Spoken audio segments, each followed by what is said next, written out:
aoka ny sitraponao no ho tanteraka ary aoka ny fanatrehanao no amendo.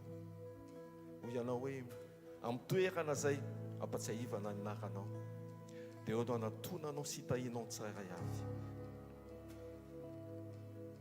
Sady fitafivoana ianao mbola tonga manatona sy mandondona ao fony tsirairay avy.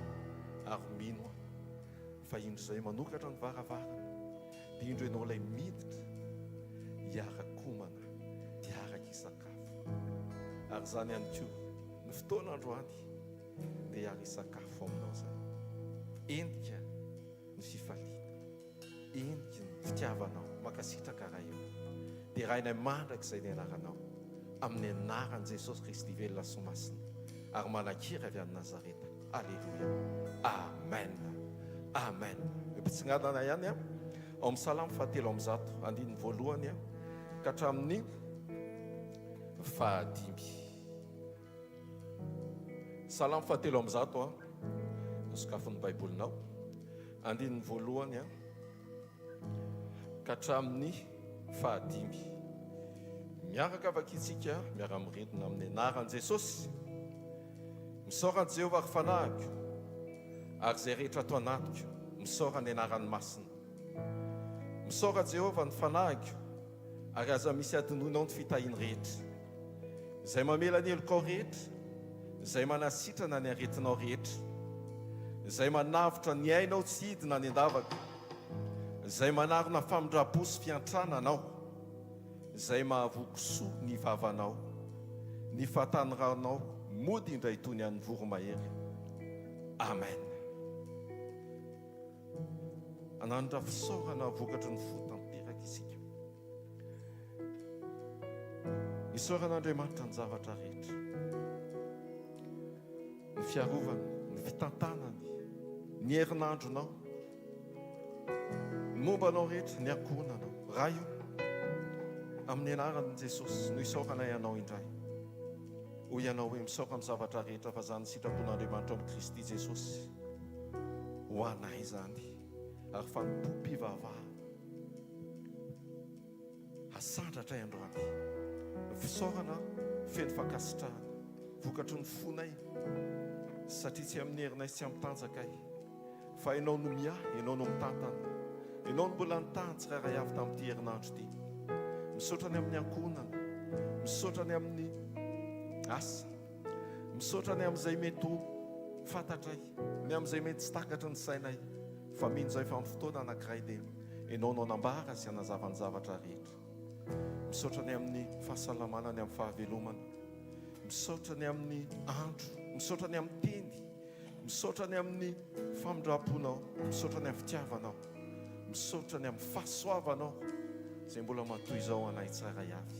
Ahafahanay indray mbola mifantoka, mendrandra, mibanjina anao irery ihany dia ilay Andriamanitra izay mendrika izany, ilay Jesosy Kristy Tompo. Misaotra ny amin'ny toerana, misaotra ny amin'ny rehetra, misaotra ny amin'ny fanamafisam-peo. Ahafahanay indray ihany koa mbola miaraka manandratra sy miteranao.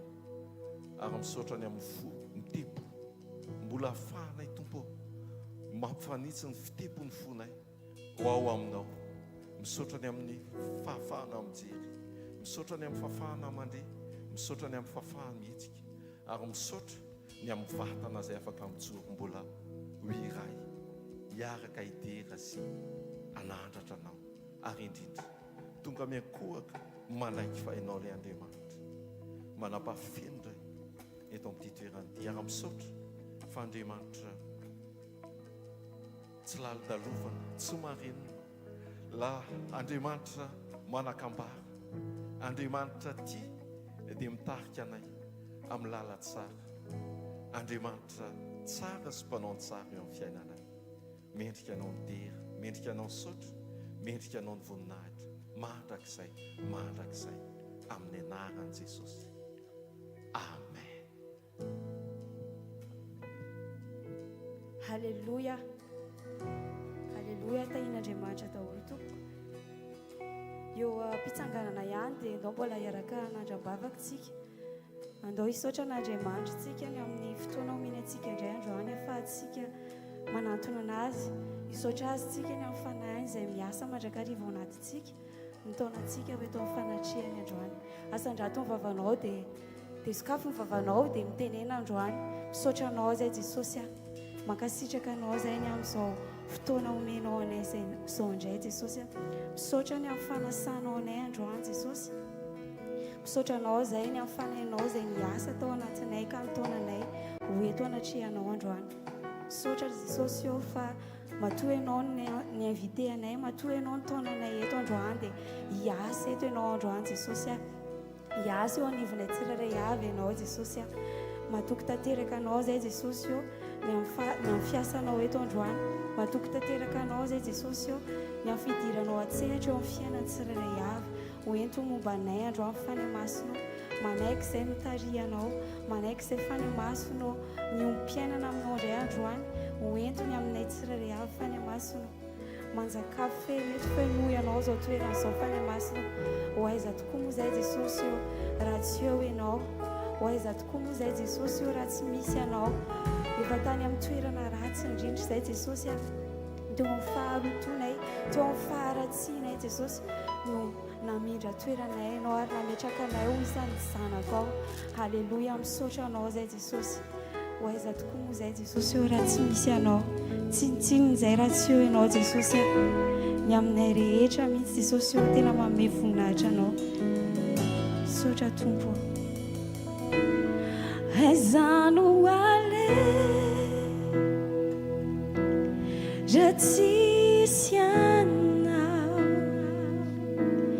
aizano andeha raha tsisy anao, aizano alianay Jesosy raha tsisy anao, raha tsisy anao, aizano andeha raha tsisy anao, anatrehanao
tsisy anao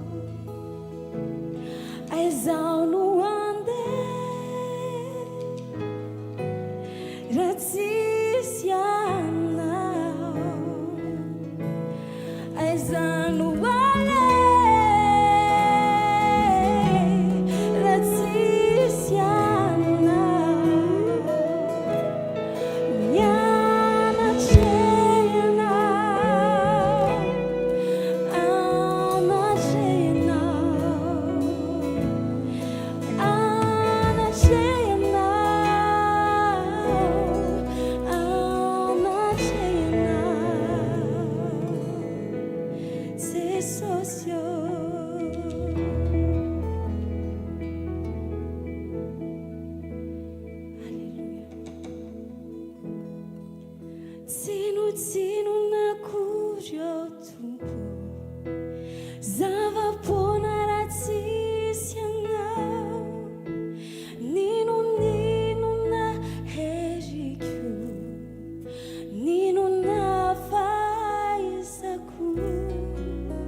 diplomanay jesosy tena tsisy dikan'izany jesosy io mandona ny fahalehibiazanao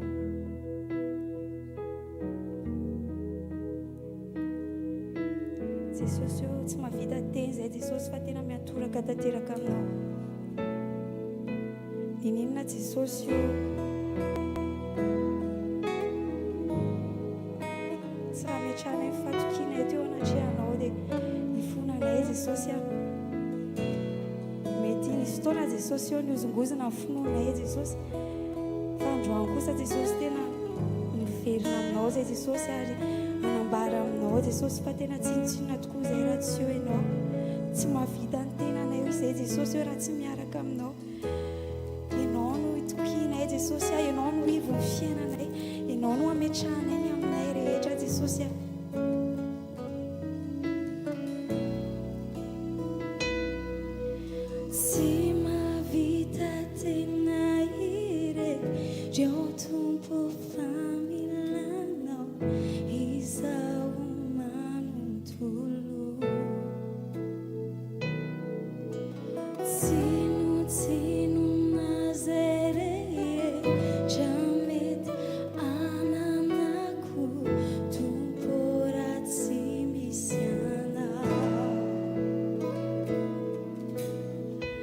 Sina tau isaraka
Jesosy izay sorona aminay mifanahinao tompo oka mifanahinao meno anay tsiray avy mandrakariva Jesosy mifanahinao ilay manafiry anay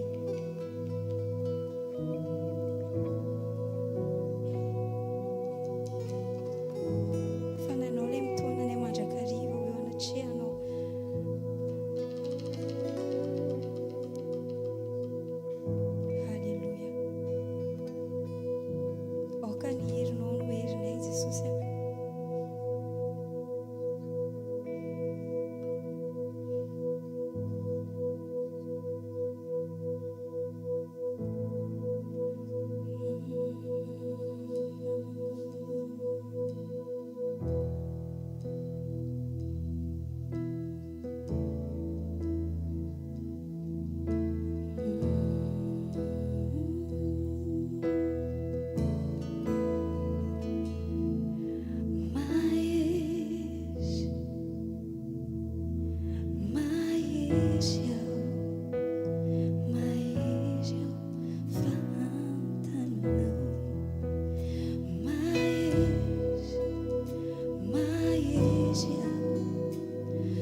Tovy mafy ny tiako ao an Jesosy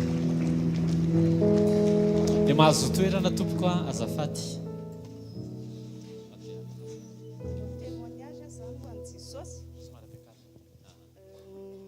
Zay zany manao finition trano dia bebe kafiry kely zany mamao fa hoe sitrany hoe mahazo biriky ohatr' izany.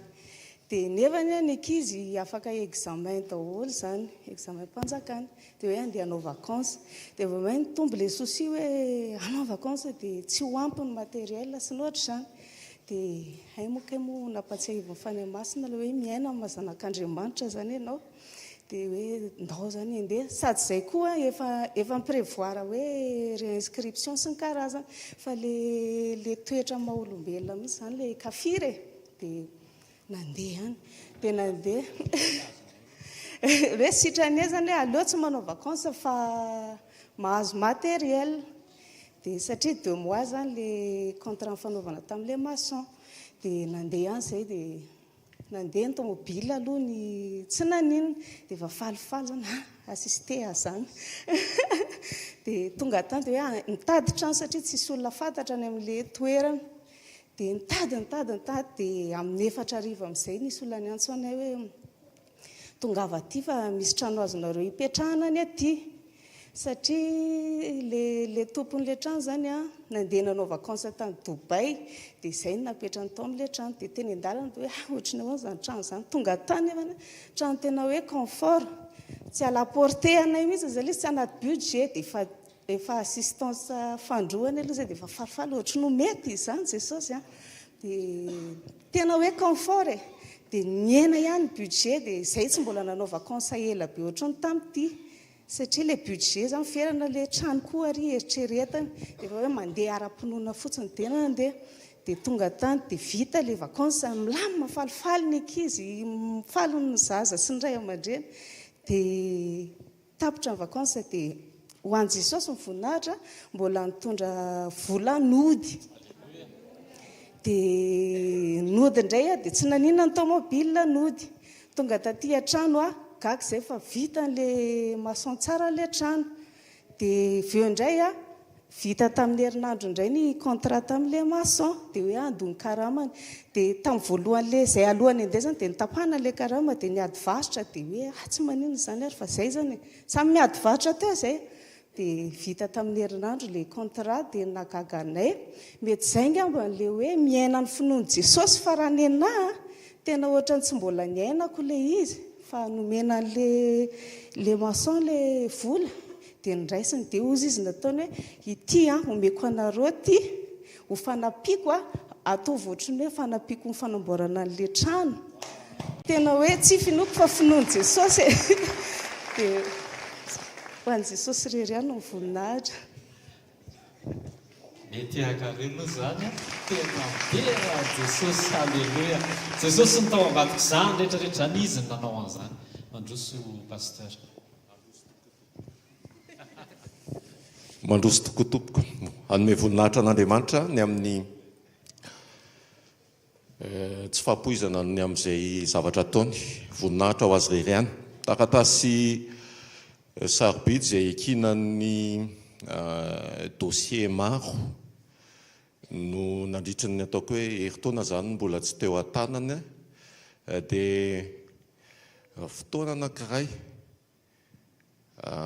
ny ampitso nitondrana azy teo amin'i Jesosy dia ny ampitsony iny nahazo taratasina rendez-vous hangalana an'ilay taratasy tiana sarobidy dia ny afaka ampitsony iny voaray ilay taratasy sarobidy dia ny afaka ampitsony iny afaka naterina tany amin'izay nilana azy ilay taratasy sarobidy dia lamina ny zavatra rehetra noho ilay sarobidy indrindra dia Andriamanitra zany tiako mampeo an'i Jesosy halleluia ndao tsika hitsangana tikanao hoe tena hoe ndao tsika hoe tena hoe hisaotra an'i Jesosy za mahazo antoka ary manana antoka ako fa eo amin'ny fiainanao misy zavatra ohatran'izany tena misy zavatra ohatran'izany eo amin'ny fiainanao fa fanontaniana moa hoe fa maninona ary no angonina le izy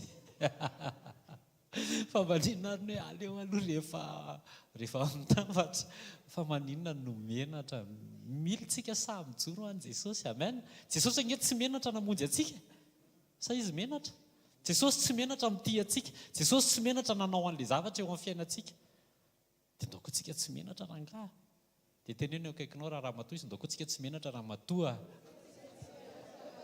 amen amen manomboka amin'ny zoma milahatra manao témoignage alleluia ferantsika arak'le tenen'ny mpanompon'Andriamanitra hoe 4 segondra moa 2 minitra raha ela indrindra dia amin'izay misy 10 eo tonga dia 20 minutes témoignage voninahitra ho an'i Jesosy Jesosy ange fiera amin'izany hoe hoay nomeko ilay olona dia tonga misaotra boka anankifolo ray no niverina nanome voninahitra an' Jesosy dia ozy izy Jesosy fa lasaizany sivy ndreto le sivy fa amin'ny heriny izy ilahatra eo daholy. Amen. Mba tsika hiteny hoe Jesosy misaotra, teneno misaotra Jesosy misaotra ny amin'ny nataonao teto amin'ny fiainako, misaotra ny amin'ireo zavatra maro be Jesosy. Taloha menatra fa manomboka androany tsy menatra tsony hijoro ho anao. Amen. Asandrato ny tananao dia andaontsika hivavaka. Jesosy mankasitraka, misaotra fa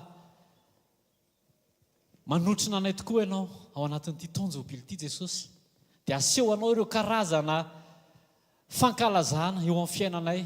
Trano tsara indrindra teo amin'ilay quartier, olona manan-karena indrindra teo amin'ilay tanàna, satria anao vakansa ny zanakao dia nalefanao nanao vakansa tany Dubai mba hipetrahany zanakao. Misaotra Jesosy fa zavatra mbola tsy nisy mihitsy raha nyrenesin'ny sofiko aloha hoe maçon, olona hikarama, dia tonga amin'ny fotoana fandraisana karama dia hoe fandraisako anjara fa tia averiko. Jesosy tsy misy olona afaka manao an'izany raha tsy ianao no mikasika ny fony. Mankasitraka Jesosy. Misaotra Jesosy fa ampahitanao anay zany, mba hafanay misokatra ny aty anatinay hoe marina ny teny ampitondrainao mpanomponao. Rehefa miteny ianao dia efa tanteraka le izy, fa le fotoana isitrahanay anadinonay ny aya sy ny tebiteby fa androsoanay ao anatin'ny teninao dia misokatra koa masom-pananay mahita ny zavatra ataonao. Misaotra Jesosy fa ianao ilay sarobidy mihoatra noho ny sarobidy rehetra, ka ireo zavatra sarobidy rehefa mitodika any aminao zahay, tsy hoe mitady intervention à gauche à droite, fa rehefa mivavaka izay dia fitsoranao ireo fahatsarana rehetra avy any aminao, ahatonga ny fiainanay ho tonga sarobidy hanahaka anao. Misaotra Jesosy fa tsara loatra ianao, manome voninahitra anao izay. Dia misaotra ny amin'reto mpino reto koa Jesosy ireo zavatra ataonao eo amin'ny fiainany Jesosy. Mankasitraka Jesosy misaotra fa na dia menatra ary izy ireo dia eto amin'ny solotena Jesosy. Mankasitraka ny amin'ny fitahinao amin'ny fiainany tsirairay avy. Mankasitraka Jesosy averiko any aminao ny dera sy ny Lazara ny voninahitra, ary indreto izay miara-mamerina an'izany any aminao. Misandrata ambony indrindra eto amin'ny fiainanay amin'ny anaran'i Jesosy. Amen. Amin'ny anaran'i Jesosy. Amen. Volona veloha ianao andray teny. Isy teny ho avy eo isy teny ho avy eo. Ny teny fampahafantaranao fotsiny fa efa mitranga le izy, fa mila manokatra ny masonao fotsiny Andriamanitra hoe zao le zavatra ho ataoko. Amen. Zao le zavatra efa nataoko. Dia andray tentsika zao raha voniny ianao dia mite hafa mafy ho an'i Jesosy andraisantsika ny mpanompon'Andriamanitra. Alleluia. Alleluia. Miarabantsika amin'ny anaran'i Jesosy Kristy tompondray nahatratra nyity fotoana anankiray ity. Alleluia. Mafana ny anetsirabe, mafana ny fikarakarany fiombonana ny anetsirabe ny amin'ny zavatra ho ataontsika miaraka amin'izy ireo amin'ny tapabolana. Vao nisy veheta amin'ny alina teo vao avy tany amin'ilay vehetsika magaga ny tompo vetivety dia eo izy ny tompo, vetivety dia tsy eo.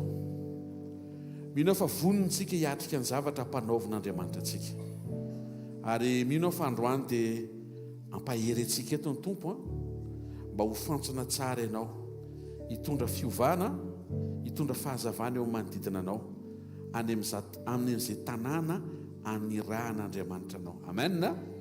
Dia tsika no fahafatana dia hisaotraka sitraka anome voninahitra ny tompo fa mamarana herinandro tsika androany. Hisaory azy ireo rehetra ny ainanao fandraisam-po, zaro ny fonao hiresaka amin'i Jesosy ny zavatra rehetra. Hisaory azy ny zavatra nahafinaritra anao, hisaory azy ny zavatra mety tsy nahafinaritra anao, hisaory azy ny zavatra napetraka ao ambavaka ka tanteraka, tahaka ny vavolombelona nijoron'ireo namantsika teo. Tao ihany koa ny nentina mambavaka mbola tsy mivaly. Hisaory azy zany. Hisaory azy fa isan'andro dia nisy tombonandro nomen'Andriamanitra anao sy fahavelomana, nisy hevitra nomeny, nisy vavaka mivaliany, nisy fahagagana nataony, nisy fiovanana sehony. Misaotra ray amin'ny anaran'i Jesosy fa herinandro anankiray vita ary fitaina eto amin'ny fanatrehanao zany.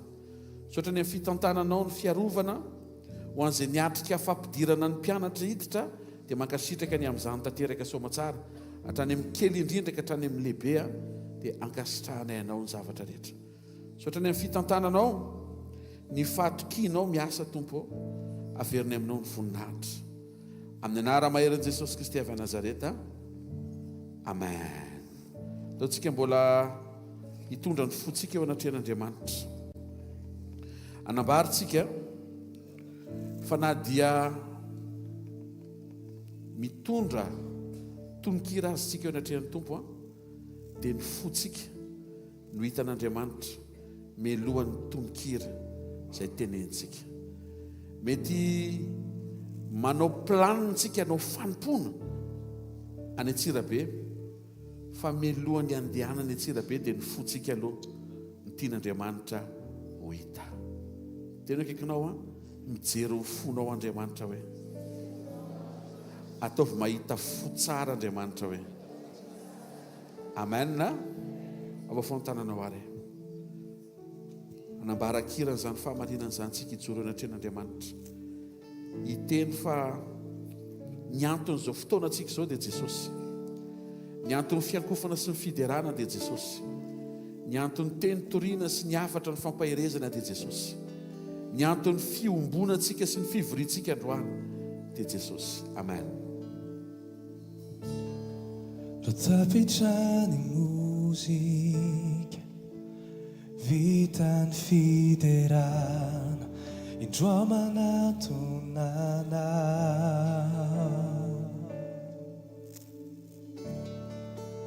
tean'olotra zay mendrikanao ampifaly ny fonao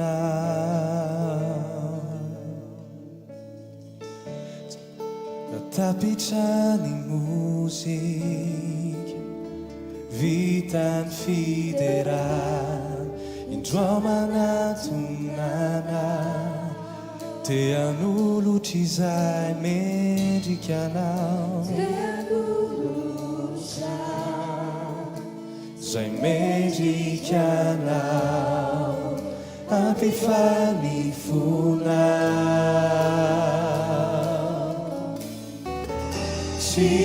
tsiraiany Tompo tsirakanto aminy tsy zany no andrasana fa mihoatra izany Tompo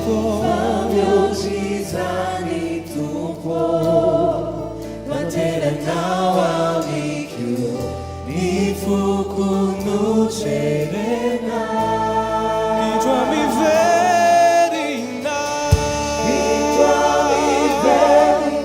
mianko aminao Jesosy aminao Jesosy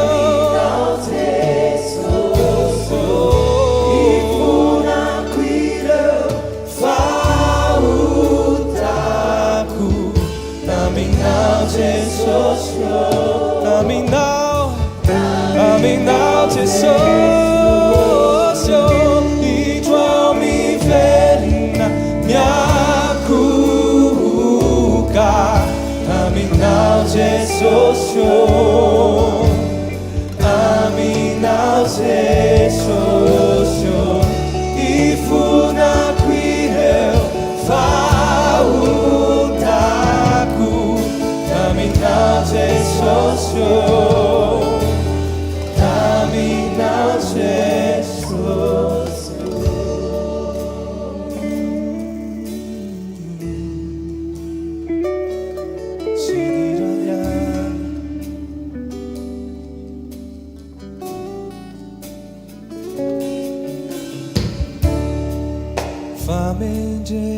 famendreanao tsy ahitany sana tena kanto ianao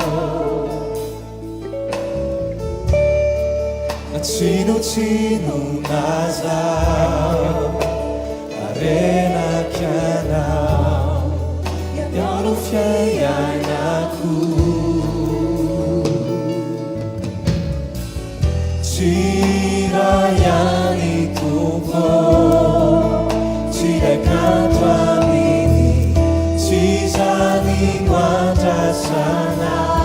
fa mihoatra izany tompo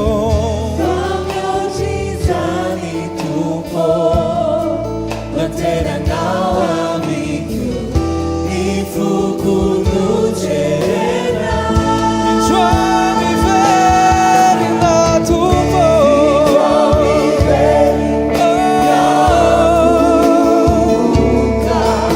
aminao Jesosy aminao Jesosy ifonako ireo fahotako aminao Jesosy aminao Jesosy indroa miverina aminao aminao Jesosy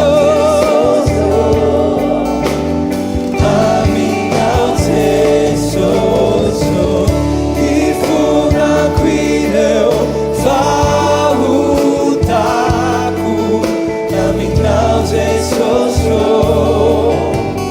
aminao Jesosy sirayani tompo sirayani tompo sirayani tompo sirayani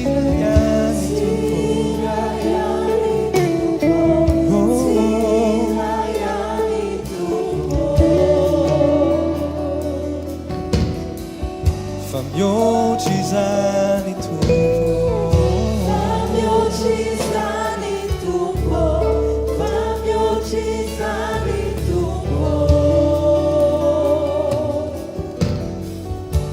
foko nojerena ny foko nojerena ny foko nojerena ny foko nojerena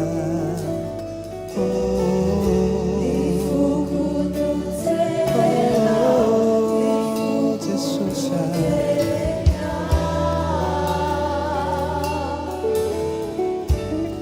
indroa miverina indroa miverina miakoka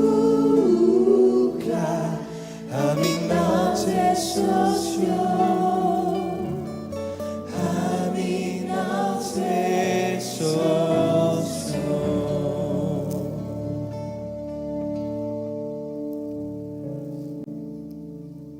ndreto izay rahay amin'ny anaran'i Jesosy mitondra ny faharesenay manoloana ny fandresenao mitondra ny fiankofanay ny fanekenay fa ianao no Andriamanitra ianao no ambony indrindra ianao no mahery indrindra ianao no lehibe indrindra ary mitondra ny fiankinanay aminao zay satria tena tsy mahefa tsy mavita na inona na inona zay raha vao lavitra anao raha vao tafasaraka aminao iny herinandro vita iny dia herinandro anankiray novaky vakinay miaraka taminao ifonanay aminao ireo fotoana ny fahavarimbarianana ireo fotoana mety nieveranay fa mety io na tsy mivavaka aza fahadalana zany ary fahakelezan'ny saina ny tsara indrindra dia eo amin'ny fanatrehanao miaraka amin'ny fanatrehanao ombany ny fanatrehanao androany Jesosy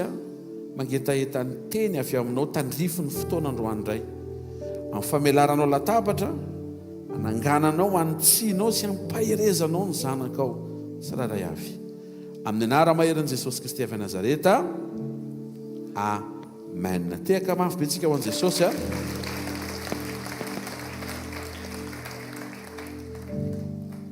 mila matsiaro ambavaka tsika ny asa izay hampanaovin'Andriamanitra tsika. Anisan'ny fampaherezana ny zaraina tany Antsirabe tamin'ny alina dia ny hoe tsy hoe maiky tsika ianao sujet de prière ho an'ny évangélisation fa tokony maiky tsika hitondram-bavaka ny évangéliste, le olona ny tokony antefan'le vavaka aloha ary tsy le olona ho asaina fa le olona anao an'le asa dia zasa ianao. Isika mila entina-bavaka mba hanana fo mifanaraka amin'le programma an'Andriamanitra, fo te ahita mpanota ho vovonjy, fo te ahita olona ratsy fanahy miova. Ary mino fandroany a dia mbola iroso amin'izany fiovany zany ndray a ny fotsika menakavy. Amen. Mahazotoerina vetivety ary a dia tehaka mafy be ho an' Jesosy tsika. Mendrika azy a mandrakariva ny dera sy ny laza ary ny voninahitra mandrakizay. Korintianina voalohany toko fairaka ambin'ny folo andiny fahatelo amby roapolo a. Zao ny voalaza ny teny amin'ny anaran'i Jesosy. Fa za efa nandray tamin'ny tompo izay natolotro anareo kosa. Fa Jesosy tompo tamin'iny alin'iny izay namadiana azy dia nandray mofo. Paoly eto mijoro vavolombelona fa nandray zavatra avy amin'ny tompo. Ary natolony ho an'ny fiangonana ny aino zany a, mba hahafahan'ny fiangonana koa misitraka ny fanomezana avy amin'Andriamanitra. Lohahevitra iombonantsika latabatra amin'i Jesosy androany a, dia nampitondraina ny lohateny mahafatifaty kely manao hoe mifandray amin'i Jesosy a, mandray a avy amin'i Jesosy. Aferiko a, mifandray amin'i Jesosy a, mandray a avy amin'i Jesosy. Voalohany a, niseho Jesosy ho azo tafina. Misy taontsika te ahita ny fisehoan'i Jesosy satria teritsika amin'ny zavatra manjoantsika. Misy taontsika te ahita ny fahaiza manao n'Andriamanitra dia mivavaka hoe miseho eo amin'ny fiainako tompo ao. Tsy ratsy zany, fa anisany mahatonga an'Andriamanitra nanaiky iseho tamin'ny alalan'i Jesosy a, dia ny mba ho azo tafina. Raha toa nisy fisehoan'Andriamanitra ka tsy nitafinao, dia tsy tanteraka le antom-pisian'le fisehoana. Satria matoa Andriamanitra miseho a, dia mba ho azo tafina, ho mora tafina, ary tokony ho vita ny fiaonanao aminy a, dia lasa mitovitovy aminy ianao. Amen. Jaona toko 5:7 amin'ny anaran'i Jesosy. Ohatry lasa miteny miadana be zany tsy azo. Seratsy. Ary Jesosy namaly ka nanao taminy hoe, lazaiko aminareo marina dia marina tokoa, ny zanaka tsy mahazo manao na inona ho azy afa-tsy izay hitany ataony ray. Fa ninona ataony ray dia toy izany koa no ataony zanaka. Jesosy dia niseho ho azo tafina, mangetaetany fisehoany Jesosy mba hahafahanao mireagira manahaka azy. Tsy ampy zany raha sondriana fotsiny ianao hoe niseho izy, fa tokony homepita hatrany amin'ny hoe za koa te hiaina ohatran'izay nasehony. Tenenina akaikinao a, matoa izy miseho aminao hoe a, dia azo tafina hoe, natao ho tafina hoe. Mianatra isika tsy manao na inona fa tsy izay hitantsika ataon'i Jesosy.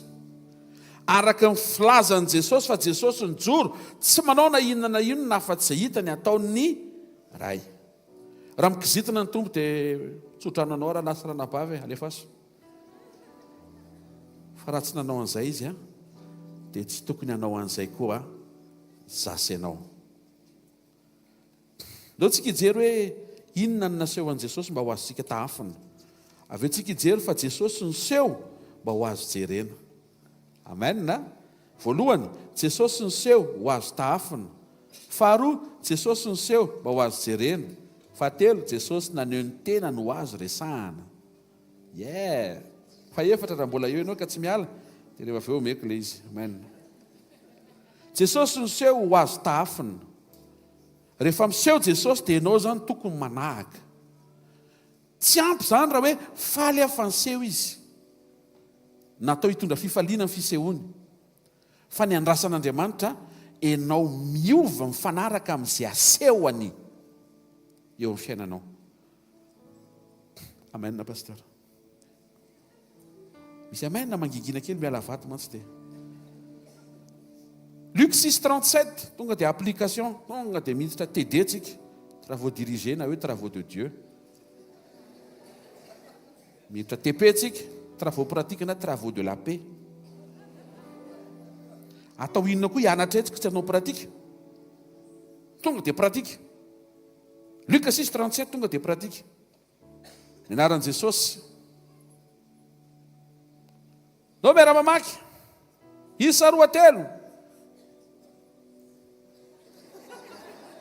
Tondra Baiboly. Anaran'i Jesosy, ary aza mitsara dia tsy ho tsarainareo. Aza manameloka dia tsy ho elohany ianareo. Mamela dia mba havely ianareo. Amen. Jesosy tsy mitsara. Jesosy tsy manameloka. Ary Jesosy mamela. Rehefa tonga ny atrehan'ny tompo ianao aminatin'ny mivavaka, etaeta, fitokanana, dia Jesosy tsy mitsara anao zany mihitsy. Tsy manameloka anao izy. Ianao ny potrapotra-dranomaso fa izy tsy manameloka anao. Dia avy eo mamela anao izy. Ny fahafantaranao fa zany no nisehoan'Andriamanitra taminao, dia tokony hahatonga anao koa tsy tsara n'izanizy eo amin'ny manodidina anao, tsy hanameloka n'izanizy eo amin'ny manodidina anao, ary afaka hamela ny eloka ny manodidina anao. Jaona 12:47 amin'ny anaran'i Jesosy. Ary raha misy mandreny teniko ka tsy mitandrina, za tsy mitsara azy, fa tsy tonga hitsara zao tontolo zao fa hamonjy zao tontolo zao. Hoy Jesosy, za tsy mitsara zay olona tsy mitandrina ny teny zay omeko. Mianatra an'izany tsika. Mianatra tsy mitsara. Ny dikany hoe mitsara mantsy dia mamoaka didi-pitsarana ianao nefa ilay olona tsy fantatrao tsara akory. Ilay olona tsy fantatrao tsara akory fa tonga dia zay moa amin'ny teny frantsay dia hoe manana préjugé ianao. Dikany hoe préjugé zany dia hoe fitsarana meloa. Mbola tsy miteny ilay olona dia efa mieritreritra sady ianao hoe za zao no teneniny eo. Nefa ilay olona tsy misaina ny teny aminao fa miresaka fotsiny izy. Na mety hoe zao no ataony eo raha ho avy eo izy. Zay ny préjugement zay.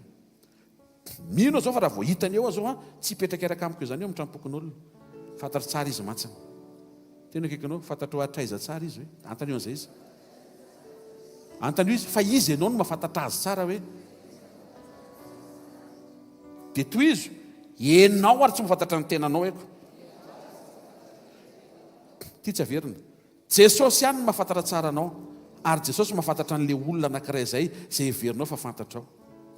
Tandremo sao dia hitsara ianao hoe ka zao no nataony na zao no ohatry ny teneniny, fa ny ao am-pon'iny olona iny tsy fantatrao mihitsy, izay mahatonga anao tsy averin'Andriamanitra hijabaka hitsara. Ndao tsy ho marina ny fitsarahanao dia ho asaringitra anatin'ny problema mbola tsy miva ilana vavaka indray ilay fitsarana mivilana na voakanao.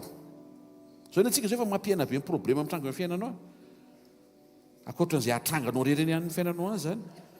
Omena lesona, men'Andriamanitra ny lesona mba tonga antsika hoendry tsy hamorona olana eo amin'ny fiainantsika. Inona zany no ampianaran'i Jesosy aloha? Aza mitsara. Pastera ny zavatra nataony tamiko dia ampy tsarako azy. Tsia.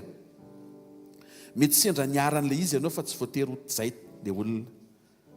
Mety sendra ny rahony izy tamin'izy ny eona taminao dia mivilana ny zavatra ny tenenina fa tsy ohatr'izay foana izy. Raha sendra misy olona tafateny manao teny marary aminao, teny mandratra anao, dia aza jugena ilay olona hoe reny taranak'olona mpiteny mandratra. Efa tsy marina zany. Mety taranak' Levi izy ohatra. Mpisorona natao hitsodrany hoe hitanao ny Jehovah ka hiaranao. Mety izay zao no tena fiaviany. Fa mba ny zavatra tsy zakany kely dia tany aminao ny farany rihatra. ka matoa any aminao ny mefara ny rihatra dia fantatry ny tompo fa afaka hijanona eo aminao ny rihatra satria ianao manana révélation fa zay mitranga eo amin'ny fiainanao dia hoy izy Andriamanitra hoe zako izanako amen. Roa sy telo no azosika andro maraina. Tena kaikinao io manjoanao io hoe io le zaka hoe io le zakanao hoe le tsy zakanao reny hoe tsy avelan'Andriamanitra mitranga eo aminao hoe dia le mitranga eo amin'ny fiainany hafa iny hoe tsy ho zakanao mihitsy iny hoe fa zakany hafa iny hoe. Raha vao tsy miverina amin'izany 1 Corinthiens 10:13 zany tsika dia horeraka fa aiza ny fikambanana tsy hisedra, aiza ny firenena hiefenanao ka hoe zany dia hitsoka hitady visa dia problema folo hoe indray miandry anao any satria fonao tian'Andriamanitra ao amboarina, ny fonao tiany amboarina, ny fonao tiany amboarina. Aza mitsoka sa oeto anatrehan'ny tompony fonao. Amen. Raha misy anie mipakafody Jesosy maka amin'ny fony izay manolotra azy izy, tsy mpandroba izy fa maka sy mandray. Misy sarisary zay mahafinaritra kely ozy le zazakely tonga avany hoe ty rery ny ananako fo dia ozy izy Jesosy hoe iny rery ny ilaiko. Tiaka mafan'Andriamanitra hoe alleluia. Le kely mba hanananao dia ozy tompo hoe iny rehetra ilaiko ane satria ao anatin'ny fonao no miafina ny fiainanao. Misy zavatra tsy voafehinao anatin'le fo mahatonga le korotany eo amin'ny fiainana, fa raha vao voafehinao anatin'ny fonao dia misy korotana tsy mitranga eo amin'ny fiainanao. Ohatra ampiasana ohatra tonga avany olona mpiara-miasa tonga dia mitratrevatreva dia avoakany eo aminao daholo ny zavatra tsy zakany any amin'ny fiainany andavanandro any. Ianao zany ao ambany fifehezana. Raha vao tsy manana an Jesosy ianao dia avoakany eo aminy koa izay tsy zakanao avy any amin'izay misy ianao any. Dia miara mifamoaka eo ianareo dia tsy solutionné le izy. Ary sanatria izy ny décisionnaire na signataire ny asanao dia avy amin'ny tsy fahaizanao mifehy fonao dia mety ho very ny asanao. Fa raha vao fehinao tsara ny fonao, tabataba be le olona, hainao mihitsy le ampidirina ato. Hainao zany tsisy formation an'izany fa mahay an'izany daholo ny olona rehetra. Dia mihaino tsara ianao dia eny tompoko ao fa jerevana ary nao tsy miady. Mpanompon'ny tompo tsy miady. Dia mandrangitra le devoly ane le mandrangitra mampiasa le olona fa tsy le olona mila mahita ianao, tsy le olona ane ny ratsy. Tena kaikinao ny olona tsy ratsy hoe misy fahatsarana ao anatin'ny olona rehetra hoe raha anananao zany fijery zany hoe dia hiadany ianao hoe Jesosy tsy mitsara. Zay mahatonga antsika mianatra aza mitsara. Inony aza mihaino siotsiopeo sy siotsiondresak'olona, indrindra resaka tsy natrehanao. Resaka tsy natrehanao dia ohatrany ianao zany mihitsy ny mahay an'le izy. Aza miditra amin'izany. Faharoa tsy manameloko Jesosy. Jaona 8:11 minaran'ny tompo. Ary hoy izy tsy misy tompoko. Dia hoy Jesosy tamin'ny Maria Magdalena, izaho koa dia tsy manameloko anao mandehana, ary amin'izao sisy izao dia aza manota intsony. Jesosy tsy mikondane. Jesosy tsy manendry olona ho coupable, ho meloka. Tsy mahita olona meloka Jesosy, fa mahita olona victime be dia be ho vonjeny Jesosy. Zany ny anarantsika koa amin'ity tolakandro ity. Nizaniza manodidina anao, aza mahita an'ireny olona ireny orangory fototry ny afo mahatonga ny fampahoriana eo amin'ny fiainanao. Fa ho vao ny fomba fijerinao, aka ny fomba fijerin'Andriamanitra hita fa iny olona iny ihany koa manana ny problema matoy izy manome problema anao. Dia ianao tokony malahelo azy fa tsy sorena aminy manjary sy tanteraka ny programan'Andriamanitra tia ny ampiasana ny fonao tsara amonjy an'iny olona iny. Dia raha vao disy ny jeu de prière anao Andriamanitra ohatry ampiasana ampiasana angamba tena ty tompoko vahana indray aminao zany a hoe tompo tena misy mpiara-miasa tena tsy zakako mihitsy Jesosy a mangataka mba hanao erreur izy raha mba mety tompo asio salamo indray ranabavy aloha asio kely lokanga aloha isa 2 telo Jehova mamay be zany David androany zany a ao fetifety kely isa 2 telo Andriamanitro misy latence kely amin'ny table dia hitanao le fo jereo fahavaloko okizy enjera amin'izay fandrika mandriany ahy ianona ny anarany dia ianao ve sura fa Jesosy ve micautionné an'izany inona fotsiny natongava nanova ny Ancien Testament ho tonga Nouveau Testament raha hozonina izay manao tsy mety eo amin'ny fiainanao hozy Jesosy omeko promotion iny olona iny tsy ataoko tsy afa-miala aminy ianao ny fonao no jereko dia eo ianao eo tsy rariny mihitsy nyty fiainany ity olona ratsy fa na maika mahazo promotion toy izy Andriamanitra fonao no amboarina ry zanako a fonao tsy mety fa tsy ny fiainany ataovy tsy mety eo ny fiainanao fa ataoko mety foana ny azy atao mety foana ny azy misy fa manina ke raha mba atao mety kosa aloha ny azy tsy azoko indray ianao ho fa un sujet de prière tompo io misy mpiara-miasa mahafinaritra izy io misy zavatra tsara ho aminy ao ary matoa ataonao mifanena amin'ny lalam-piainako izy ohatra me manify le tokony maika me matavitavy le noty satria vavaka ao amin'ilay tena ankasitrahany tompo amin'izay alefa taty-panahy isa 2 telo zay amboary ny foko Andriamanitra azaka ny fahalemeny manodidina ahy tahaka ny faharetanao ny amiko ny tokony haretako ny aminy tsy izy ny problema Andriamanitra ny foko mihitsy ny misy tsy mety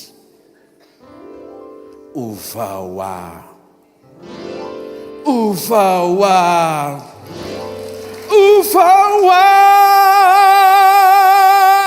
halleloia ny mafana be tsika izany androany hitanao zay mahatonga le valimbavaka tsy mitrango ampiasana hitanao ve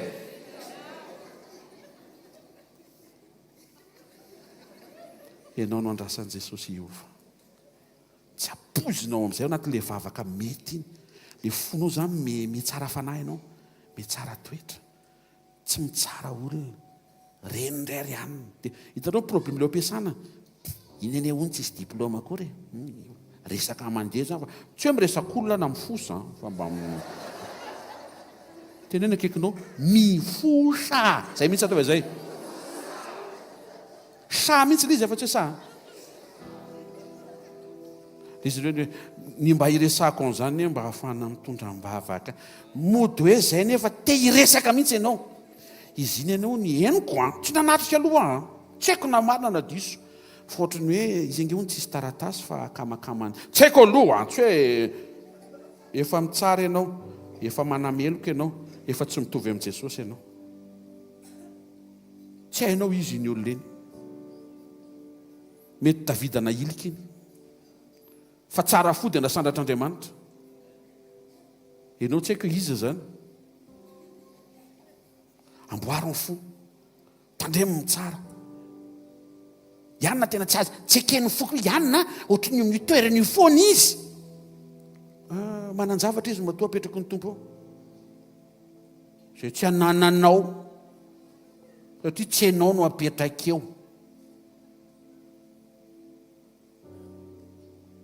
raha za prime ministre tena hitako mihitsy anaovana an'ity firenena ity tsy hainao aloha ny eo e misy dikan'izany aza sorena amin'izany misy zavatra tsy ananantsika tsy fantatsika aza mitsara ary aza manameloka manana fo tsara raha sendra misy zavatra eninoatra ny mamay be dia mijerea amin'ny mason'Andriamanitra toy ny mpitsabo mpandidy.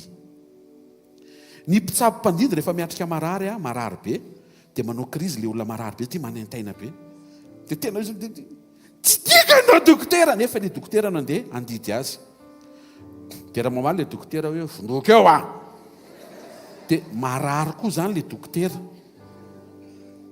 Azonareo ve fa tokony comprendre le dokotera hoe ndry manentaina izy io fa andao atao aingana ny fanasitranana tsisy tikinareo dia le dokotera zany mba avy nanao brochine satria mba jereo ny aratsy ny brochine an'ity dia raha vao tsy dokotera tena manana déontologie dia hosorena amin'ilay marary hodidiana nefa izy ny solution hanala le fanentainana mampangidy an'ilay olona.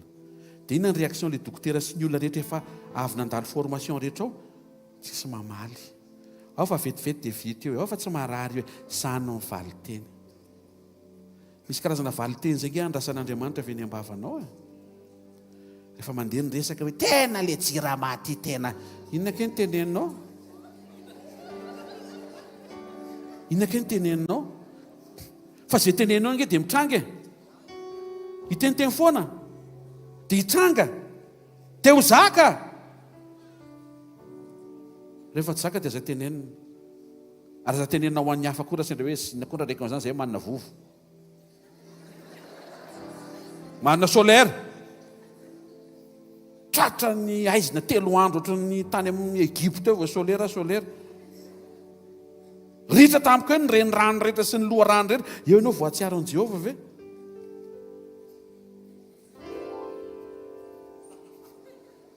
manana fahendrena aza manozona aza fatra mpiteny aza fatra célébrer zavatra négatif zany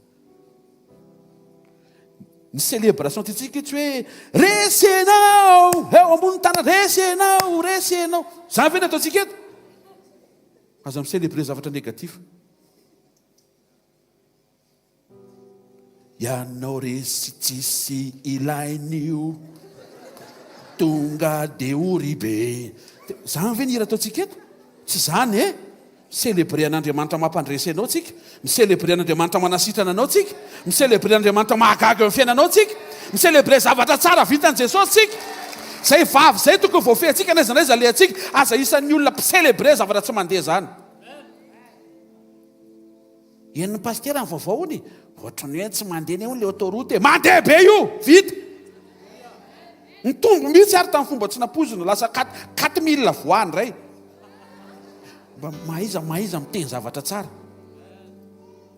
amin'izay tsy sahirana ny mandeha makany Tamatavy amin'ny manaraka hoe vita sainsaina mirava amin'ny 6 sasany tonga dia mandeha tsika Tamatavy misakafo atondrany amin'ny sopo Tamatavy alleluia manao séminaire amilokatra amin'ny 4 mody an-tanàna any ariva misy tombontsoa ho anao ny ao ambadika le zavatra ataon'Andriamanitra le mampangidy anao io dia avy hoe za tsy any autoroute za tsy any fo le izy zay koa ny andeha amin'io dia mandehany ianao ny amin'ny rendeur-ny Andriamanitra efa mampahita fitiako zay ny tiako teny amboariny fo tsisy idiran'ny olona fa ataovy antarano sy Andriamanitra mahay mankasitraka azy zavatra resantsika eto tsy le hoe iza le olona ny ambadika any fa le fijerin'Andriamanitra ampitainy aminao mba tsy angidy rery ao an-trano nefa ianao tsy mahafantatra an'le olona tsara koa tsy mbola niara-mivory taminy ianao nandray mandeha zao no fitenin'izy io ao any ahoany ianao tsy nanatrika atao akory aza mitsara aza manameloka indrindra fahatelo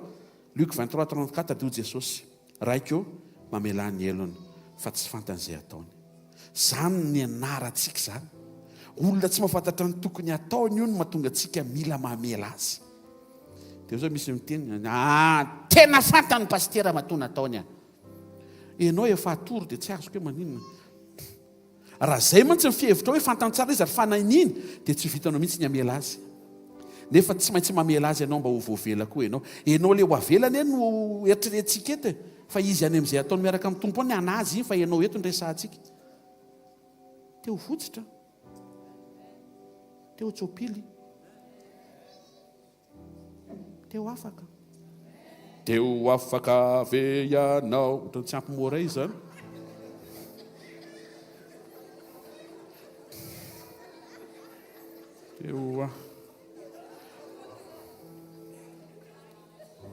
teo afakota ataovy moramora le sopapa teo afaka ianao afaony hafanao an'izao misy olona tena mampangidy anao vao teneny fotsiny hoe Sylvain tonga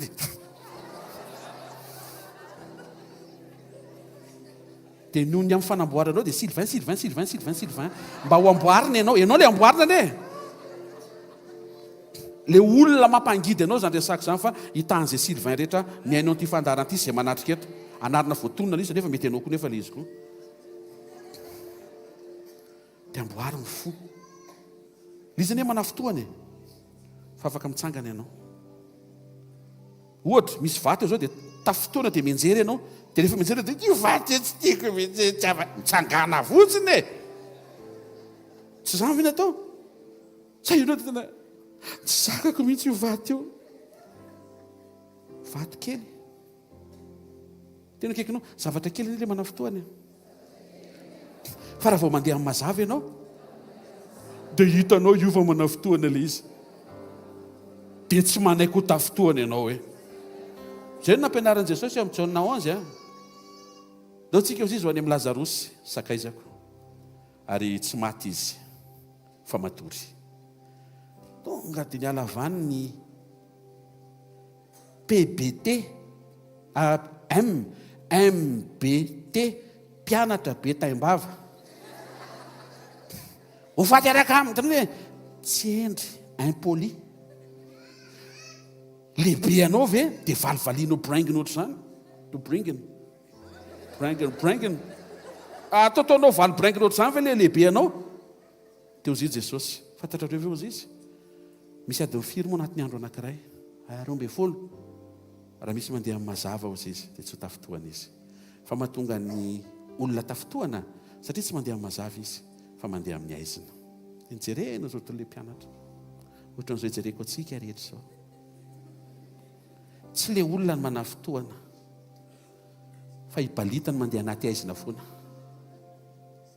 balita siketaka zany sao dia mitretrany hoe lehilahy foana ihany vao tenena asa mandeha anaty aizina moa sary bidy be ny fonao tehirizina mba tsy ho tafotoana anatina journée anankiray mba handramony androany ninonina mitranga eo ray joli daholo avy amin'ny révélation koa fa tsy hoe joli tsy vitanao ara-tsaina io miverenao amin'ny fahamarinan'ny tenin'Andriamanitra ao nozy izy Jesosy Andriamanitra manomana ny tsara lavitra ho anareo rehefa mbio kosinareo tompo ao ambadika ny zavatra mitranga manao misy zavatra tsara lavitra ampianary ho hibanjina anao tsy hijeriny olona matsaravina io fa hibanjina anao mahafinaritra mbola ny andalam-panasitrana ianao raha zany mivavaka ataonao fa efa misy fanantenana dia amboary ny fo tsy voatery ho tafotoana zany ianao rehefa tantaraiky tety ory le pastera jereo ny angezany kibony io ary izy ioko kina ny tafotoana amin'izay io izy ioko ianao ny tsy misy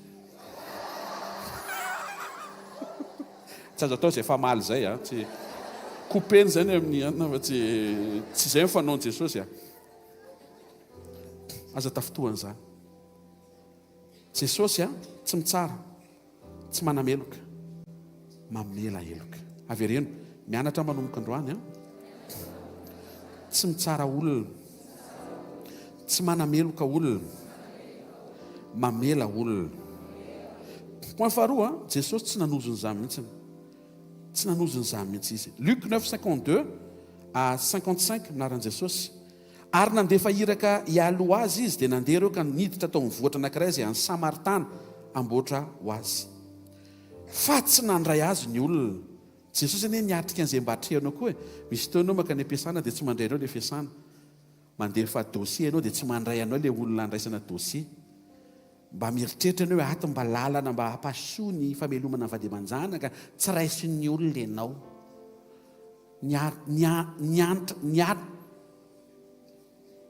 ny ainan'izany Jesosy fa ny réaction niatra tamin'ny niaran'izany Jesosy niatra teo amin'ny fiainan'i Jesosy zany nitranga zay ny synonyme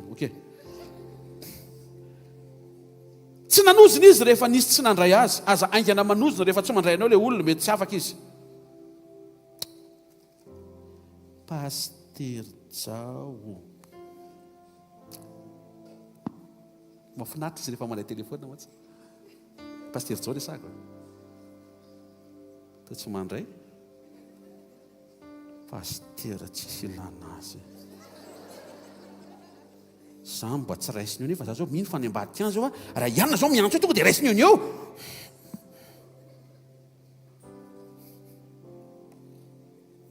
dia avy eo miantso amin'ny rappel aza dalainao ara sefa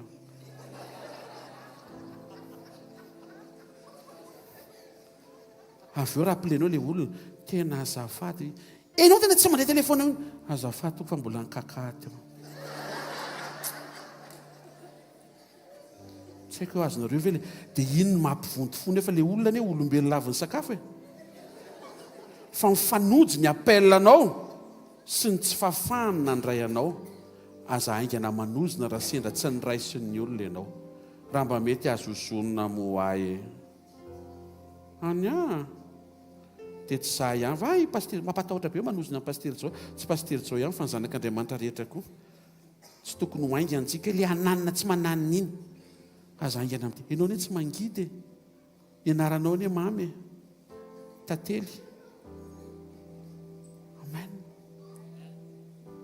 raha viavy fiantsonanao ny ampiasany stevia zany stevia zany ravin-javatra anankiray mitovy tsirona siramamy fa tsisy kaloria ary tsy mamparary ohatran'ny siramamy avy amin'ny canne à sucre na ny betterave sucrière shafady tokony ho mamy ane ianao io tena kaikinao ianao ne mamy ianao tsy mangidy zany hoe ianao tsy marikivy zany hoe ianao tsy matsatso hoe ianao tsy mampamona aminaina hoe fa mifisiany Jesosy ao anatinao hoe dia loharanona teny mamy ny vavanao hoe raha mba marina kosa rangahy zany tompoko lasy tompoko vavy mialeto zany tokony ohatr' izany ny fiainantsika ao tokantrano chéri izy nandoro ny palitaoko tamin'ny rehefa mipasoka azy mamy tsara ianao amin'ny tena le izy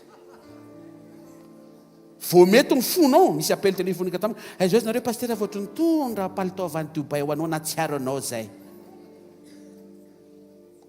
fa raha vao mangidingidy eo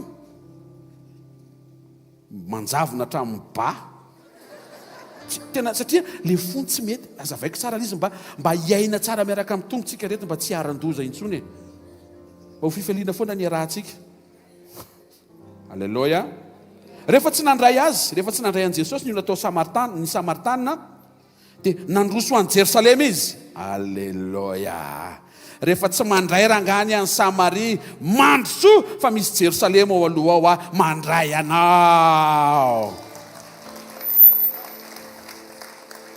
possible hiaran'izany ny olona rehetra nametraka dossier tatsy mety Samaria tsy mandray anao fa tokony ho kalma tsara fotsiny eo avy amin'ny révélation zay fantatrao hoe rehefa tsy niraisin'ny Samaria raisin'ny Jerosalema zany hoe misy foana zany no manin'Andriamanitra handray anao zay ny tia ny tompo tenenina dia tsy nakalagy ny tompo tsy mampaninona ozy izy fa raha tsy mandray androandro zareo mbola handray ary zareo ndray androany toiziko ary raha hitan'ny Jakoba sy Jona mpianan'izany miala any ny mpanondrana dia hoy izy tompoko tianao va raha hiteny izahay mba hisy afo milatsaka avy any an-dany tandevona an'izy ireo tra mba tia hitan'izany tsika oko may ihany ny volondohan'ireo indrindra le anankiray ny seho may vava tsy nanaiky atsika ohatrany somary bronina iny izy iny tonga dia may vetivety mihitsy raha tsy saina kely nefa mpianatry ny tompo zay mpianatra tompo manatrika eto aoko tsara saina ianao mba miangavy anao ary mety zay mahatsara le tsy dia misy volo rehefa milatsaka ny afo tsy mora may mananina fotsiny dia miala le donaka ihany ny sisa fatandremo fa nitodika Jesosy dia niteny mafy azy tsy fantatrareo ny toetra ny fanazy anareo ny zanak'olona tsy tonga averiny ain'ny olona fa tonga hamonjy azy raha zao tsika miantso afo tonga ve ny afo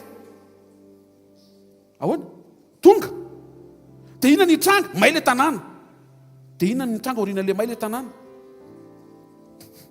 ahoana dia moka tononkira vaovao niza tsy manaiky anay may reto le may aria rehefa tsy fidiny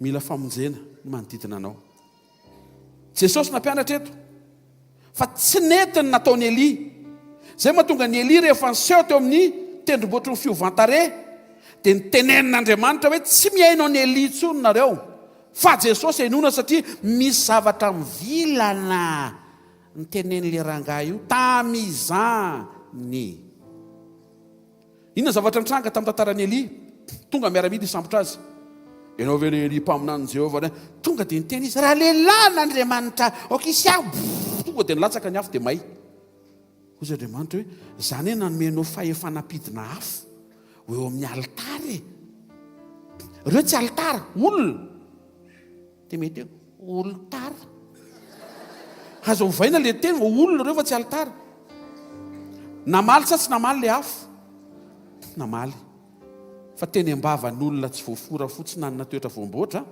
dia dao tsika isainany 10 lahy le voalohany 10 lahy le faharoa tante 10 ireo manambady aman-janaka tamin'izany maro anaka be daholo to dia folo mena daholo ny zanany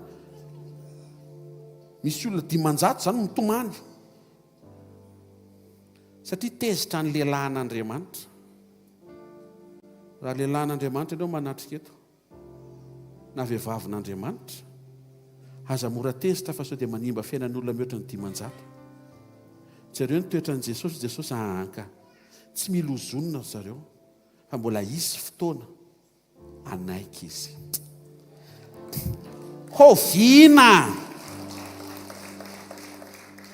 hoviana Jauna 4:39 Jesosy anie mijery lavitra naran'ny tompo ary maro ny Samaritana tena kekinao zay arany hoe tsy hoe zay ary fa misy an'izay mihitsy isa roa telo zay ary hoe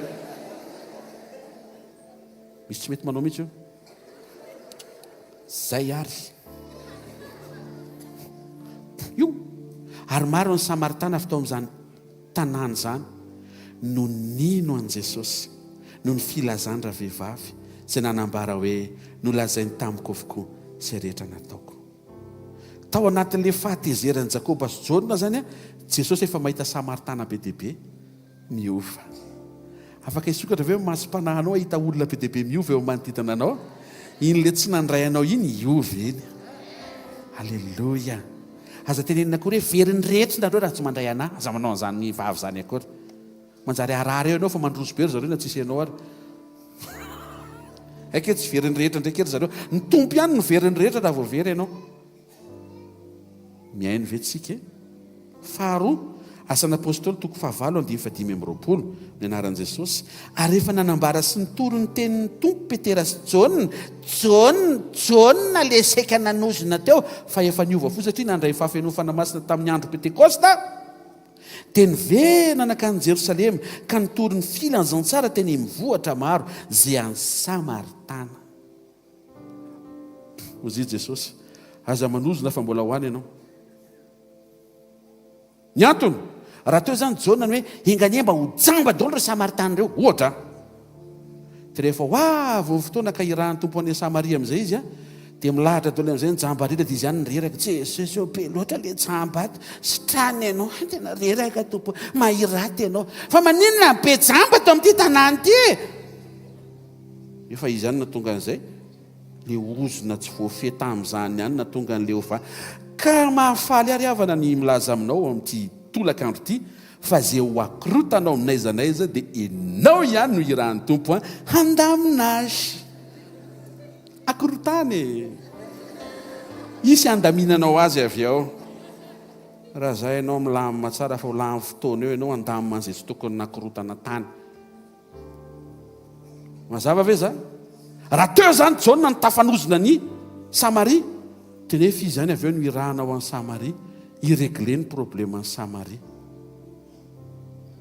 dia zay vao tena hoe fa Marta ve Samaria le izy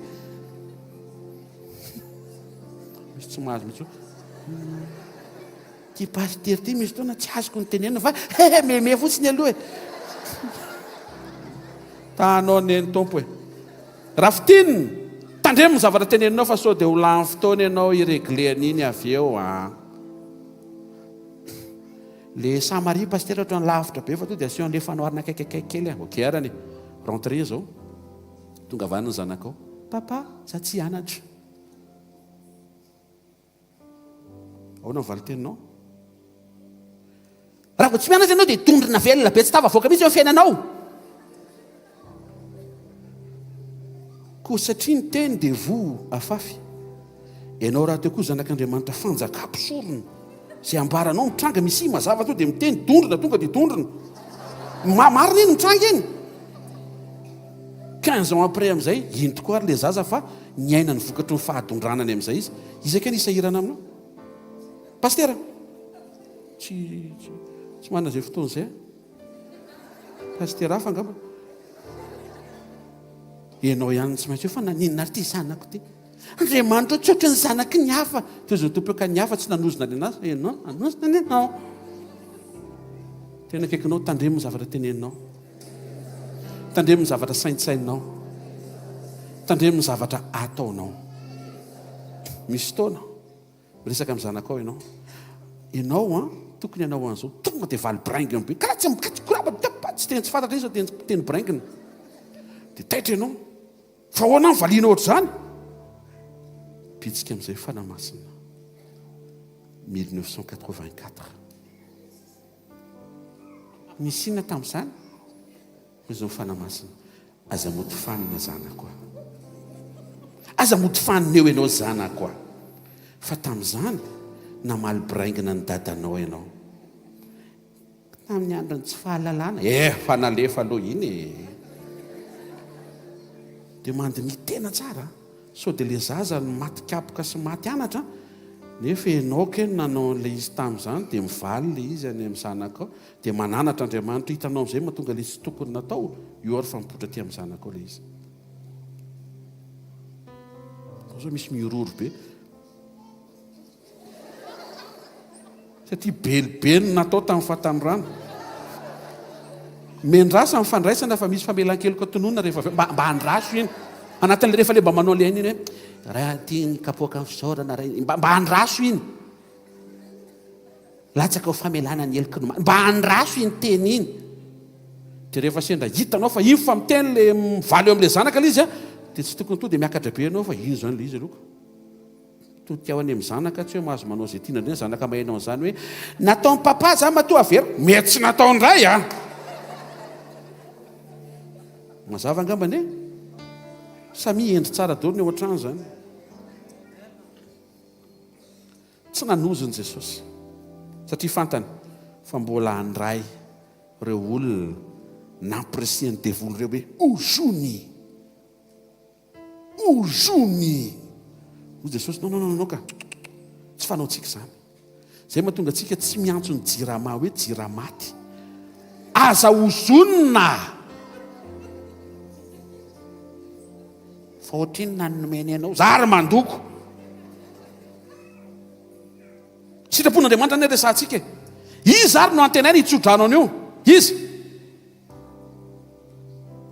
ianao mingavy ampiasao tsara ny vavanao vo ny fo maraina saotra Andriamanitra fa misy popy fa tsisy rano ainao dikan'izany ve mbola tsy maintsy isy rano dikan'io matoa eo ny popy dia ahoana raha ohatra ka niongotra hatramin'ny popy mbola misy mandrose zao hoe alailahy misy irikarangazo isaoran'andriamanitra fa le fo mihitsy tsy mety mahatonga le zavatra be deabe tsy mandeha amin'ny loha ny amboaro amin'ny fo e nareo ve tsy te hita zavatra tsara miaraka tsika mba hita zavatra tsara e miainga amina fo tsara le izy fo marainy tsofirano mety tsirama tonga ny orana miakatsahany rano miaina ny vidin'ny herinaratra tsisy mpangalatsa ny jirama tain'andriamanitra daholo mpitondra sy mpanapaka ao amin'ny jirama amainina izay manana fianakaviana any tsika rehetra ke mba azo herinaritra ny ambanivohatra amainina tsisy problema naranjany tsony eto Madagasikara anondrana hatrany Komoro tsika hatrany amin'ny faritra ataovy mandao tsika nofy e finona fotsiny hivavana eto hoe Andriamanitra tsy hitako tsisy entina mambavaka veloma nofinofinao isamaraina nitenena zavatra tsara aza manozona aza manozona tsony anao lalalala fatelo Jesosy tsy mba manandra teny zany tsy nisy taony Jesosy ka niteny hoe oui je suis grand Jésus tsy niteny zany mihitsy izy rehefa tenen'ny olona izy hoe enao tsara dia zao mivany teny Luc 18:19 nahoana nataony hoe tsara tsy misy tsara fa-tsy iray ihany Andriamanitra hain' Jesosy mamerina ny voninahitra ho amin'Andriamanitra irery ihany amin'izay fahatsara nahita eo amin'ny fiainanao mety misy olona miteny hoe tena ianao ranga tena nomen'Andriamanitra fahatsara tare mihitsy dia mamaiza mamerina amin'Andriamanitra ndry so fahatsara tare zao avy amin'Andriamanitra dia ho voninahiny sy averina aminy mandrakizay man misy teny fikasana hoe and the desert shall blossom et le désert fleurira tsika ane mino zay lazay amin'ny baiboly e amena samy manana ny désert zereny eny io e fa rehefa misy zavatra tsara mitranga maiza mianatra ohatry nataon'i Jesosy tonga dia mamerina voninahitra hoe tena ianao raha lahy tena mahay mihira dia avereny ndre raha tsy teo Jesosy ohatr'izao ny feoako ny foko nojerena ohatr'izay fa satria teo Jesosy dia lasa ohatrany hoe mahafinaritra ny feoako sao dia misy miteny hoe ary mahatonga paster zao mamalina zany tsy eo zany Jesosy aza fampitsara fa tsy ampirepy sa zany hoe mba mitsotra e tena ny akaikinao mahaiza mamerina voninahitra hoe ho an'Andriamanitra irery ihany hoe amin'izay misy eo amin'ny fiainanao fa avy aminy zany hoe amen zay rehetra manambady manatrika eto omeo voninahitra Andriamanitra ny amin'ny vadinao zay rehetra mananjanaka tonga eto omeo voninahitra ny tompony amin'ny zanakao tsy mampaninina misy fotoantsika ny hoe manery le zanaka anao matematika zay mahay matematika ihany no atao hoe mahay ka Petera zao tsy nahay matematika Matthieu nahay matematika Petera tsy nahay an'izany fa Petera nahay nandeha tambony rano zafady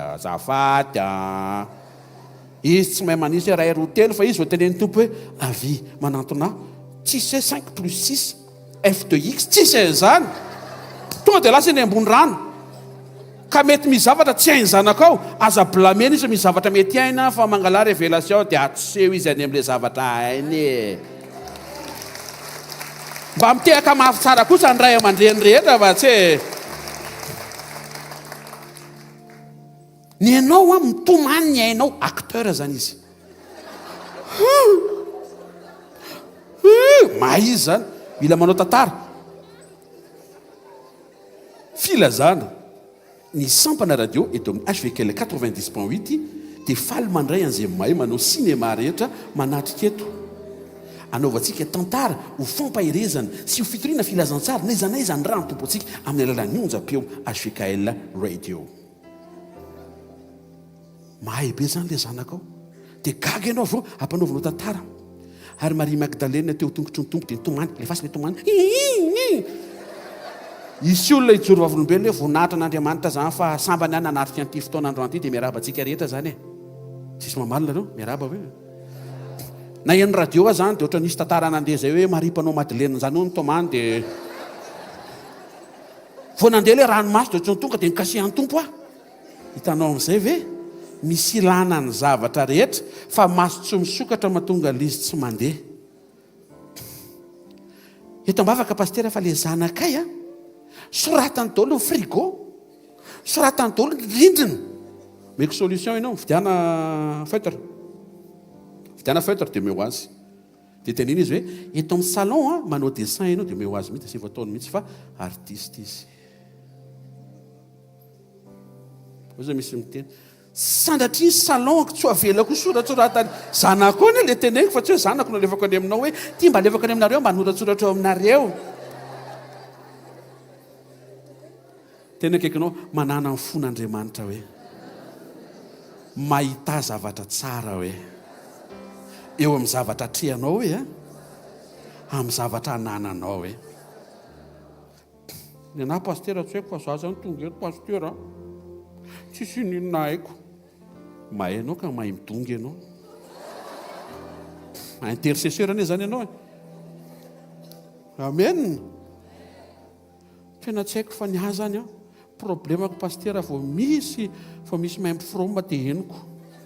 Tsy hoe efa afaka le alleloia. Tsy hoe manao resaka le restaurant le pastera afaka tamin'izay efa afaka izy ianao zao no atrehana. Hainao ve zany talenty zany? Olona mahay mamofona ilainy zany any amin'ny parfumerie. Voasokafana Andriamanitra dia ohatran'le olona rehefa ohatrany baka raha 2 andro zany tonga dia vitany. Ananan'le talon. Tena marina le zany. Ananan'le izy. Dia ianao zany mila mivavaka hoe ahoana zany ny ilana an'izay. Io olona io vao mamofona sakafo dia fantany daholo ny ingrédient ao. Misy zany. Ianao moa zany tsy fofona fa lela indray ny anahy. To dia henoko hoe nahena an'zareo ny siramaminy ity. Ohatra reny produit le amidiny mitseny ireny zany dia zany ny tantareko amin'ny vady aman-janako ao miavy mihinana ireo dia nahena an'zareo ny anana ny lafarinina ity nefa tsy natrehako le izy fa henoko. Voninahitra ho an'i Jesosy. Misy an'izay koa any aminao fa tsy hoe izay teneniko ety sambatra be pastera sady makany tsira be izay mahay mamofona anana. Ianao koa sambatra fa mba mijoro vavolombelona isokafany ao anatinao hoe raha nataon'Andriamanitra tamiko zany dia misy zavatra koa ataon'Andriamanitra aminao fa tsy voatery hitovy. Aza manandrana le zavatra ataoko hoe ikonao manandrana tsisy henoko ka tsy any aminao le iziko. Zay kely tiana tenenina eto fa misy zavatra ao tena akaikinao misy zavatra ao hoe dia mila mivavaka ianao hoe mba ho ampahafantarin'Andriamanitra anao le izy hoe Jesosy tsy nanandra tenza mihitsy rehefa misy fahombiazana misy zavatra mitranga tsy misy tsara fa tsy anankiray ihany Andriamanitra. Jaona 14:10 minaran'i Jesosy tsy mino va ianao fa zaho miray ny ray ny ato amiko ny teny izay lazaiko aminareo tsy avy amiko izany lazaiko izany. Ny ray mitetra ato amiko ny manao ny asa. Mianaritsika tsy mitsara tsy manameloka mamela heloka. Mianaritsika tsy manozona. Mianaritsika tsy mba manandra teny. Jesosy niseho ho azo jerena. Le voalohany teo Jesosy niseho ho azo tafina. Ty faharoa ty niseho Jesosy ho azo jerena. Mampirisika antsika amin'ny Baiboly hijereny Jesosy. Jaona 2:7 zao ny tenenin'ny tompo tamin'ny Tomasy. Nanina ianao tsy teto tamin'ny herinandro rehefa tonga teto tany Tomasy nangay ianao. Tsy aritra kely zay fa zavady alleloia. Tsisy an'izay ao anaty anina sao dia misy Tomasy no Baiboly. Zany nanao an'izay teto fa dia zao ny teneniny atehefeto ny ratsan-tananao. Jereo ny tanako. Ary atehefoko ny tananao ataovy amin'ny lany voako. Ary aza isan'izay tsy mino fa mino. Mijery ny tanan'i Jesosy Tomasy. Inona ny hitany voalohany? Le rideau tetsy ambadika tsy satria goaka ny tanan'i Jesosy dia tazana teo amin'ny tanany. Ohatr'izay ka dia ampitadidinao tsara ty fampianarana ity. Goaka noho ny amin'ny famonjena ny tanan'i Jesosy. Tsika nefa izany tanana zany izay no mahatonga hoe mania. Dia mody tsisy mahafantatra zay tsy mieritreritra nyzany mihitsy fa zay tanana eo dia tanana avy amin'ny tompo dia manicure amboarina tsara ny tanana. Raha sendra maratra dia maratra sipa ny tanako. Sady ny tanana sensible be elaela vao misikatrize. Fa nen'i Jesosy le tanany tsara tarehy mihitsy tonga dia velao raha ho goaka any. Dia jereo ny tanako izy. isaky mijery ny tanan' Jesosy ianao dia tokony hatsiaro hoe novonjeny ianao. Tena kaikinao rehefa mijery ny tanan' Jesosy ianao hoe dia mahita goaka hoe satria nisy fantsika hoe teo mihazo fijaliana ho anao hoe tsy mahenteaka ho an'Andriamanitra. Raha sendra tratra n'ity zavatra ity zany ianao miady kely ao an-trano hoe nareo tena tsy mba manao, afaka manao tantaraka izy. Alleluia.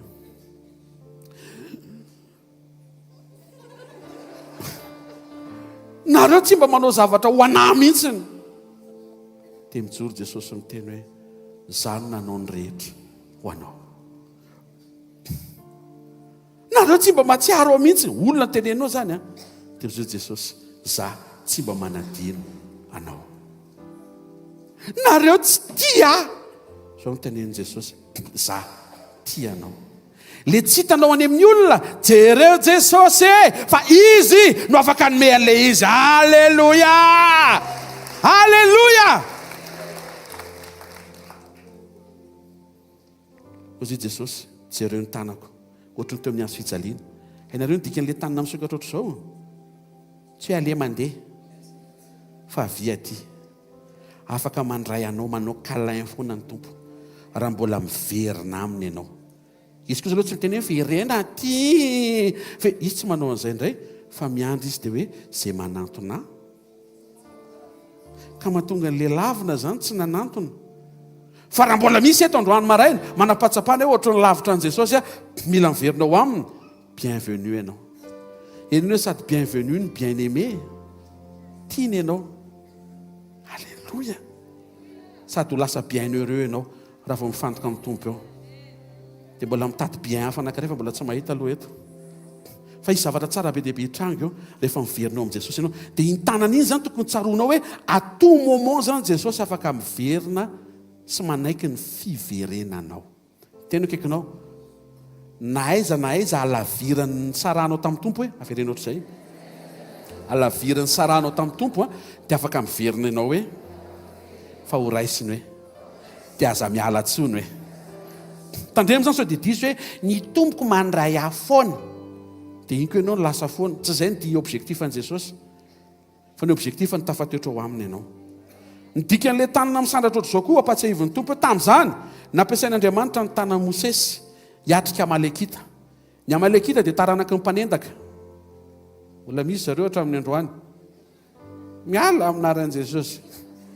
Dia nitanjo zareo reo enina hoe misy firenena vao mivoaka avy any Egypta nitonja ny tena fandehany. Vola, lokony be dia be vola, mena, vola, fotsy. Ny ianao amin'izao zany manga, misy ohatry ny tsipitsipika kely dia misy soratra. Dia ho avy zareo anendaka firenena. Dia fantatrao ny fomba nampandresen'Andriamanitra andry Mosesy. Asandrato ny tananao. Rizany ele entana sao dia ianao fa fahazarina aloha hoe aofa foana ny tananao. Niatiko ty tanany ty foana anao vao misy dikany rehefa mba ataovy fotsiny. Ohatra, misy olona tonga avao miaraka amin'ny tena sambosa be dehibe, dia zao ny teneniny, ataovy ohatr'izao ny tananao. Raha zay ianao atao le izy. Alleluia. Manome izy zay matoa izy, raha tsy hoe olona teny fetinam-bavaka be. Dia ohatr'izay mihitsy le izy, rehefa mandeha ny directive, avaofa ny tananao, to dia mizara mankatoa, dia avaofa fotsiny. Raha sendra eninao hoe sahirana ianao rehefa manadran-tanana, dia akombony eo amin'ilay faritra tahorana fa anelingelina ny fifantohan'ny hafa. Fa ny tompo anafaka. Raha nanafaka ny frôme izy, anafaka ny zavatra rehetra izy. Amin'ny anaran'i Jesosy Kristy verina masina sy manan-kery avy Nazareta, raisy zany. Tandreny hoe zany tsy atao anaty vavaka e. Hoe mangataka an'izay rehetra mahay frôme rehetra anantony eto, hivavaka ho anao zay tena tsisy anantony raha tsy hoe olona tena efa voafory rehefa tena atao amin'ny asa famono efa ela be, dia ho avy ampatsorana hoe za pastera. Rehefa avy eo tsika rehefa ao anatin'ilay sitrano hivavaka ho amin'ny maimboelika rehetra. Ohatran'ny gênant be zany dia ho avy eto ianao dia tena izy tendreo. Marina fa tsy natao hitsara fa afaka izany aminaran'i Jesosy. Raha zany ny problemanao dia ho afahan'Andriamanitra amin'izany ianao. Ny antony mety izay mahatonga anao voaroaka foana any amin'ny fiasana. Satria ilay asany ampiasana mety manandra-tany ohatr'izao foana. dia sepotra mpiara-miasa dia manao anina hoe ianina tsy mety tsy afaka miara-miasa amin'ntsony zay problème zany fa za maivanina fa androany misy fagagana eto amin'ny anaran'i Jesosy Kristy avy a Nazareta misy zavatra mitsombadika eto amin'ny anaran'i Jesosy Kristy avy a Nazareta misy zavatra miova eto amin'ny anaran'i Jesosy ohatry mampimely izy fa marina dia rehefa mibanjina an' Jesosy ianao manao manokatra ny tanana ohatr' izao dia mampatsiary Jesosy hoe ny fandresen'ny zanak'Israely arakaraka ny tsanganany tanan'i Mosesy no azon'ny Arona sy Ora avy tatao amin'ny gauche droite satria raha vao reraka dadabe dia resy ny zanak'Israely fa raha vao atsangana ny tanan'ny dadabe toanany dato Ora sy dadafara i Arona dia mandresy ho azy ny zanak'Israely neny Jesosy tsy olona ny nandrasany tanan'le tanany mba hiantoka ny fandresenao fa Jesosy asio fantsika amin'izay tsy midina tsony eo mba handresy foana ny zanako. Ianao zany rehefa mijery ny tanan'i Jesosy ny olona mahita marary zao io tanana io fa ianao mahita fandresena ho anahy fanaovan'ny tanana ohatr' izao à tout moment. Tsisy délestage ny fidinan'iny tanana iny satria fantsika mihitsy miazona azy io ka nasendra reraka ary ny tompo dia le fantsika miazona an'le izy mahita fandresena mahazo toerana amin'ny fiainanao matoa sain'Andriamanitra banjinao sy jerenao ny tanany dia mba atsiarovanao fa vonina ho anao ny fandreseny natao andresenao zay mijery an' Jesosy natao andresy. Eto mbavaka pastera fa zao ohatra ny resy zany foana jereo Jesosy fa vao mijery an' Jesosy ianao tokony tsaronao matoa mitsangana ny tanana ho anahy ny fandresena avereny ho anahy ny fandresena avereny ho anahy ny fandresena avereny farany ho anahy ny fandresena.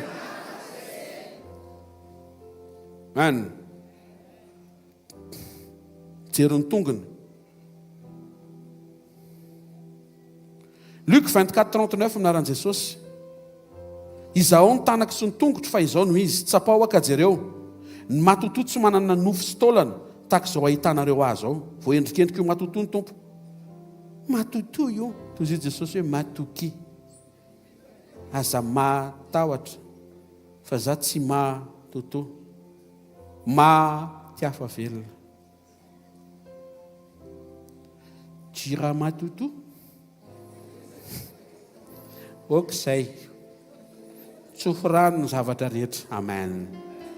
Ny tongotrao no mitondra anao mandeha dia hoy Jesosy ny zanak'olona dia mandeha arak'izay nanoratana azy. Rehefa mijery ny tongotry Jesosy ianao dia mahita fa Jesosy nandeha tany amin'izay nanoratana azy.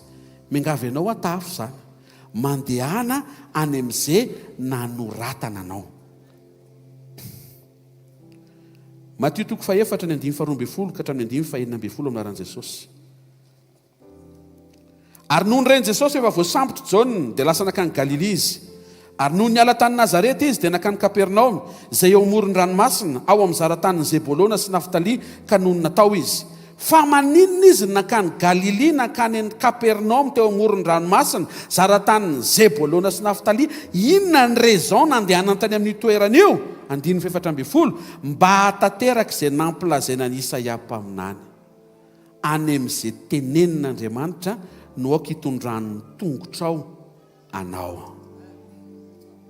Amen. Mijery azy rehefa mijery an' Jesosy ianao mijery ny tarehany dia izao no teneniny aminao.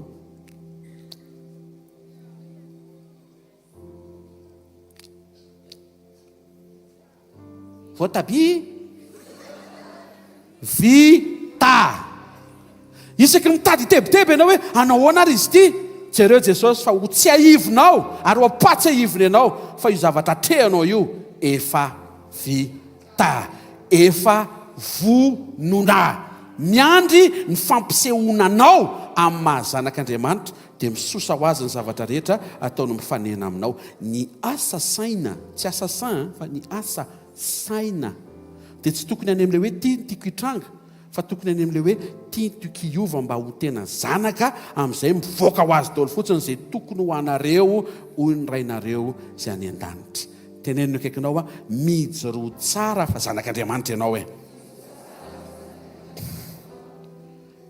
Zay mijery an' Jesosy dia velona taka menarana varahana nambarin'Andriamanitra nasena namboary Mosesy dia hozy Andriamanitra hoe zay olona voakaikitra menarana ka mijery le menarana varahana dia velona jaona 3:14 ami'ranan jesosy tahaka ny nanandrata mosesy menarana tany anefitra no tsy maintsy hanandratana ny zanak'olona dia toiziko izay mijery an' jesosy a dia velona marina be zany exemple nisy lehilahy zay efa ho faty ny anarany a jio dia fanampy ny anarany a lahy jiolahy ny teo akavanana efa ho faty manaintaina marary zany fantsihan' zany ny tanana ny anao ary cure-dent vilana kely fotsiny tsaka fa ny anazy tena fantsika ary tsy maintsy fantsika be manjary tsy mahazaka le vatana dia rofotra ny tanana dia le jiolahy zany efa zany jiolahy eo ambony azo fijaliany zany tsony efa tsisy fanatenana tsisy hoe fantatro amin'ny procureur fa ialeto mialaina ny ataonao eo fa tsy procureur no ninenina aminao eo satria tsy procureur ny ilainao jesosy avy a nazareta no ilainao dia izao le jiolahy anankiray tena jalambody be mihitsiny raha mesira nga ianao dia vonjeo ny tenanao dia vonjeo zay sady tsy nijery an' jesosy akory izy zay koa ny problema tsy nijery an' jesosy izy dia tsy velona le manao an'izao fotsiny taty zany jesosy raha mesira nga ianao dia vonjeo ny tenanao dia vonjeo koa raha nga zay voalohany ny mesia tsy mamonjy ny tenany fa ny mesia tonga monjy ny hafa diso zany le taimbava misy taimbava diso ane diso jesosy tsy hidiny eo amonjy ny tenany au contraire miaritra eo izy amonjy ianao problema le jiolahy tezitra be teo fotsiny izy nareo secte mpanangom-bola fotsiny eo le anankiray tetsy aza manao an'izany alahy mahatonga antsika etany hoe normal be tratrampitandro ny filaminantsika nanao ny tsy mety namoaka fitsarana ny olona normal tsika raha miantona eto fetifety aloha fa reraka ny tanako dia le izy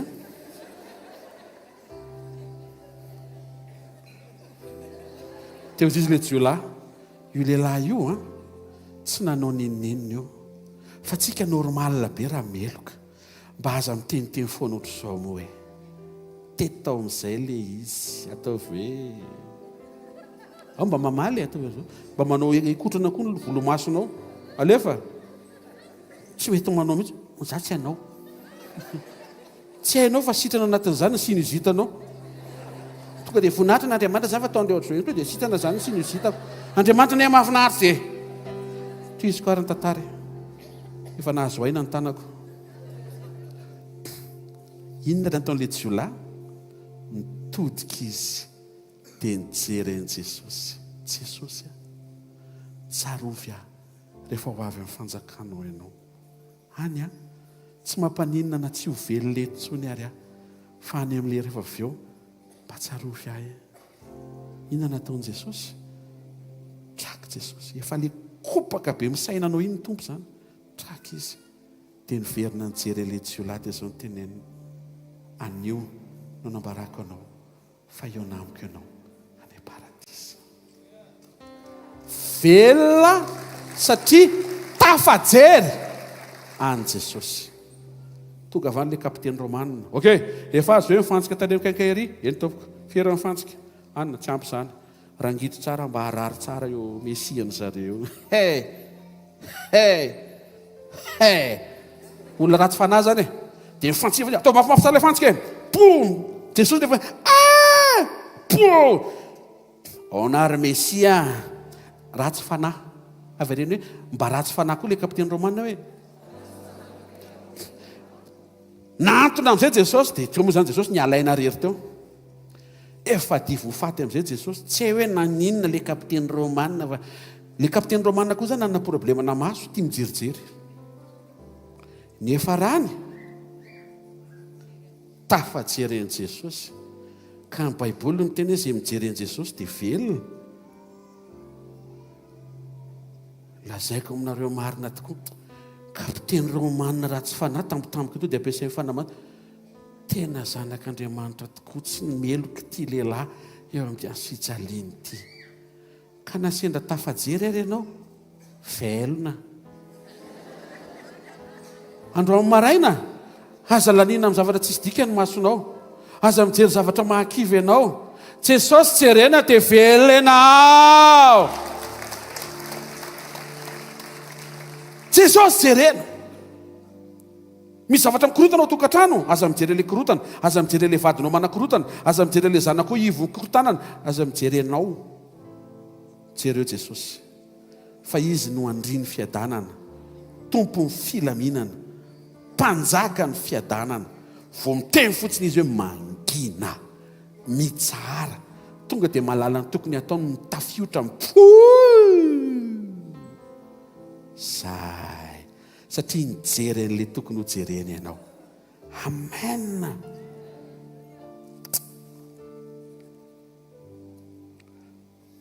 Farany Jesosy naneho ny tenany mba ho azonao ifampiresahana.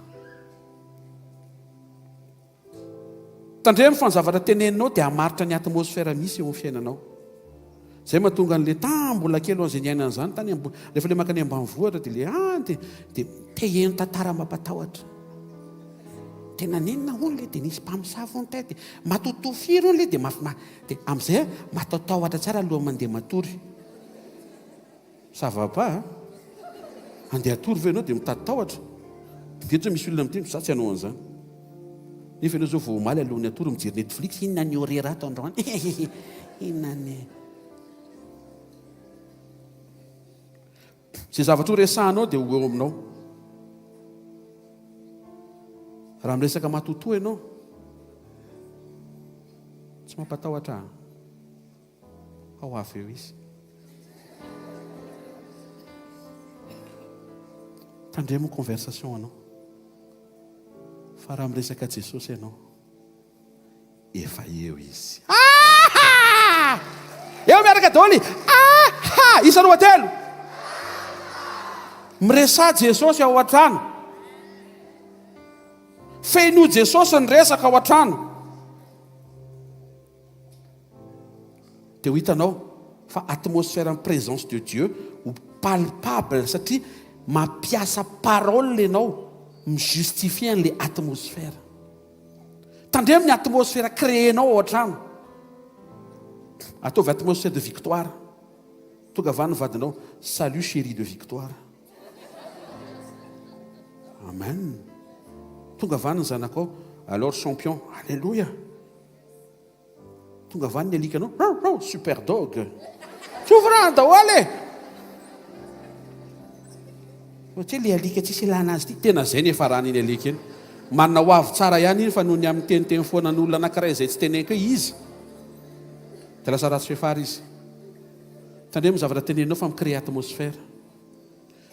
Tandremo sao dia zavatra teneninao lasa micrée atmosphère de paresse. Lasa kamokamo daholo ny olona raiky ny trano satria zay ny teneninao. Nareo aty koa mampakamo dia mahazoaina be le fanahy ny akamona andao atory daholo aloha tsisy enena. Ohatr'izay mihitsy le izy. Mihaino ve tsika ataovy misy atmosphère de joie ao an-trano. Fofo maraina. Aiza misy inona? Misy Andriamanitra ato hoe. Nisy taona zay niatrikolana kely fa simba amin'ny fiara. Simba amin'ny fiara. Tena simba be Lazarosy maty farina tany am-pasana mihitsy. Fa mbola velona Jesosy. Nisy taona miverina avy any dia faly be fa afaka mividy filtre à air. Zay mba afaka mividiko tena faly tonga tao ohatrany nahazo filtre à air nahazo filtre à air dia miara-mandihy izay mianaka. Zany ny ataovy ambiance afa-tsy ty fiainany ty zany tsena isaory an'Andriamanitra izay misy ankasitrao an'Andriamanitra izay ataony ara-potoana. Tena mainana anie zany miresaha ny miracle vitany. Miresaha tsarovo ny asa mahagaga nataony ozy ny Salamy 105:9. Ozy izy Jesosy eo Marka 5:19 lazao amin'ny havanao ny zavatra lehibe nataony Tompo taminao sy ny namindrany fo taminao. Misy fotoana tonga ny fivorim-pianakaviana dia ina vaovao nareo ina vaovao tsara le nem tsy mandaha fa eto ny Tompo miteny hoe resao amin'ny havanao izy izay nataony Tompo taminao sy ny namindrany fo taminao. Ianao zany mila miresaka tena tena misy reto Jesosy tena miasa izy, tena mahery izy, tena mamaly vavaka izy. Alohan'ny hivavaka rehefa reno hoe ohatrany misy taona mihina fa mahatsapa an'ity rehefa le andeha hivavaka ity dia ohatrany reno be zany mihitsy hoe tena inona ary nataoko eto zany. Ohatrany tsy hitanao zany zany andeha hivavaka dia andoalindoaly keto ohatrany tsy hitako. Avy reny ao an-tsainao anaty baiboly nivavaka Abrahama valian'Andriamanitra, nivavaka Isaka valian'Andriamanitra, vavaka Josepha valian'Andriamanitra, vavaka Mosesy valian'Andriamanitra, vavaka Jean Paul valian'Andriamanitra. Aza mitady izy zany fa nisy olona fotsiny Jean Paul anarany vavaka izy dia namaly Andriamanitra. Hivavaka ianao valian'Andriamanitra. Tamin'ny herinandro ambony nangataka hoe hisy bus mandalo amin'ny fotoana efa alina za rada misy fafana nefa za te hody nefa alleluia efa nisy bus ary olona to dia niteny hoe midira zanak'Andriamanitra ny fifalian'ny tomponao ho aterina tranetranonao ianao. Alleluia fampahitana fitiana zany. Reny isaoran'Andriamanitra vy Andriamanitra nitsaronao tamin'ile nirava teto ianao ke mihaino ahy ary ake ianao mihaino ahy foana ary raha zao zany mandoaly keto mbola hihaino ahy ndray zany ianao. Zany ny ilaina fiomanana alohan'ny mandoaly ka fa tsy efa mpandolena vao.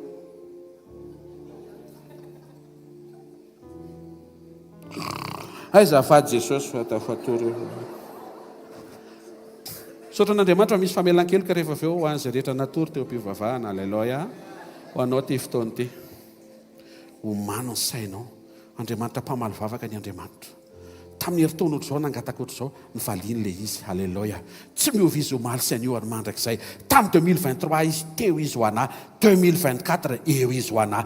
Teroarany loaly ty forotsa amin'izay fa tonga dia alefa mivavaka fa présent Andriamanitra mahatoko fa zay rehetra ho resahako amin'ny eo anokatra lalana izy tahaka izay efa nataony hatramin'izay. Tero amin'izay ary mivavaka tonga dia alleluia.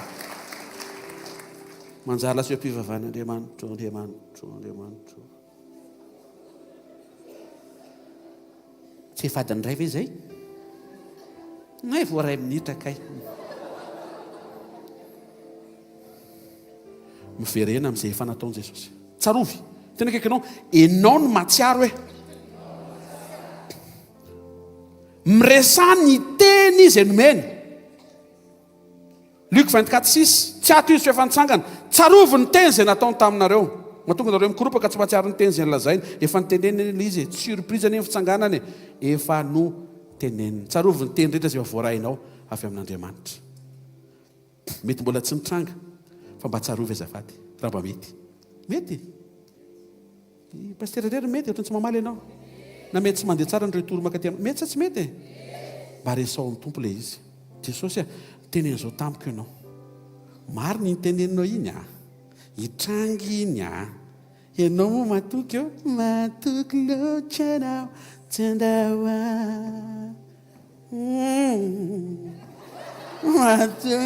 irao zany mba ho tafateotra ao ponao ny toky fa zay ny teneniny efainy, zay natombony faranany, zay ambarany iantoany, zay tsy miovana izy ty taonty zao izy ny teny ozy izy Pasteur Jao Bily Jao Bily ampidiro ny anaranao tsy mety le izy tsy afaka tsofoka hoe Sylvain Bily isaorana ny tompo fa netiny analo zany. Alleluia.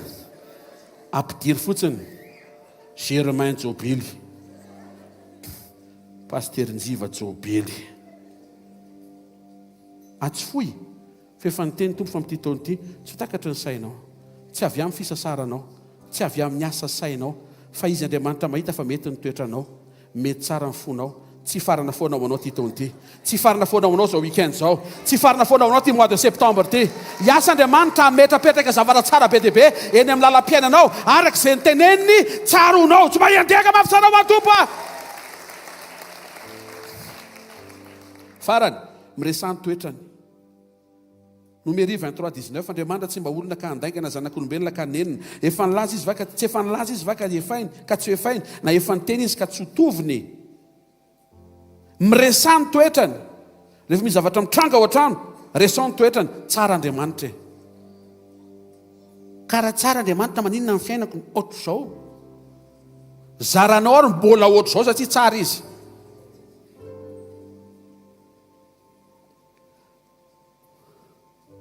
raha tena tsara izy manino ny tiakikely tanako ty marary dia zao nyvaliteniny satria tsara izy dia salama daholo ny akikely setrany amin'ny akibe izy 7 ambiny ankoatra le anankiray hitarainanao fa fantatrao fa tsy zakanao raha izy 10 miara-marary miaraka amin'ny akikely tongotra ka tsara izy sa tsy tsara tsara izy marina ane zany tantareko anareo zany mahay izy mijery Andriamanitra tsy maheno ty sofony ty fa misaotra Andriamanitra fa ty tena maheno be na mifosafosa amin'ny mpanodidina ary henina izy ty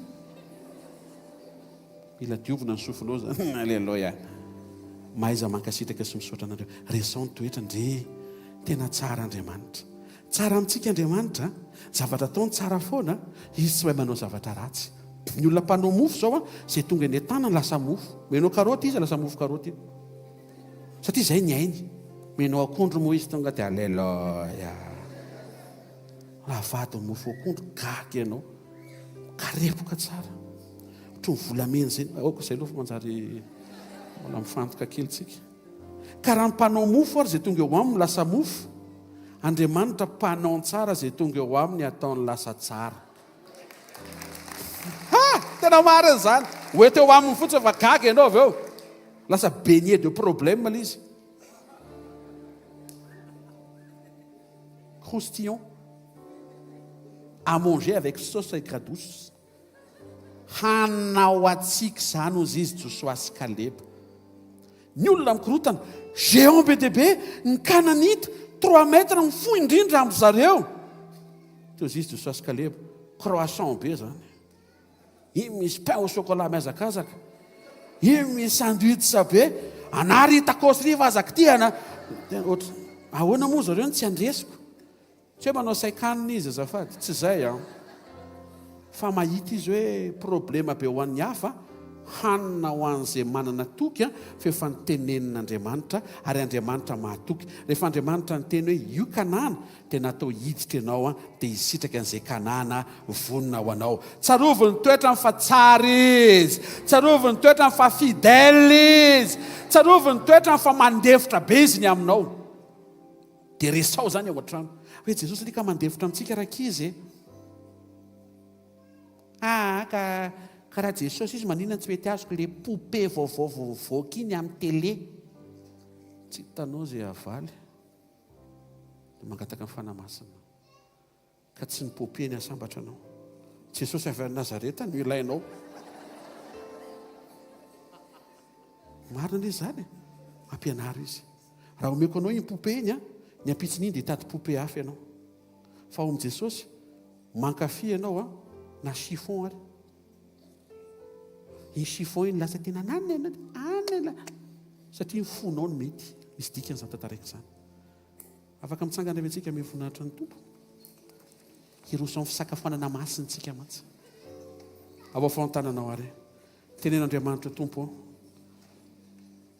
sotra fa niseho ianao mba ho azoko tafiny oeto anatren'Andriamanitra ny fonao mora mitsara oeto anatren'Andriamanitra ny fonao mora manameloka oeto anatren'Andriamanitra ny fonao sarotra be mihitsy ny amela heloka fa natao anahaka an' Jesosy tsika fa Jesosy sady tsy mitsara tsy manameloka ny vonina ny amela heloka oeto anatren'Andriamanitra fa Jesosy tsy manozona oeto anatren'ny tompo raha sendra efa tafalatsaka ianao nanozona olona nanozona avana na mety nanozona ny ankonanao miverena androany fa afaka ny ositranina ny tokantranonao verena atrehan Jesosy ihany koa fa izy mampianatra antsika fa tsy natao anandra teny itsika amin'izay voninahitra sehony eo amin'ny fiainantsika Jesosy nyseho mba ho azo tsika jerena ny masonao sy ny visionnao amboary hijery ny tanany tsarova eo vita ny famonjena jereny tongo fa ny tongo mitondra azy ary amin'izay tenenin'Andriamanitra mijere azy fa zay mijery azy dia velona tahaka an'ilay jiolahy saika maty fa lasa velona tahaka an'ilay kapiteny romanina tokony homeloka fa namono ny Mesia fa lasa velona namantatra hoe izy ny zanak'Andriamanitra miverena amin'i Jesosy tenen'Andriamanitra amin'ny fisiny etaeta ao anatinao hiresaka aminy ny resaka momba azy hiresaka ny zavatra vitany hiresaka ny toetrany fenio Jesosy ny conversation ao tranonareo fa nidiny Jesosy ho aseho mba ho lasa sujet de conversation eny ambava amin'ny mpianakavy hatrany ampiasana hatrany ampianarana amin'izay rehetra atao amin'izay rehetra trehana androany maraintsika iroso amin'ny fandraisana. Ny alalan'ny fandraisana dia ampitain'Andriamanitra indray ny fiainany atonga antsika anana fanapa-kevitra tsara tena hanahaka azy. Ny ala izay namadina azy Jesosy nandray mofo dia izao ny teneniny, mitsofony rano ilay mofo ary mitsodrano an'izay mofo eny an-tananao amin'aran'i Jesosy. Fa ny nofon'i Jesosy nitondra ny fiainan'Andriamanitra ao anatinao. Amakivaky ny vatanao ohatra ny tambokatra ny Paladie iny. Isy fiatraikany eo amin'ny fanahinao, ny ainao sy ny vatanao. Isy fiatraikany eo amin'ny fiainanao iny mofo eny an-tananao iny. Mofo tsara iny. Iny le tena fihinana ny tenenin' Jesosy hoe ny sakafo rehetra azonareo hohanina fa ny nofoko ny tena fihinana ary ny rako ny tena fisotro. Hitondra fanasitranana faobe ao anatin'ny fiainanao sy ny vatabeanao. Iny nofon'i Jesosy eny an-tananao iny, tsofina rano tanteraka izany amin'ny anaran'i Jesosy Kristy avy Nazareta. Raisin'i Jesosy le mofo dia izao ny teneniny, raiso hano izy tia ny tenako izay mivakiana ho anareo, izao ny atao fahatsiarovana. Tsy mofo tsoa zany iny an-tananao iny, fa ny nofon'i Jesosy. Jerenao le izy, ohatran'ny mofo. Hohanina le izy, ohatran'ny tserina mofo. Tandremo sao dia mandre tsirona totokena tamokary. Fantatry ny tompo fa hikoropaka ianao raha hoe na ohatra ny totokena mofo le ampidirinao fa Jesosy mampianatra anao finoana ny nofony no miditra ao anatinao. Izay mihinana ny nofoko izy sy misotro ny rako manana fiainana mandrakizay ary za hanangana azy amin'ny andro farany. Saorasy.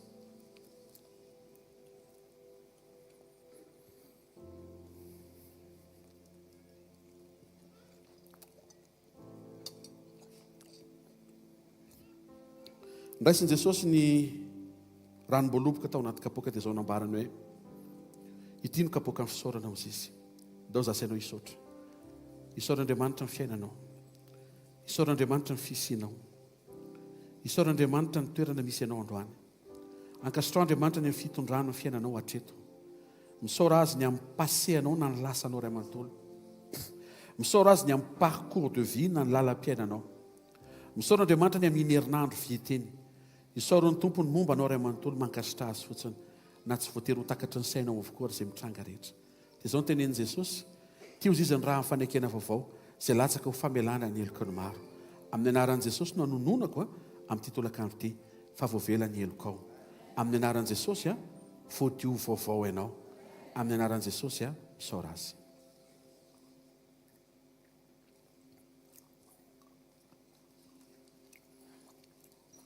Avao fontanao dia asio fisaorana hatrany. Saotra ray amin'ny anaran'i Jesosy fa ny fiainanao mikorina tao anatinay. Manarona ny fiainanay maholona. Natao hanahaka anao zay. Dia misaotra fa fotoam-panasitranana ny fiainam-panahany indray androany.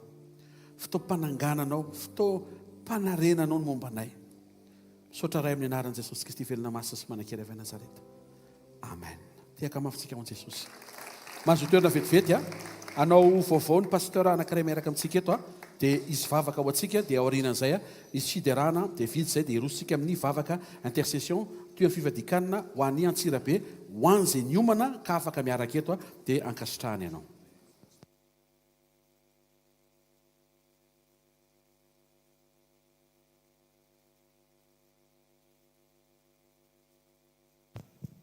Alleluia. Miara-patsika amin'ny anaran'i Jesosy anatanteraka ny fanatitra fahavolon-karena sakrifisy tompo dia miteny azy amin'izay foana eo anatrehako tsy mitondra fanatitra dia aza atao mitovy amin'ny efa nataonao omaly sy afaka omaly fa le fonao vaovao voavy niova teo izay koa no anoloranao ny tsara indrindra ho an'Andriamanitra. Amen. Fotoanantsika androany fivadikanina dia na ataoko raha hoe tsy niomana ianao tsy maninona fa eto ny fotoanantsika rehefa avy eo hatramin'ny 2 andro any hatramin'ny ray dia manararoatra n'izay fotoan'izay tsika dia ny fonao no tena ataovy azo antoka miaraka amin'Andriamanitra satria anova zavatra Andriamanitra, anova ny fiainanao Andriamanitra androany. Hiatrika ny kroazady tsika fa voalohany indrindra araka ny resahan'ny mpanompon'Andriamanitra dia ianao aloha no atao kroazady voalohany. Amen. Dia ny fanaovana kroazady ho antsika eto dia ny fivadikanina dia izay ny zava-dehibe dia mino fa tsika tsirairay avy ireo samy ho vonona ao anatin'izany dia ho sitrapony tompony croisade araka nyresahana teo moa zany dia 27 28 29 septembre ho avy zao any Antsirabe.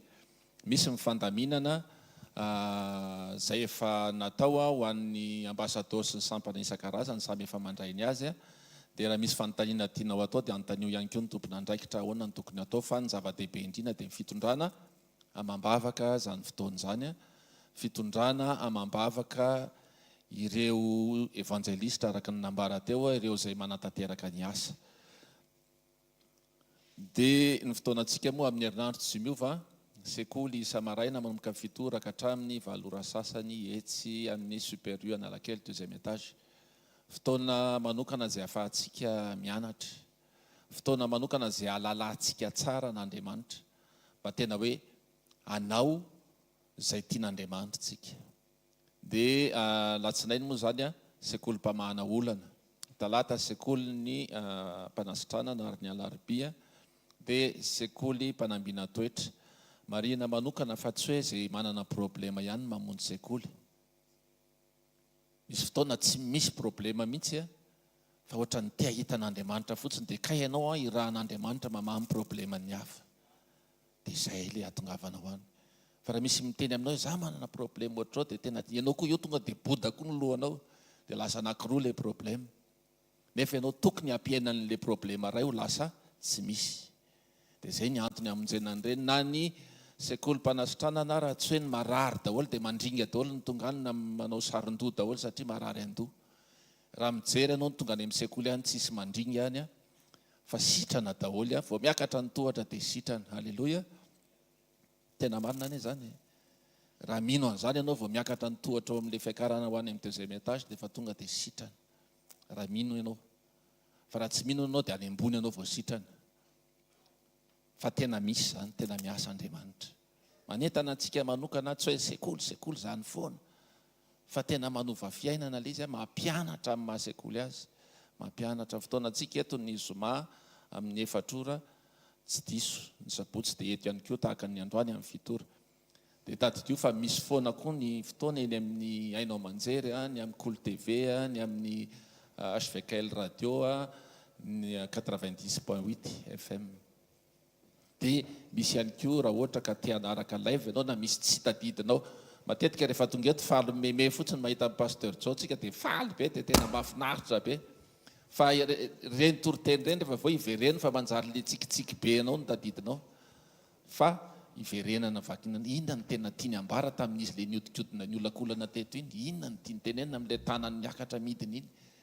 Misy zavatra tian'Andriamanitra ambara amintsika dia any amin'ny HVKL events any amin'ny Facebook ny afaka averinao reny toroteny reny. Afaka averinao reny dia hitanao hoe aika tena tsara Andriamanitra eo amin'ny fiainako. Halleloja. Ndao tsika hitsangana ary. Ndao tsika hitsangana dia hanolotra ny fanatitra ho an'ny tompo ahinjiro etỳ anoloana raha ny tananao ahinjiro etỳ amin'ny fanatitra. Raha amin'ny anaran'i Jesosy misaotra anao tompony amin'ny fitantananao ny dianay, ny fiainanay, ny momba anay raha manontolo. Omenao ny fahamarinana foana zay ary afaka miatrika fiainana zay. Ninona mety fiseho, ninona mety takatry ny saina dia fantatray fa eo foana ianao, tsy miala ianao. Dia taio ny fanatitra fa volonkarena sakrifisy. Nisy zavatra maro nataonao amin'ny fiainanay Andriamanitra, tsy takatry ny saina zany ary misaotra anao zay mbola fahafahanay manantanteraka an'izao dia raiso hoanitra kasitrahany zany tompo. Avy aminao ihany zany kanefa fantatray fa fanavaozana ny fanorantenanay sy ny fisainana ihany koa zany. Dia misaotra ray amin'ny anara maherin'i Jesosy. Amen. Andao tsika hitehaka mafy voninahitra Andriamanitra.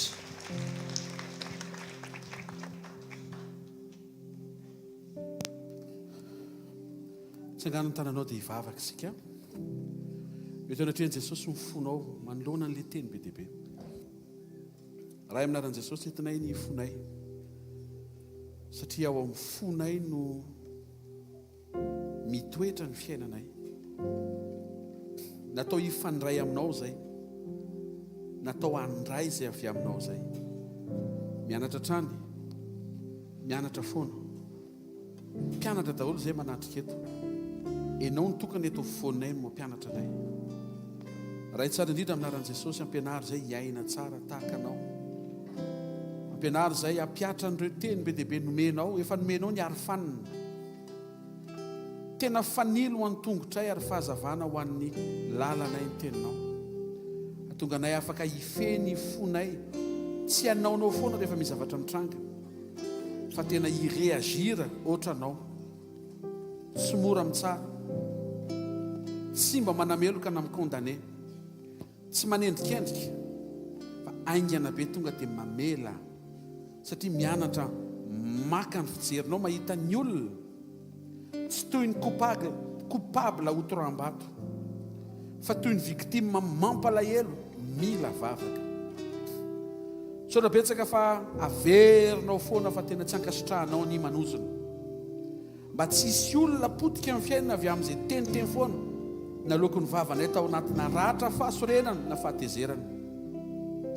Dia misaotra fa ampianarinao zay tena anina fiainam-panetretena, koa zay rehetra fahombiazana hitanay tamin'iny herinandro eny, na asa vita, na vola azo, na toroteny tanteraka, na vavaka mivaly, na fianarana na omby, na projet ny tranga fampahitana fity na inona na inona. Androany zay mamerina ny voninahitra ho anao rery ihany, satria enao no tao ambadika ireny, ary enao no ambadika ny fiainanay sy miariary eo amin'ny fiainanay. Saotra ray aminaran'i Jesosy fa natao hiresaka aminao zay, natao hiresaka ny momba anao zay, vavaka izay mba hiova mihitsy ny sujet de conversation eny ambavany zanaka ao tsararay avy tonga nanatrika ny saintisaina andro amin'ny maraina, izay hoentina any an-tokantrano, any am-piasana, any am-pianarana, mianaran'i Jesosy. Dia tsika hanambara fa izy no Andriamanitra mahasitrana antsika. Amen. Ianao lay ray mpanasitrana, lay mpanasitrana, ny teninao no fanafodiko. Ianao lay ray tsy toa, ianao lay ray panasitrana, lay panasitrana,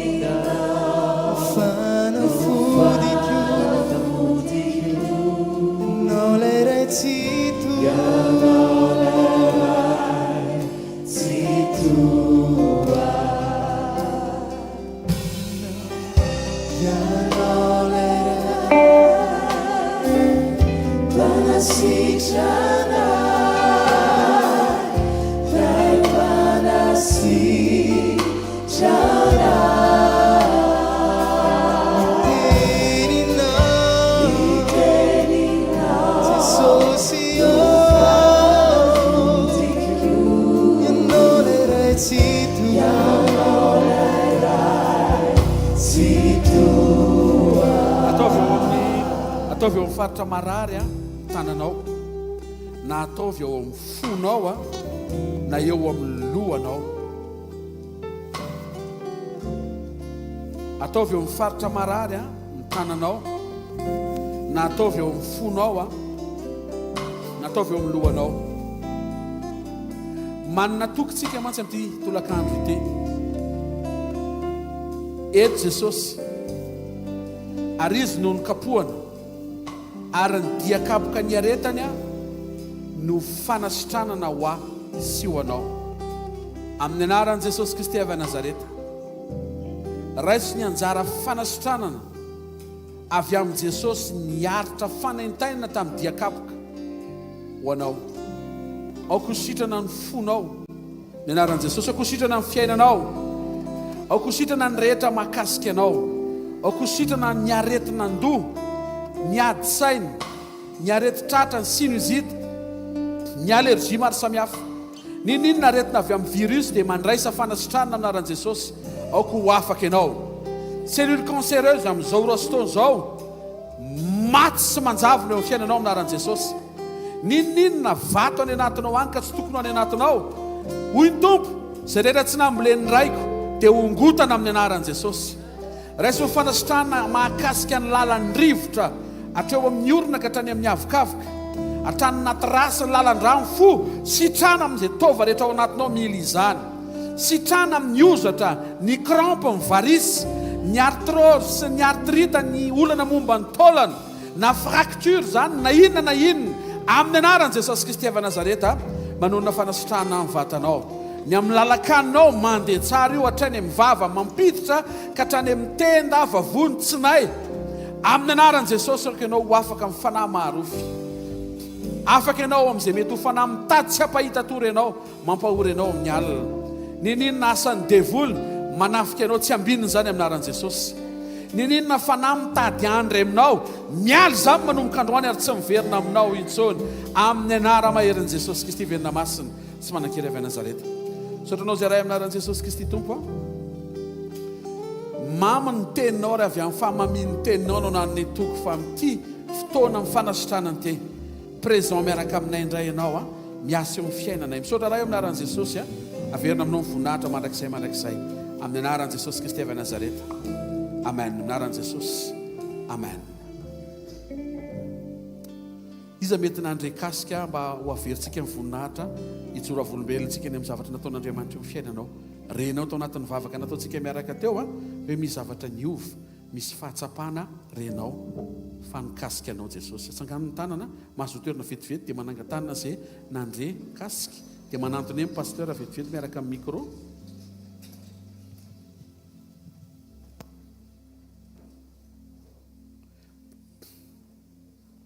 Alléluia.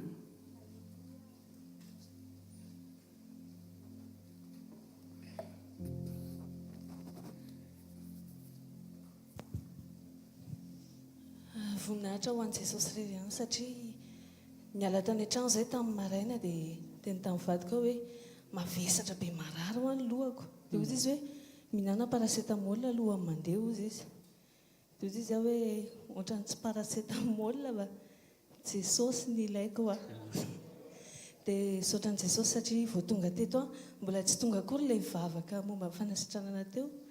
Dia vao tonga teto a dia tsy henoko tsony ilay mavesatra, tsy henoko tsony ilay marary. Fitiavana na tonga ilay hoe asio paracetamol aloha ilay makaty a. Saotra rahalahy.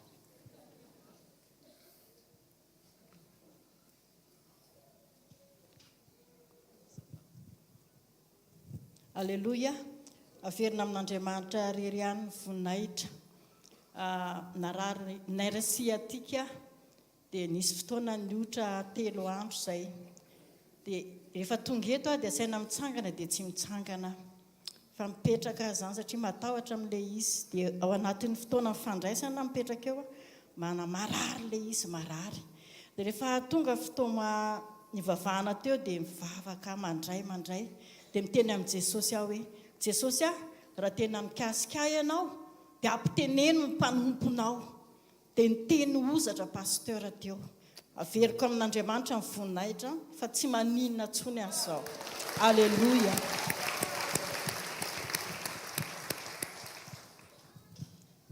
Voninahitra ho an'Andriamanitra ny atongavako eto am-piangonana eto androany. Nangataka fotony tamin'Andriamanitra hatr'izay. Fa androany izay nijoroako vavolombelona eto anatrehan'Andriamanitra va manana fotony. Alleluia.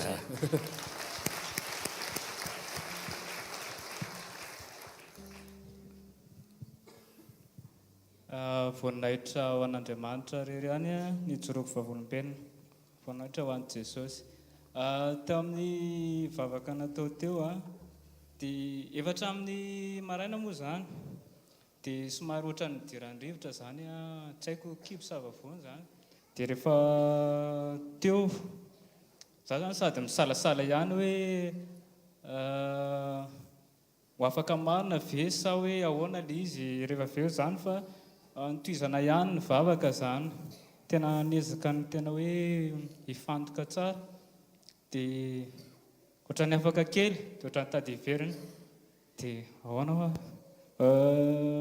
sady misy fisalasalany kely ihany ao anatin'ny saina zany fa avy eo efa le mipetraka teo amin'izay mandeha ny fijoroana vavolombelona tena mahatsapa hoe memaivana dia ny saina amin'izay manomboka hoe tena nisotrany Jesosy marina angamba zazana fa tena na tamin'ny fifantonana tamin'ny nandritra ny fotoam-bavaka arany somary sahirankely indraindray satria indraindray tena manaikitra mafy be fa miezaka fotsiny dia izao nefany tena ohatra mbola gaga ny saiko ary hatramin'izao hoe tena afaka maivana nakay za tsy fantako hoe inona ny zavatra nitsanga tamiko fa voninahitra ho an'i Jesosy. Halleluja, voninahitra ho an'i Jesosy irery ihany. Tamaraina teo hoe andeha hianatra izany atsy ambony atsy dia voan'ny sery be sady marary ny tenda dia nidy nefa tao am-pianarana dia hoy izy hoe tena misy anto matoa midy fa aleo mivavaka fa eto akaiky eto ihany vao niditra tato vita ilay vavaka teo tena hoe afaka ilay narary tamin'ny tenda tena tsy voan'ny sery tena tsapako hoe niala ilay aretiny. Voninahitra ho an'i Jesosy.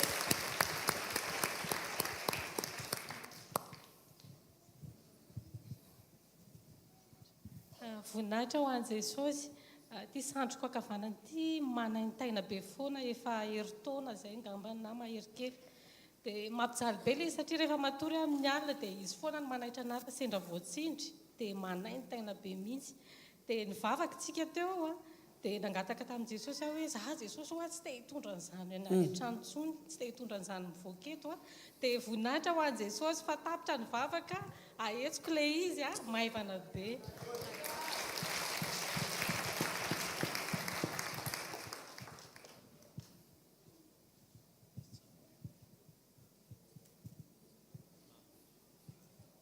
Halleluja.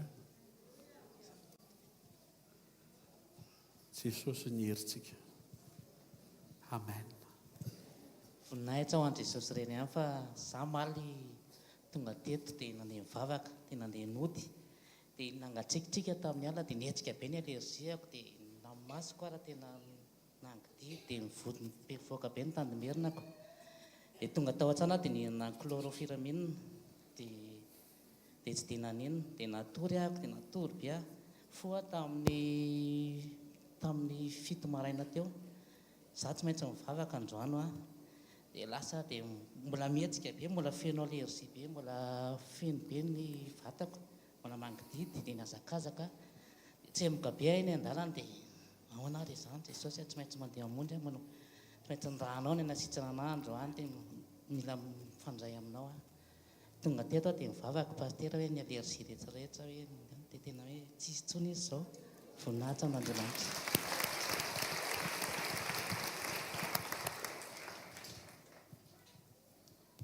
Alleluja. Voninahitra ho an'i Jesosy irery ihany. Ty tanako ty zany fa elaela kely afaka mihetsika fa misy position tsy vitany fa misy ozatra marary kely izay ato dia tsy afaka manao ohatr'izao dia ohatran'ny andro teo hoe aiza le ozatra Mateneny ihany ozatra dia tena henoko le izy hoe zay misy ozatra marary dia vao vita misy le teny dia henoko maivana be tato dia izao zany izy aloha tsy dia raina Jesosy dia izy miamboninahitra.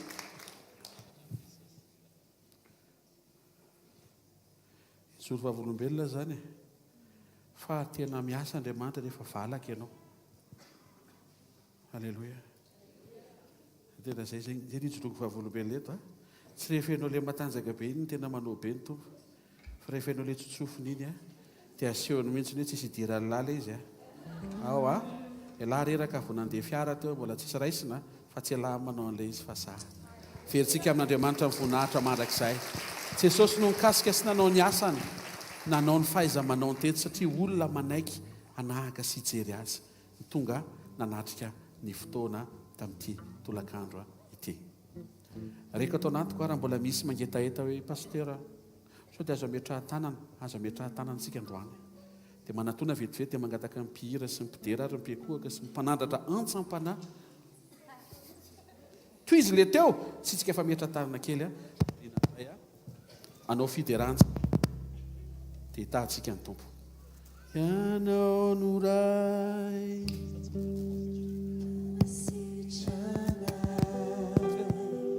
efa metra tarana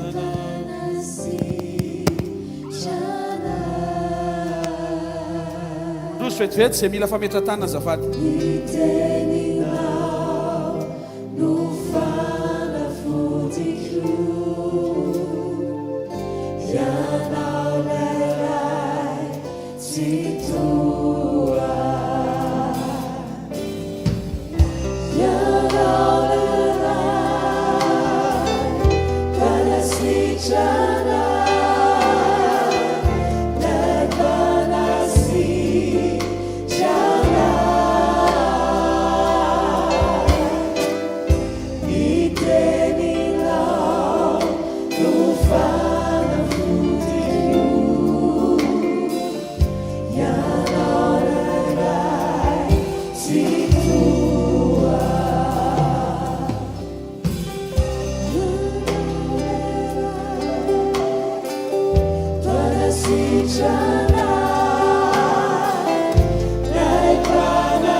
toerantsika rehetra mamery zany ianao layray mpanasitrana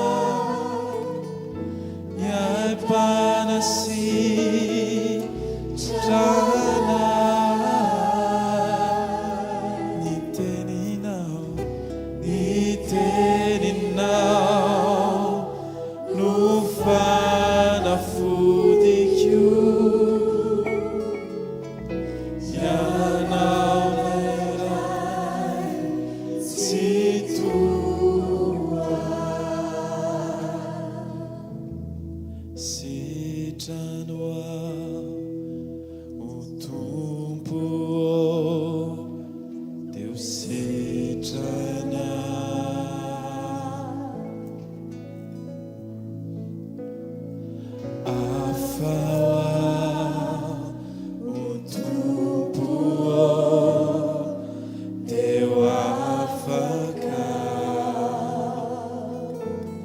Kasio ny herinao ny fiaina kasio ny herinao ny fiainako tompo ianao ny tarainako tompo ianao ny tarainako sitranao tompo sitranao tompo eu sitranao afawa o tompo teu afakao o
Ianao no mikasika anay dia miova ny zavatra rehetra. Raha amin'izao fotoana izao Andriamanitra dia fantatra hoe fanofony tsirairay avy dia efa kasihanao any amin'ny faritra lalina indrindra. Alleluia. Fantatro izay noko sy ny fitiavany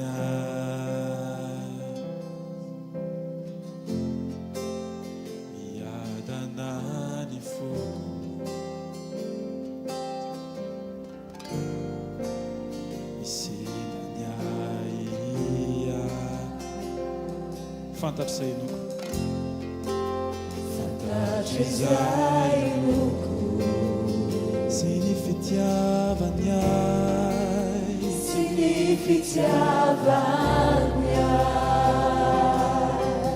miadana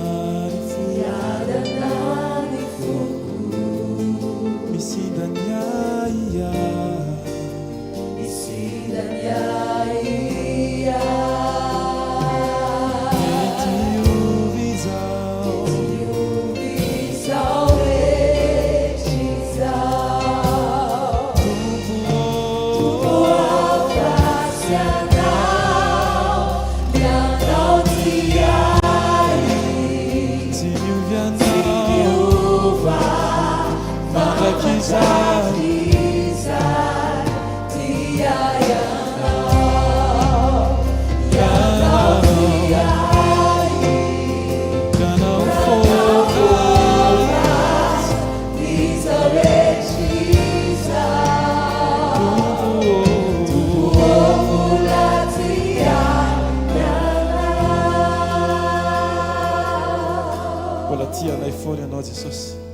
san'andro ianao Andriamanitra. Alleluia. Fantatro izay noko fantatro izay noko sy ny fitiavany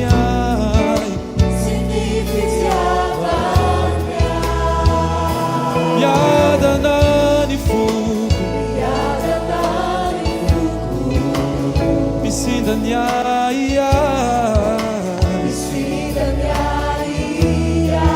mety ovy izao rehetra izao tompo afa-tsy ianao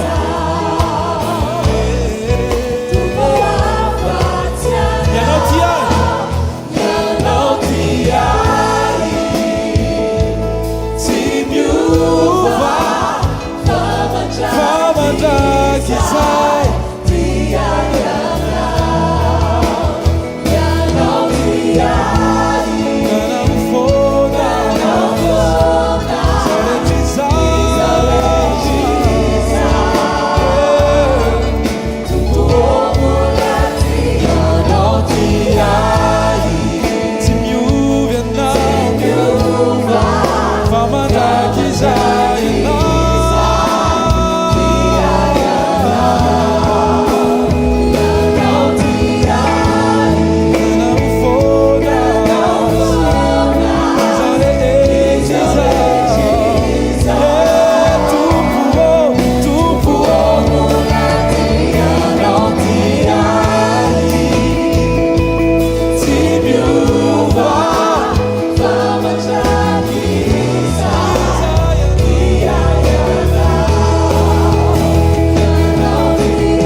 saintsika faly anao témoignage voalohany mandroso faly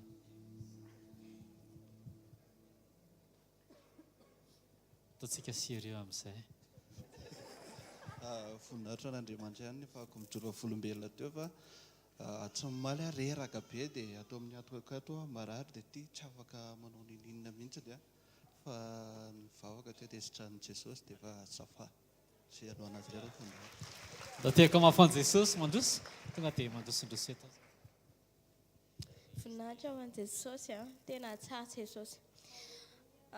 Za naratry vavony ohatra ny efa taizana aretina vavony ka mandra fahitako azy dia be dia be sakafo tiako rehetra tsy afaka hoaniko dia marary rehefa henako sy trindriko ohatr'izao ilay izy dia marary fa avy nametrahany pasteur tanana teo dia ilay lohako narary aloha fa lasa ohatra ny hoe fiainana mihitsy ilay marary loha sy ohatr'izany ohatra ny tsiraraiko to eniko ohatra ny hoe avy nihinana fanafojany fa tsy apako ny tenako maivana dia nitsindriko foana ilay izy tsy manina dia ataoko an'ilay position ilay tsy vitany tena ohatra ny hoe tsy narehan'ilay ohatra n'ilay teo fotsony voninahitra ao anazy tsara any Jesosy mivoninahitra mandrakizay voninahitra ho an'i Jesosy nijoroko vavolombelona eto tao anatin'ny tapabolana teo angamba tsy mahita mihitsy te masoko akavity fa filoha be za taloha efa nanao solomaso fa efa najaniko ilay izy dia nieritreritra za zany hoe hiverina anao solomaso dia verenako nanaovana ilay solomasoko nisy fotoana fa tena vao maika afanina be dia avy eo nentina mbavaka foana hoe mba hita zany ilay izy dia raha ohatra hoe tampenana zao tia nasoratra ngeza be ara dia tena mifangaro be ohatra ny hoe be dia be ilay soratra dia androany za vao tonga mivavaka teto fotsiny dia ohatra ny efa tsy naninona ilay izy andramako tampena loatra zao foana fa efa mahita dia avy eo moa hoe andeha hoe manantona zay entina mbavaka dia ozy izy ilay zanako hoe andao ny nidina fa masony neny akavia tsy mahita dia nidina za dia izy koa moa mandeha raha orina foana presque isan'andro mihitsy ny tato ato dia niara-nidina tety zay fa mino hoe hositranin' Jesosy koa izy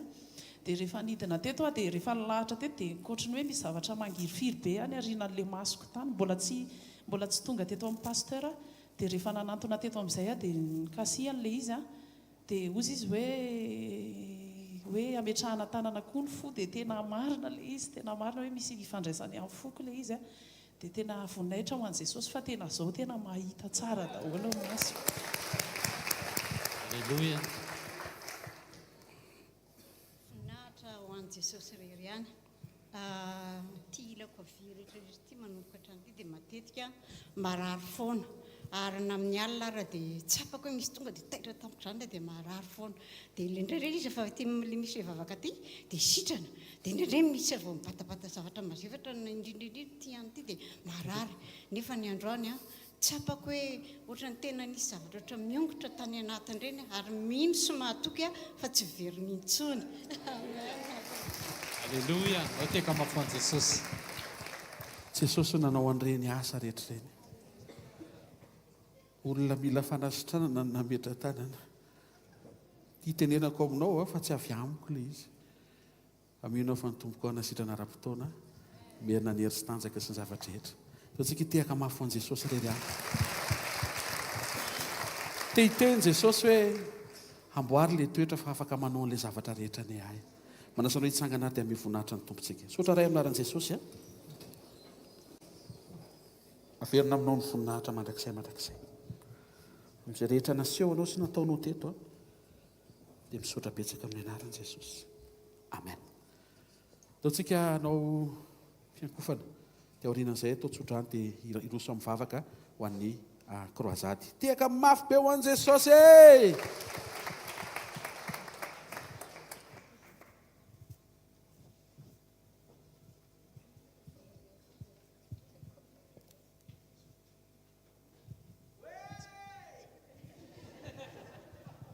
Alleluia.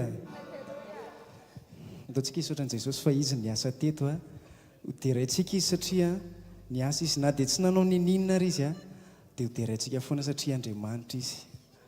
Alleluia. Amen. Tafamboly tanana ho an'i Jesosy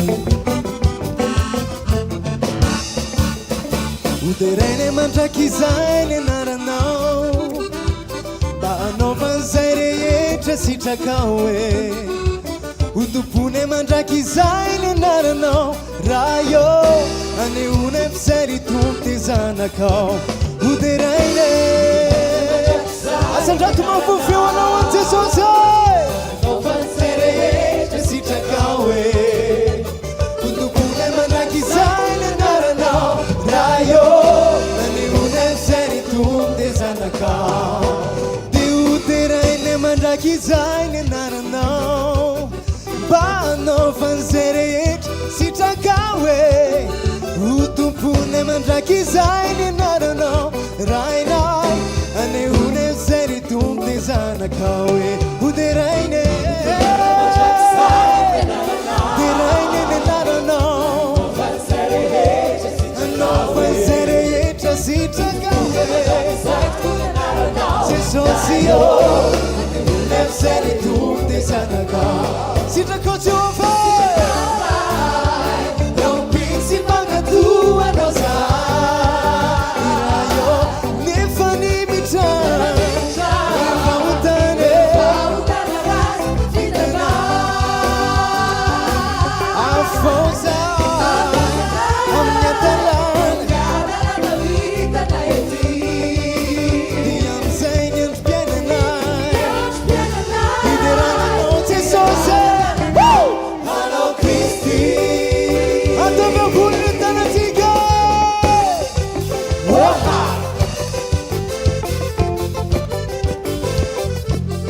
asiorakoraka mafony Jesosy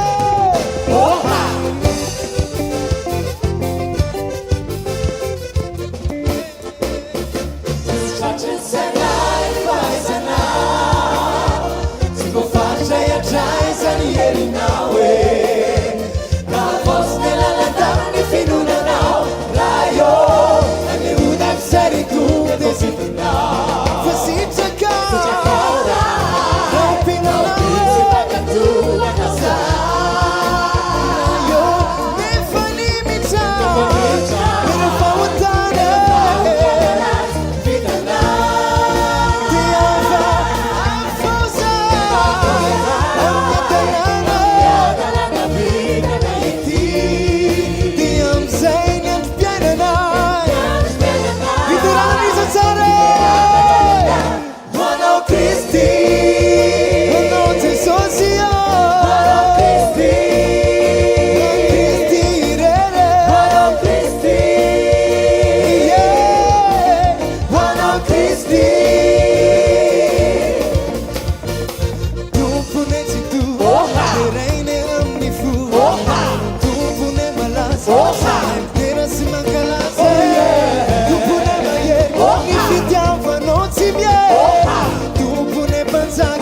Ianao no tompony lage alleluia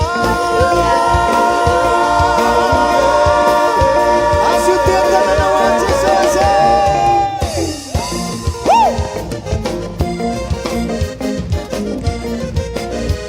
ambony tsara ny tanana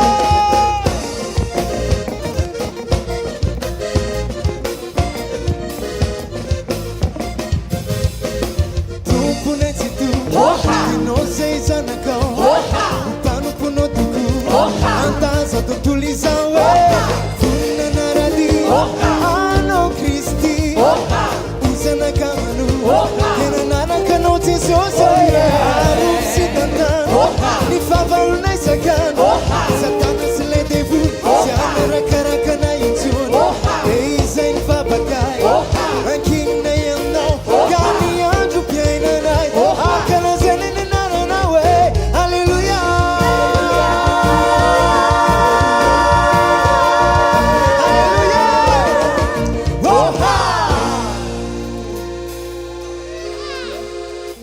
alleluia avaovao tananao dia isaora Andriamanitra ny amin'ny fitiavany ny kasika misy olona eto efa sitrany ianao fa mbola hoporofon'Andriamanitra mifodinao rehefa avy eo rehefa any an-trano eo mpanaovana le zavatra le fanaonao tsy vita tsony iny dia wasehon'Andriamanitra hoe teto izy ho anao any sy ny kasikanao misaotra ray aminaran'i Jesosy ny amin'ny asaribidiny fivoriana ny fanatrehanao teto misaotra ny amin'ny fanahinao masina nanangana anay nampahiry anay na nasitra anay nanome anay hery ahafahanay mamela eloka na namboatra anay misaotra ny amin'ny teny misaotra ny amin'ny fanatrehanao ny fiankofana sy fiderana ny vavolombelona ny vavaka misaotra ny amin'ny fahafahanay nandre ny vaovao ny asa fanompoana fahafahany afaka nanatitra fanatitra izay avy amin'izay nomenao anay no ahafahanay nanatitra misaotra raha io amin'ny anaran'i Jesosy Kristy avy Nazareta amen anaran'i Jesosy amen raha sy nitsotra izay tononona amin'ny anaran'i Jesosy Kristy tompo ho antsika izay andeha hitanao ny tompoka hiaro anao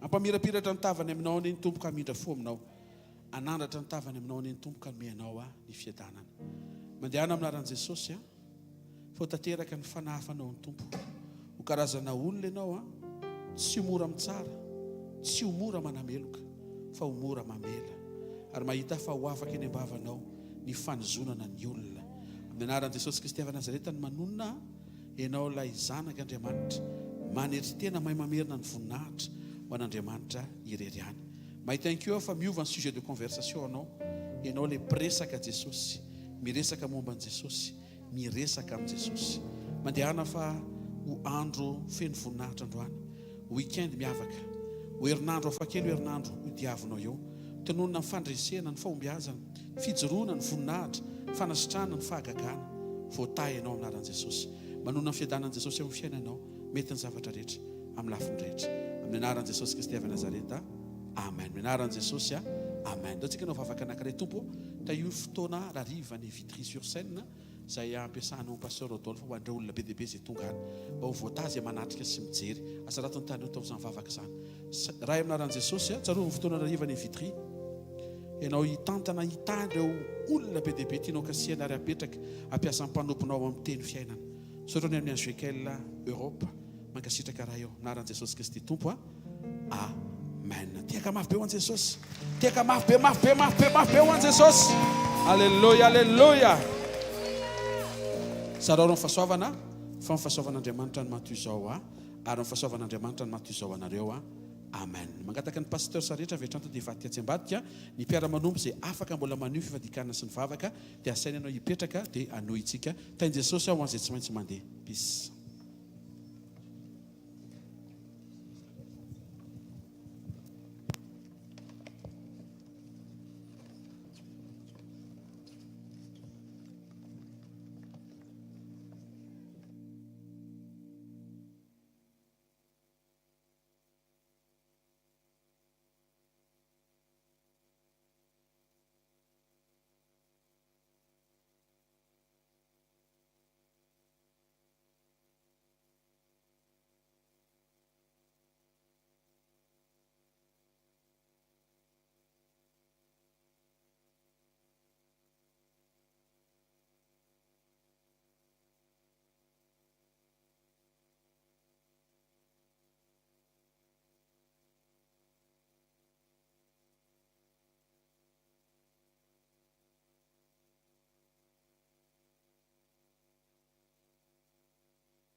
tianao topoty sa ino ty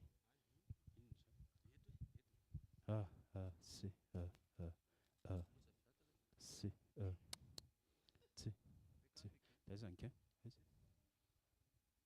io mba be calcul nga azafady tsy taizany correction ny aizany hoe qual si qual dia ahoana ny manao hoe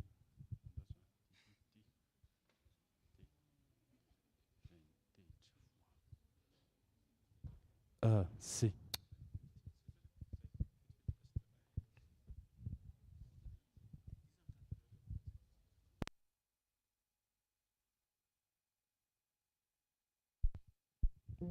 tainy Jesosy daholy lasa loatra raha mety amintsika dia angatahantsika tonga dia fenotsika daholo ny aty aloha azafady dia izay tahaka ny feo raintsika rehetrarehetra tsy avelantsika misy bangabanga zany fa fenotsika ny aty aloha alohan'ny hanombohana chrono 10 minitra isaky ny pastera mantsy ty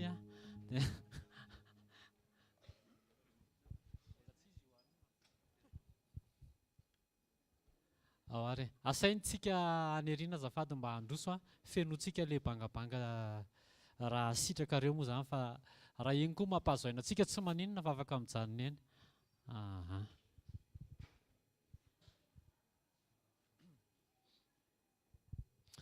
da oharytsika hitsangana hivavaka aloha hanomboka an'izao fotoana vavaka sy fadikana izao Jesosy mankasitraka anao zahay misaotra ny amin'izao fotoana izao Jesosy ahafahanay miray fo miombo-po miombom-bavaka ho amin'ny fotoana kroazaty fiombonana any Antsirabe apetraka feno am-pelantananao ny fotoana rehetra Jesosy amin'ny anaran'i Jesosy amen mahazo toerana vetivety ary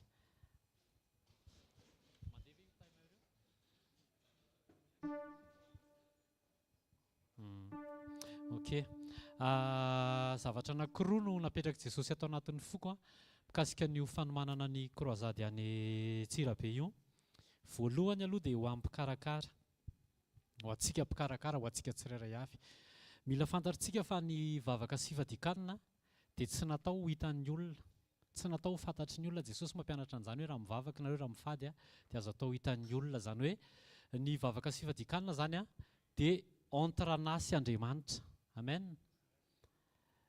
dia raha hivavaka sy fadianitsika dia tena hoe Jesosy no iresantsika aza mieritreritra olona hoe anona fa na izany na tsy izany misy zavatra tsy maintsy jerentsika ho an'ny manodidina raha hivavaka tsika hifadianina dia matiantoka be tsika raha tsy hoenin'Andriamanitra ny vavaka izay ataontsika any anokana za zao anokana 10 minitra zao ny anjarako eto 9h25 10h25 io nanomboka tsy maintsy miala eto zany 10h35 dia ny anton'izay hoe vavaka horen'Andriamanitra zay aloha no mila reglentsika alohan'ny fotoana rehetrarehetra dia misaotra an'Andriamanitra fa zany no nasaina nanao partage voalohany teto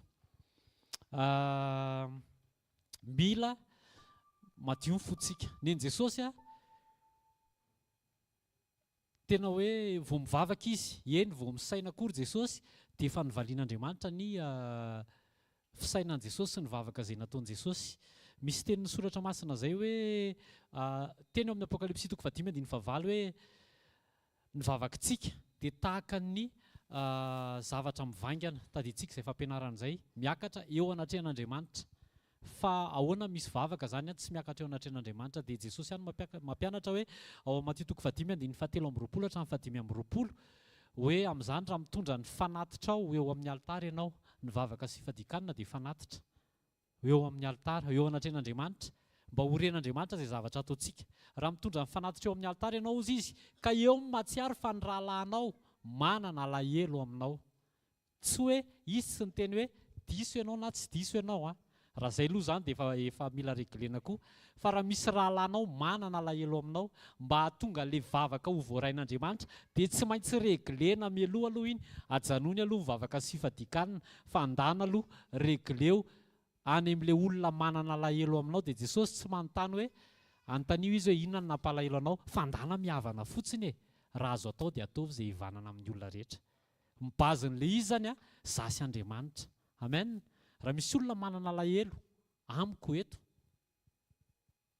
dia mifona mangataka famelana satria tsy ho voarain'Andriamanitra ny vavaka sy fadikanina zay ho ataoko eto.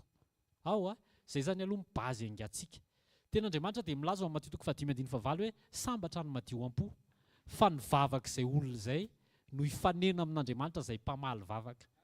Mino fa tsisy tentsika hoe hivavaka eto dia vita ny anina dia tsy voarain'Andriamanitra fa vavaka fotsiny zany dia ohatrany hoe nanao récitation fa andaotsika ao anatin'ny 10 minitra voalohany tsangana dia hivavaka eo anatren'Andriamanitra. Mety tsy eto ilay olona fa regleo tonga dia atovy azo antoka hoe madio ny fonao.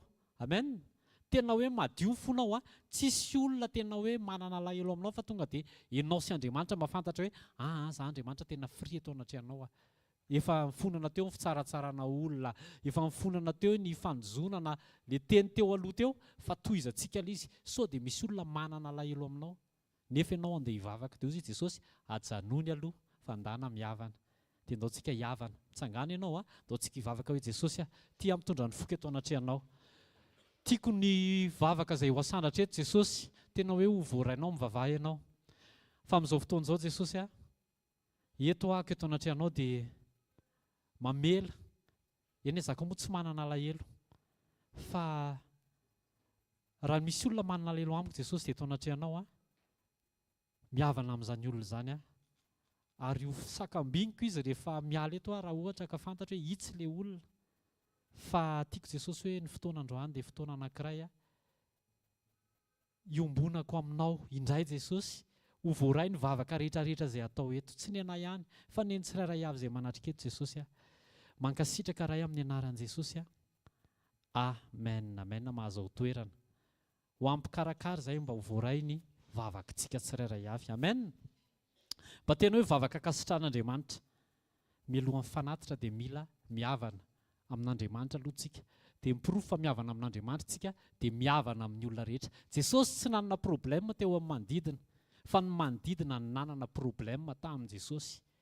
Mila fantaritsika izay. Jesosy tonga dia mihavana amin'ny olona rehetra fa ny olona no tsy nahazoazo an'i Jesosy satria izay Jesosy mahitsy Jesosy. Dia aoka tsisy toe-po hoe ianona tsy azo azoko, ianona tsy azo azoko, mba hatonga ny vavakantsika ho henon'Andriamanitra sy hatonga ny fontsika ho tahaka ny fony Jesosy. Alleloia. Tapany faharoa.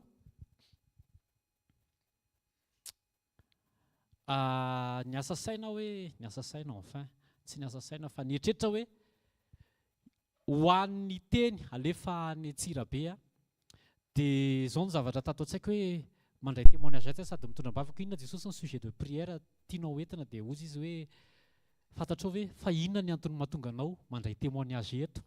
Ohatrany hoe tsisy idirana ilay izy dia za aloha zany nisy fotoana nanontany hoe fa maninona ary zany asain'ny pastera mandray témoignage eto. Angamba za le tsisy atao dia asainy mijaridiny eto tamin'izany nietrehitra azany dia avy eo mandeha ny fotoana dia mietrehitra hoe tiany Jesosy angambany hisotra ny amin'reto olona be da be izay anaovan'i Jesosy zava-magaga ampijorona vavolombely reto dia mitondra-bavaka an'ilay olona rehetrarehetra. Dia mandeha ny fotoana fa teo maraina io dia nivangian'i Jesosy dia hoe fantatrao hoe inona ny antony ampijoronanao eo. Toe-po ilay izy.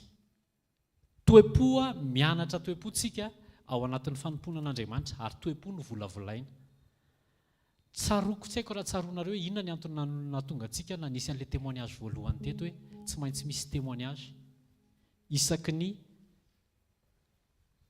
ny fotoana tsy maintsy asiana témoignage. Ny antony dia izao hoe tonga docteur Yohana dia niteny izy hoe ny fomba hamelezana ny devoly dia témoignage sady fanandratan'Andriamanitra no famelezana ny devoly. Dia amin'ny alalan'izay ozy izy tsy maintsy asiana témoignage ny fotoana. Dia za moa zany hita amin'ny pastera teo dia za nyteneniny hoe eo se tongava aloha dia raisy ny témoignage, raisy foana ny témoignage.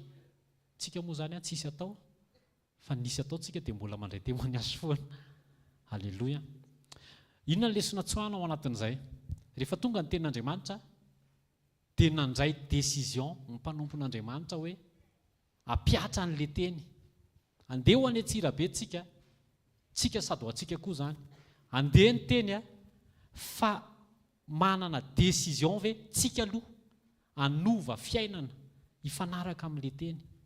Io tsy hoe indray mpandeha, tsy hoe indroa mandeha, tsy hoe nandeha 2 semaines le izy dia lasa pasteur Rodolphe fa dia lasitsika lasa mandeha tsisy manao témoignage, tsisy anona mijanona ny asa fanompona.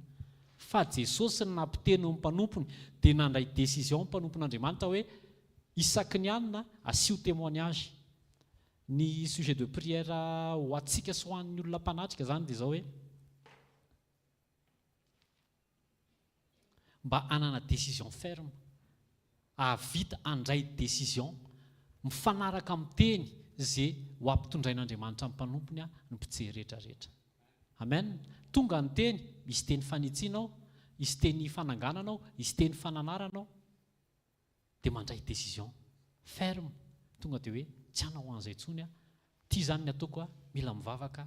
Fa io rehefa tsy tsaroantsika ny tenin'Andriamanitra dia miverina tsika manao le fanao taloha. Raha vao tsy ampivavaka tsika dia miverina manao, misy zavatra efa nafahan Jesosy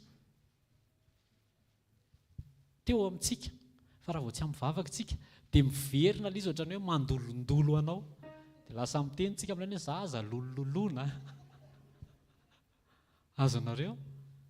Fa eo amin'ilay prise-na décision zany, eo amin'ilay fandraisana fanapahan-kevitra entitra mila ananantsika sy ananan'ny olona zay mandray teny. Amen. Ndao tsika hitsangana 2 minitra sy 20 sekonda vavaka tsika ao anatin'izay. Vavaha mba hanana décision ferme ianao, mba ho atanjahan'ny fanamasina ny fanapahan-kevitra ao, manoloana ny teny rehetra izay voaray, manoloana ny teny hozaraina, dia ndao tsika hivavaka ho an'ny olona rehetra izay andre ny teny izay hozaraina any Antsirabe, mba hanana décision ny olona tena hoe hijoro amin'ny teny, hanana fanapahan-kevitra, andazy tokony ho lavina, ampiorina zay tokony aorinana. Ray amin'ny anaran'i Jesosy mankasitraka anao izay misaotra ny amin'ny fampatsiavanao fanamasina, misaotra ny amin'ny teny be da be, fa androany izay dia mitondra-bavaka ny amin'ny fanapahan-kevitry ny tsirairay avy, fanapahan-kevitry manokana Jesosy mba hanana fiainam-bavaka aminao foana, hanana fiombonana aminao, hiresaka amin'ny fanamasina foana, tsy hahatonga ny décision ko anao io indraindray matanjaka dia indraindray marefo Jesosy, fa ianao fa ny teny fa tsy mety raha tsy mivavaka mandrakariva ianareo. Jesosy mivavaka koa izay ho an'ny olona rehetra izay mpanatrika croisade, izay anatrika croisade any Antsirabe, izay handray ny teny fanitsianareo, meno ny fandaharana rehetrarehetra Jesosy mba hanana fanapahan-kevitra matotra ampifanaraka ny fiainany amin'ny teninao, avita andazy tokony ho lavina ary ampijoro zay tokony ho ajoro. Jesosy mankasitraka ny amin'ity fotoana ity averina ho any aminao ny voninahitra. Misaotra ny amin'ny valim-bavaka raha amin'ny anaran'i Jesosy. Amen. Andao hitehaka ho an'i Jesosy ao anatin'ny 20 sekonda.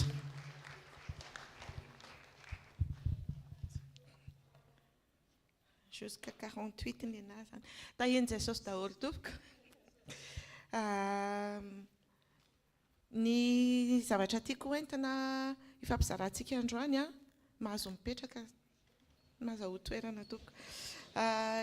Tenin'Andriamanitra hoe nanorenana, izany hoe bazen'le croisade fiombonana dia ao amin'ny Jaona 17:21 manao hoe amin'ny anaran'i Jesosy mba ho iray ihany izy rehetra, tahaka anao ray ato amiko ary izao koa ao aminao, mba ho ao amintsika koa izy mba hinono izao tontolo izao fa ianao no naniraka.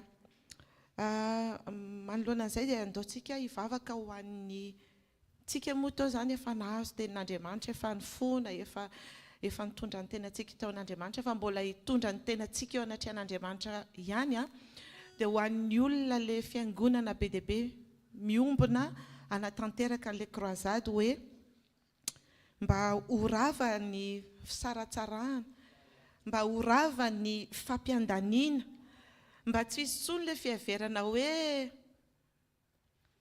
zay metimety kokoa noho ny hafa. Fitsarana zany zay satria zay manana fitaovana be dia be, jereo fa mety be ny fiangonana, be dia be ny olona, retsy micro ara indraindray mety misahirana izy manana an'ilay izy ohatra. Ao anatin'izany koa misy ny fiangonana zokiny, ny fiangonana Laievo, fiangonana Sandriny, misy fisaratsarahana be dia be, misy aleo tsy miditra lalina fa sao dia mikitikitika an'ilay hevitra hijoroantsika, ilay zavatra tenenin zareo izay zavatra rehetrarehetra izay zany a tokony ho foana daholo satria Jesosy Kristy irery no toriana fa tsy fiangonana no toriana ary le olona ho taonina eo a ny antony dia andehanantsika any tsy hoe ampisehoana an'izao tontolo izao fa miray ny fiangonana tsy dia tena izay loatra fa ny antony andehanantsika any a satria misy ondrin'Andriamanitra be dia be any tiany ho averina tiany ho ao anaty vala dia nefa raha vao itsika raha ny tsy ao anatina fahadiovana saina dia fahadiovana fo toy an'ilay nytenenin'ny pasteur Sandratra teo a dia tsy tafita le afatra dia tsy tanteraka le mission tiany Jesosy hampanaovina. Ozy izy Jesosy ao amin'ny ozy izy ny tenin'Andriamanitra amin'ny asan'ny apôstôly 20:28 ozy hoe tandremo ny tenanareo sy ny ondry rehetra izay nanaovany fanamasina anareo mpitandrina hiandrasanareo ny fiangonan'Andriamanitra izay novidiny tamin'ny rano. Izany hoe ilay olona ho alaina makao ho entina mbavaka ho tonga ao ny vidiny Jesosy tamin'ny rano fa tsy ny vidintsika tamin'ny rahantsika tsy vitantsika izany. Dia andao tsika hitsangana hivavaka angataka amin'Andriamanitra mba ho rava izay sakatsakana izay toetra kely miafina any ambadika mety tsy mitsangatsangatsony izy mety tsy mandainga izy fa misy an'izay avinavina izay any anaty any a andao tsika hitsangana dia hivavaka raha ny tsara indrindra ny amin'ny anaran'i Jesosy Kristy Tompo mivavaka izay Jesosy a amin'io fotoana ny fiombonana any Antsirabe io mba hiasa mahery ao amin'ny mpanompon'Andriamanitra tsirairay avy izay mandray anjara ianao mba ho rava Jesosy amin'ny anaranao ny zarazarana rehetra ny fampiandaniana ny fiheverantena ho zavatra fiheverantena hoe ondriko sy ny ondry ny anina fa anao Jesosy ny ondry fa raha ny rahanao zay dia irahanao hitaona an'ireo ondry ireo ao anatin'ny valanao aoka tsy hisy tsony Jesosy ny fisaratsarana rehetra aoka rava amin'ny anaranao Jesosy ny fitokotokona rehetra ny fitsaratsarana ny namana fa aoka Jesosy ho amin'ny fo feno fanetretena feno fitiavana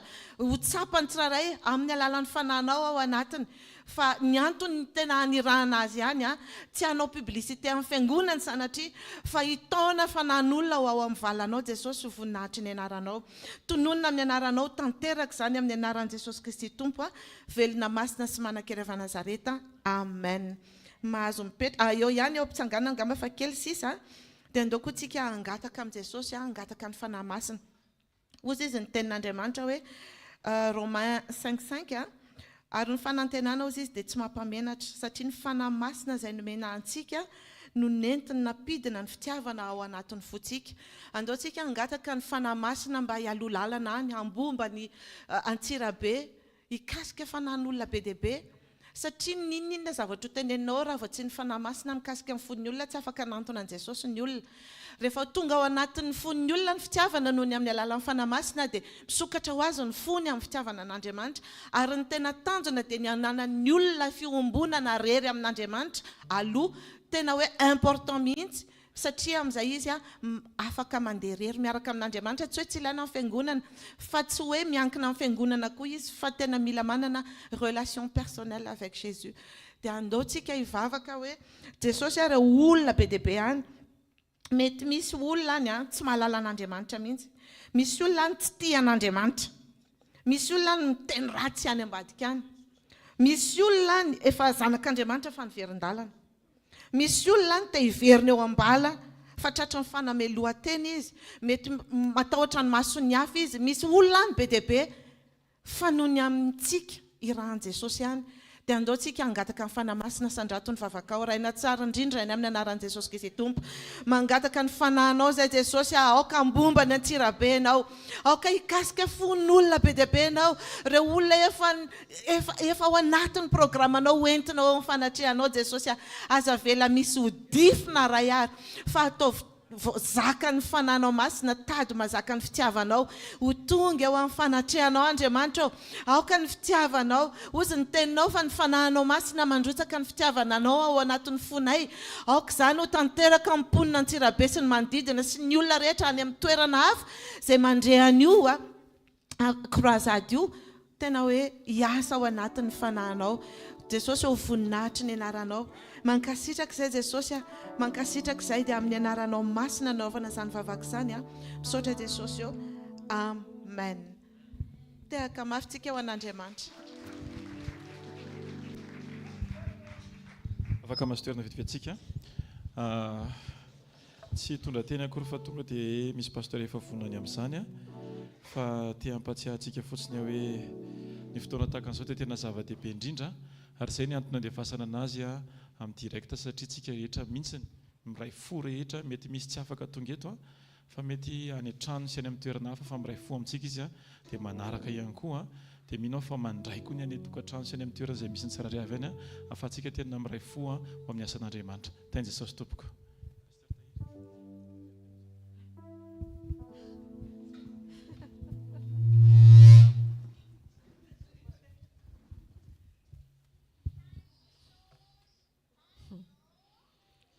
Tany Jesosy daholo tompoko. Ny fampizahako amintsika sy ny tao am-poko amin'izao maray izao dia ny zavatra niainako angamba ny ahafahantsika mifampahery. Tamin'izaho hoe vao ositra pastera izany dia ohatrany tsy tonga izany rehefa maheno hoe voasitra pastera hono ihany na hoan'ilay pastera vehivavy izany ohatrany faly be dia raira Jesosy sady mbola tsy zaza. Tao am-poko izany ohatrany hoe mbola tsisy fahavonona izany, ohatrany hoe tsy matotra ara-panahy, ohatrany hoe mbola ohatrany hoe mitoetra ohatrany zaza izany satria izaho ohatrany manana toetra saro-kenatra hoe tsy samy manatrika olona be dia be ohatr'izao. Dia fanontaniana mipetraka tao an-tsaiko izany dia hoe izaho mihitsy ve mendrika an'izany ve Jesosy? Dia rehefa misy miarahaba izany any an-dalana eny hoe pisy pastera dia mitsikitsiky tsara fotsiny satria tsy afaka hiteny hoe tsy afaka handà. Dia raha mbola mipetraka izany fanontaniana izany dia rehefa ilay manontany teny iny dia ahoana izany Jesosy mpanomponao ny sady faro-kenatra mbola vojavavy dia ekeo fotsiny aloha. Ny atao hoe pastera manko amiko dia mitandrina miandro ondry, mitandrina ny ondry, mitandrina ny didin'Andriamanitra ary indrindra mitandrina ny tenantsika. Tsika rehetrarehetra hoe mpanompon'Andriamanitra miomantsika ho andeha kroazady dia tena ilaina ny fitandremantsika ny tenantsika. Ao amin'ny Petera voalohany toko 5:1-2. Petera voalohany toko 5:1-2 dia misy tenin'Andriamanitra mivaky toy izao amin'ny anaran'i Jesosy. Andraso ny ondrin'Andriamanitra izay eo aminareo, mitandrina azy tsy atery fa amin'ny sitrapo araka an'Andriamanitra, tsy amin'ny fitiavana rena maloto fa amin'ny zotom-panahy. Amen.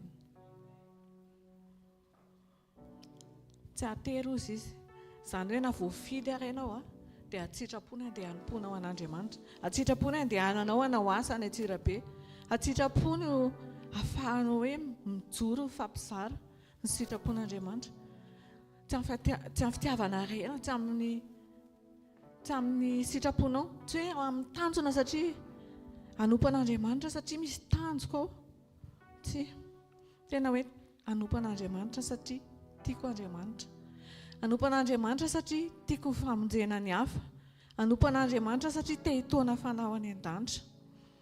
Amen. Izany hoe mila fahazotom-panahy izany tsika. Misy ny atao hoe zotom-po fa ilaina koa ny hoe zotom-panahy. Misy tena hoe tohan'ny fanahy mazoto Andriamanitra. Raha handrotsaka, raha hanao fanatitra tsika dia amin'ny zotom-panahy fa tsy amin'ny hoe fihetseham-po fotsiny. Tena hoe nakasitrahan'Andriamanitra ilay fanatitra ilay mpitondra tena satria tena hoe ara-panahy nanaovany an'iny matoa hitan'Andriamanitra.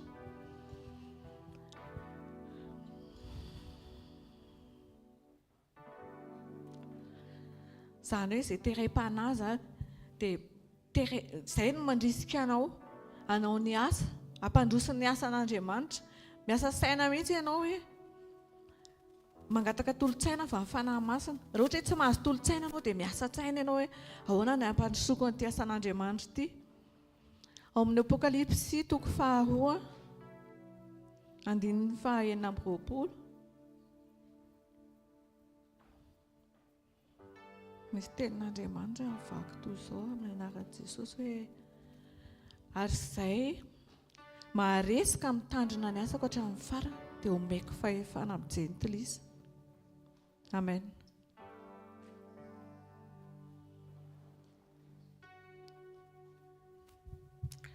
Izany hoe misy ady izany amin'ny fitandremana na ny fiandrasana ny ondry tahaka ny Davida. Davida angera niandry ny ondry ny rainy dia niady tamin'ny lihoana sy ny bera, niandro sy nitandrina ny ondry ny rainy. Sady nahatoky izy niaritra izy naharitra izy.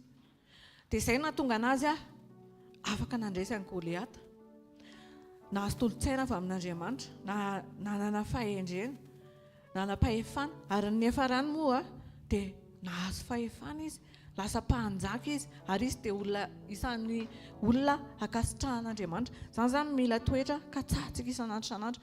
Ao amin'ny Jona 1:7-2 dia misy teny koa toy izao amin'ny anaran'i Jesosy ary na inona angatahantsika dia raisintsika aminy satria mitandrina ny didiny sy manao izay akasitrahany eo masonsika.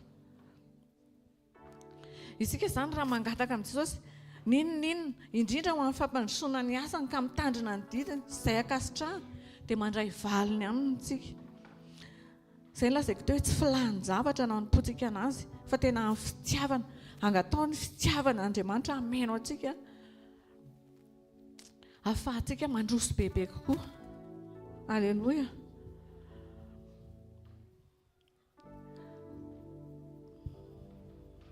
Izao anefa mitandrina ny lalany isika ka tsy diso zavatra iray aloha fa raha diso amin'ny anankiray tsika dia diso amin'izy rehetra. Tahaka ilay mpanan-karena hoe mitandrina ny didin'Andriamanitra, didifolon'Andriamanitra dia inona ny ataoko?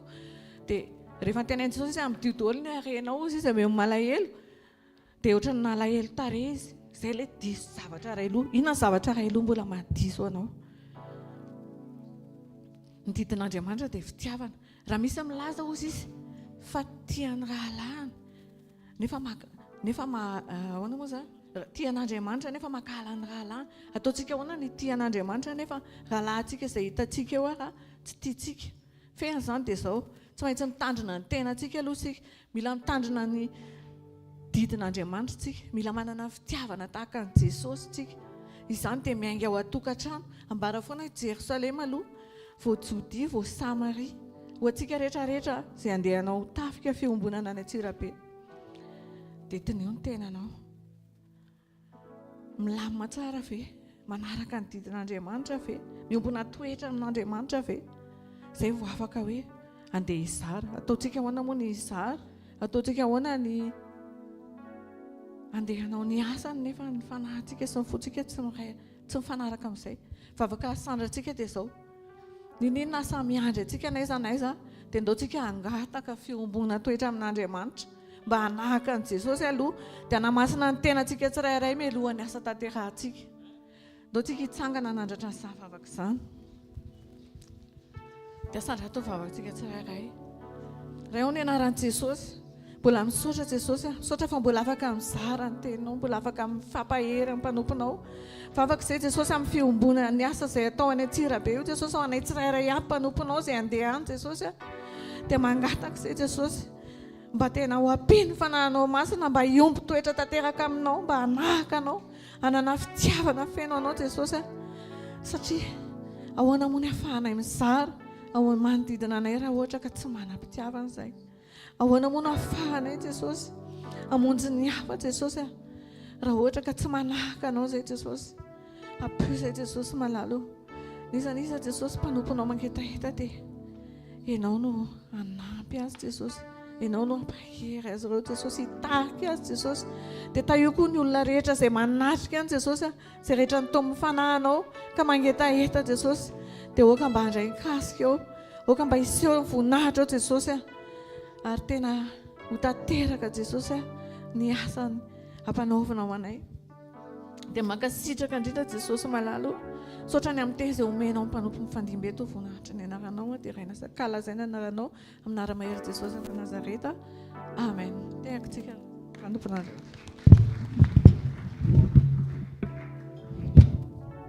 mazoto toerana tompoko. Tainy Jesosy daholo tompoko. Vadoko iny pasterany olo lalana teo iny.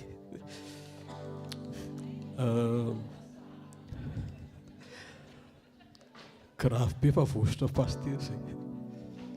Tsy mora le izy. Tsy mora zany paster zany. Za moa zany tamin'ny 2021 nosoran'ny paster Rodolphe paster. Tsy napoziko misy anniversaire nandehanako tany. Zay ny cadeau d'anniversaire. Za tamin'izany nanao vertige be. Vony Covid. Ny loha zany mbola tena somary nafesapesatra. Dia izay ny tsotra zany. Ary ny toerana nanaovana azy tsy tany an-trano. Tena amoron-dalana. Raha misy zavatra natahorako dia izay fanosora azy. Satria tsy mora le izy. Fa ny tiako ambara aminareo dia izao. Za tsy niova. Fa tiako daholo nareo. Ny laoka tiako mbola tsara maso ihany. Tsy fangarona ataonareo tiako foana. Fa misaotra an'Andriamanitra satria izay ny lalana. Ary miomana koa isika rehetra satria programme ny tompo tsy fantatsika mihitsy. Dia mila mijoro. Dia amin'ilay fijoroana no mila tsika mangataka ny fahendren'ny fanahy masina. Mba tsy ho adino zany ny antom-pisitsika. Ny antom-pisitsika nge hanompo an'i Jesosy. Hanompo an'i Jesosy. Nisy fotoana nijoro vavolombelona. Dia hoe mistress tao anatin'ilay asa. Dia adiniko miteny tamin'ilay izy fa ny tena anton'ilay izy tsy ampy sekoly. Tsy za mpamonjy sekoly be mihitsy. Teny amin'ny CFM tany amin'ny fa ilay asa lasa mafy be dia lasa misy surveillance amina traque mihitsy ao anatin'ilay appareil, ilay iPad dia lasa tsy vitako intsony izy. Rehefa mistress anao dia reraka ny vatana. Dia misaotra ny tompo fanomeny fahendrena. Dia miezaka foana mba tsy tapaka ny zomasy sabotsy raha mbola azo atao. Ary ty Antsirabe ty tena opportunité anankiray tena goavana be mihitsy. Ao amin'ny Matthieu 24:13 miteny hoe fa izay maharitra hatramin'ny farany no vonjena. Mila antsika maharitra. Dia mety antanareo ahoana ho zany ny fomba haretako. Dia ny sekoly zany anankiray tena mampianatra anao haharitra ao amin'ny tompo. Ny tenin'Andriamanitra, ny fizarana ataon'ireo mpiarompo amintsika any ampitan-dranomasina, ny témoignage indrindrindrindra, ny ralia ohatran'ny fikorazady ohatran'izao Antsirabe zao, tena opportunité. Izay aloha zany tsy maintsy ho avy any satria tanàna lehibe any amin'ny vady io. Dia hiezaka izay tena tsy maintsy ho avy any. Fa opportunité ilay izy. Dia mila manarotsika amin'izay lalana sokafan'Andriamanitra io zany ohatran'izao fotokanam-bavaka zao. Ny olona zao sabotsy ny andro ao tsenao daholo e. Tsy mieritreritra an'izay tokam-bavaka zany izy. Fa enao amin'ny tokam-bavaka io satria fantatrao hoe izay maharitra hatramin'ny farany no vonjena. Le maharitra mihitsy mantsy ny tena mazana be. Satria vao mivoaka eo amin'ny velona anao dia fa feo hafa no henonao. Any am-piasana anao feo hafa no henonao. Eny an-dalana anao feo hafa no henonao. Ho any manokana zany anatin'ny asa tena feo hafa mihitsy ny anao satria ny lehibeako rehetra zany 100% silamo daholo. Silamo daholo. Na vehivavy na lehilahy silamo daholo. Zany isan'ny kristianina angambany zay. Raha misy kristianina angambany tsisy folo akory. Amin'ny olona farantamalizy zay nisy 700. Mpanakabeazany silamo. Silamo daholo. Fa tsy mampatahotra zany satria ianao ajoron'Andriamanitra fomba sy takatry ny saina. Ary ataon'Andriamanitra miavaka ianao satria ianao zanany. Ary aza adino fa Jesosy anelantsika foana. Izay ny anisan'ny mahafinaritra mampiasa fanompony ity fa ato zany ny teny mahitsy. Ampianarintsika ifandray amin'i Jesosy. Ampianarintsika iombona amin'i Jesosy. Relation communion. Izay ny anton'ireny sekoly ireny. Dia za moa tsy maharaka sekoly amin'ny maraina satria raha miala ny andorany fotsy amin'ny fito zany amin'ny valy sasany vao tonga aty fa ny ataoko rehefa le mirava anatim-boteazy iny dia mihainao ilay sekoly fa tenao za hoe tena saonan'i Jesosy koa zany fa ty le telefôna le vavolombelona iny fa tsy maty tsony hatramin'izao dia mihaino sekoly satria misy tolotsaina anatim-boteazy adiny ray adiny sasany adiny roa maheno sekoly maheno vavolombelon'ny mpiara-manompo tena misaotra an'i Jesosy ny amin'ny taritsaina sy ny tolotsaina meny fanamasina dia azadino teo zao vao nisy Jeux olympique nahazo médaille d'or na atleta sasany naharitra reny tao fanomanana vao nahazo an'iny naharitra fa tsy hoe tany Frantsa dia frantsay mahazo tena naharitra izy ary tena misy discipline enjana be fa na sakafo hoaniny ary totr'izany koa tsika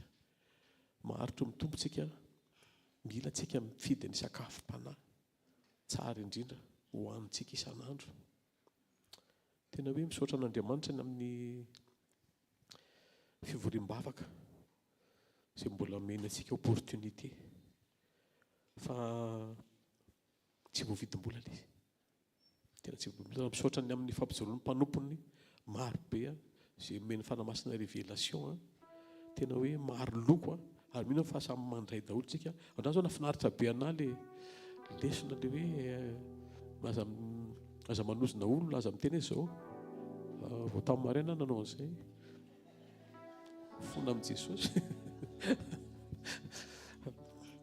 tena tonga dia mivavaka ho an'ilay olona dia fona ho aza fa tena tsy mety indraindray anao zany mbola eo ihany le zay mantsy koa izay ampetery eo ihany le nofo indraindray tonga dia manatsoaka sabatra dia mikapasofina nefa tsy tokony ho zayntsika fa tokony tena feno fitiavana ary zay zavatra mahafinaritra ato za zany rehefa mijery ny olona ato le mandehandeha mametraka olona mitaridalana ny olona hoe ato misy plasy dia hitako feno fitiavana daotsika rehetra ato dia terizo zany dia kotrahana mafy ara-panahy fa zay ampikotrana ihany zany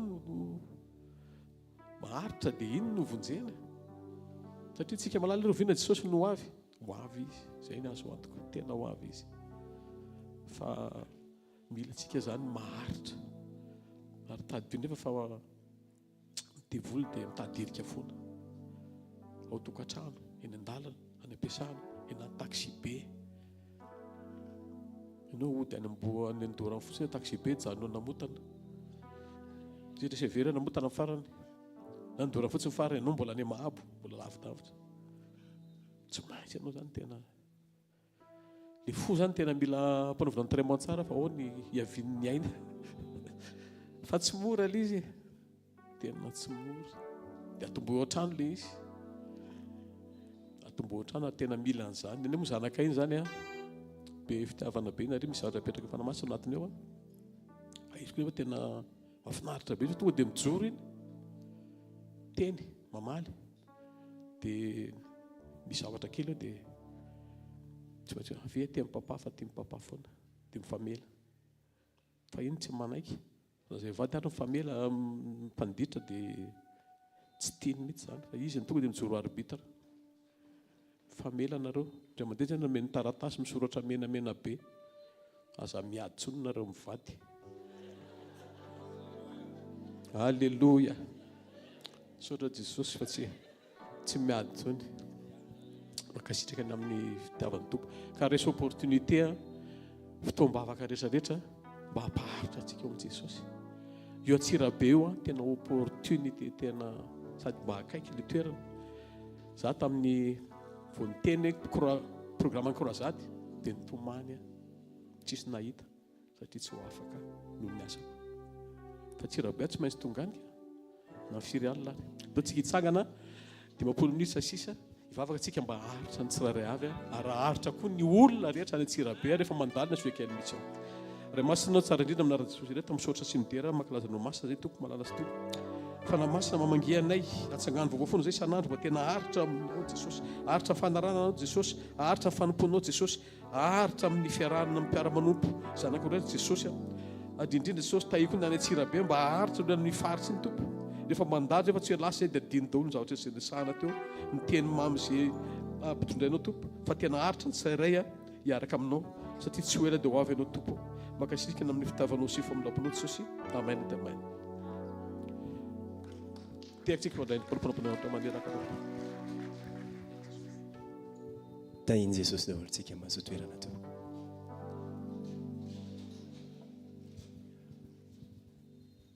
Maninona moa tsika no hoe eto miombona miray fo miray saina ho amina zavatra anankiray tanjona iray dia ilay croisade any Antsirabe izay any endren'ny tompo atsika indray ho amin'ity taona ity ho amin'ny famonjam-panahy fiombonana amin'ireo rahalahy sy rahavavy rehetra any amin'iny faritra iny. Maninontsika no nanokana fotoana eto androany iompo ao anatin'izany satria dia tena hoe feno fitiavana an'izany programme izany zasainao. Amen. Mangetaeta loatra zasainao no hoe tena hisy fanahy voavonjy tokoa any amin'izany faritra izany rehefa nampafantarina sy nampolazaina nahita sy nandretsika fa hisy croisade famonjam-panahy any Antsirabe dia nandamina izay azo alamina nanakisaka izay azo akisaka mba hiompo eto amin'ity toerana ity. Ndao tsika ankehitriny amin'ity tapany voalohany ity ndao tsika hisaotra sahady ireo sujet de prière teo aloha teo satria matoa reny napetrak'Andriamanitra tao ampon'ny mpanompony tsirairay avy dia fantatr'Andriamanitra fa tandrify sy sahazany izay programma izay efa omany nitranga siseho any amin'ny faritra Antsirabe iny. Ndao tsika hitsangana hisaotra sahady ny amin'izay tapam-potoana voalohany izay amaranantsika ny tapam-potoana voalohany ity. Asandrato ny vavakao isaory izay rehetra sujet efa nandalo teo ary dia misaora azy ihany koa an'izay rehetra mbola ho avy manaraka eto satria dia maro ny teny izay efa napetraky ny tompo ao ampon'ny mpanompony tsirairay avy hoentina hampaherezana antsika rehetra entina nomanana antsika eny indrindra iomanana izany faritra Antsirabe izany ho amin'ity croisade famonjam-panahy ho azay ho tanterahana ho amin'ity volana ity. Raha eo mankasitraka anao zay amin'ny anaran'i Jesosy ny amin'ny fahatsaranao sy ny fitiavanao fa indrindra ny amin'ireo sujet izay efa nentina teo anatrehanao mankasitraka tompo satria dia mampiasa mpanompo tokoa ianao ary matoa ianao miantso sy mifidy dia manana antoka ianao fa mahatanteraka izay rehetra apetraka ao eo ambavany ireny mpanomponao ireny. Misaotra tompo ny amin'ny fantanterahana sahady ary indreto zay dia manandratra izany fisaoran'izany satria azona iantoka fa rehefa miteny ianao dia tsy maintsy manefy ianao ary rehefa manefy ianao dia tsy misy maharavy izany satria ianao ny fiatombohana ary ianao ny fiafarana. Mankasitraka Jesosy amin'ny anara-tsarobidinao no azona manandra izany vavaka izany. Amen. Mahazo toerana tompoko. Mety efa mba nametra-panontaniana ihany koa ve tsika tsirairay avy hoe na eto ianao na manaraka amin'ny vantana hoe fa maninona Andriamanitra mbola miantso mandraka androany croisade famonjam-panahy. Tsy navita ve ny teo aloha sa ty croisade ty ny tena ilaina? Androany dia hampianatra antsika ny tompo fa raha mbola velonaina koa dia mbola misy ny antenaina. Misy olona mbola velona ao Antsirabe, misy antenain'Andriamanitra ao Antsirabe. Misy olona velona eto an-toerana, misy antenainy aminao matoa ianao eto androany miompo miompo-panahy ho amin'izany croisade famonjam-panahy izany. Ndao tsika tena hivavaka androany. Ndao tsika tena hametraka ilay entaeta-pitiavana tahaka an'i Jesosy. Voalaza ny Genesis toko voalohany 2:20. Fantatsika loatra izany teny izany. Tsisy tsy malala an'izany tsika. Fa Andriamanitra dia nilaza hoe andeha isika amboatra olona tahaka ny endritsika.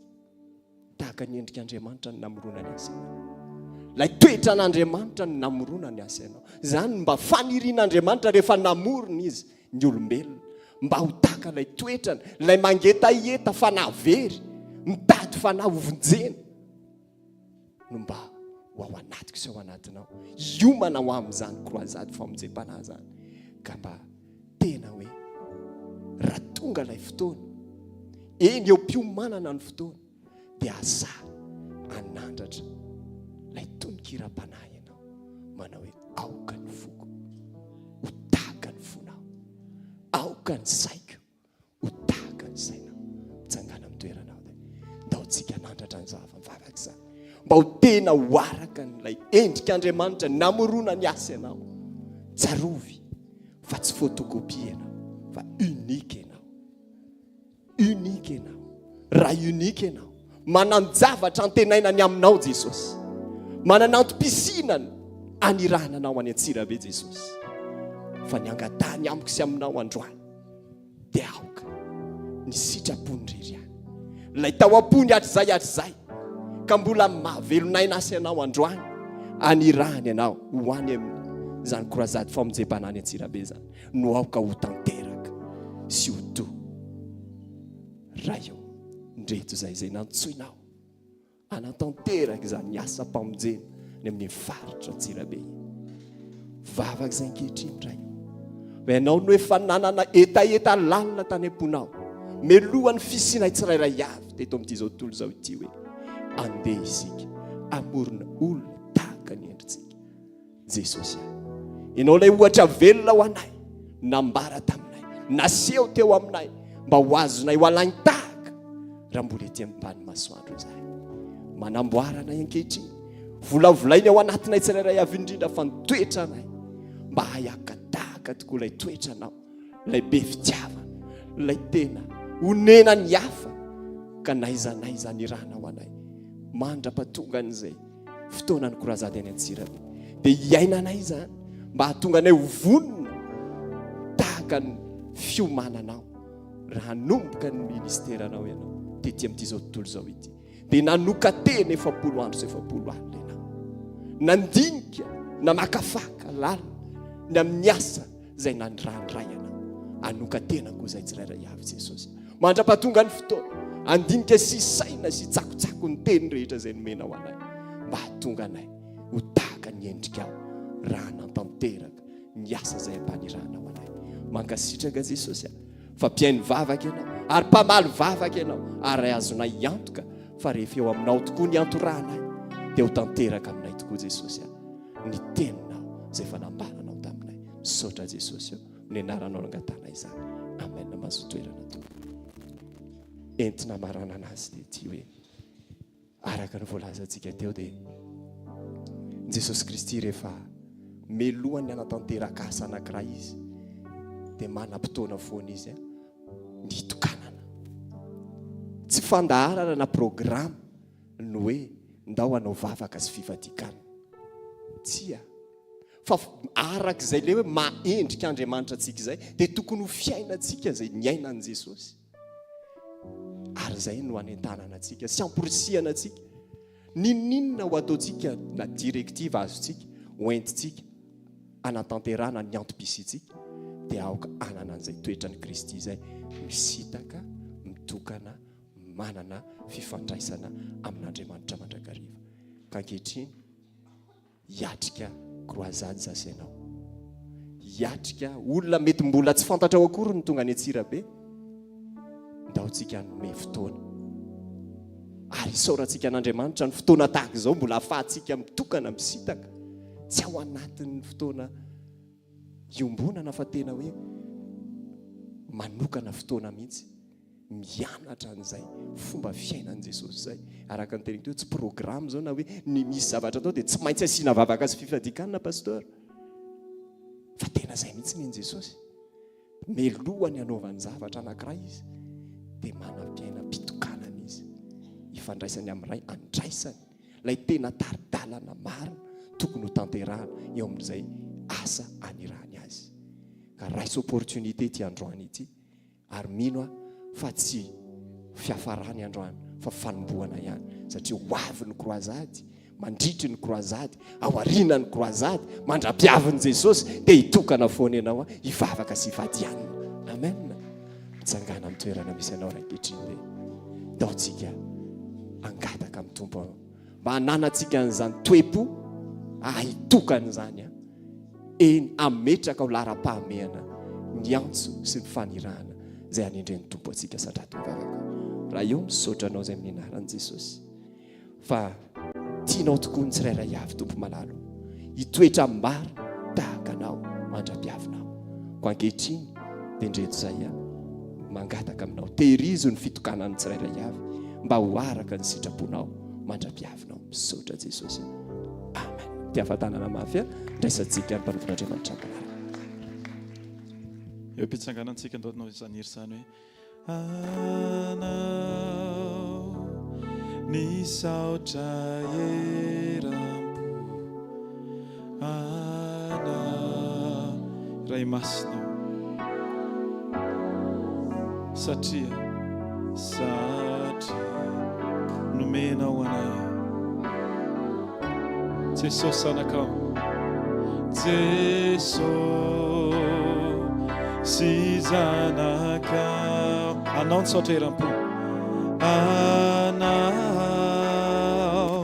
ny saotra eram-po anao riray masinao riray satria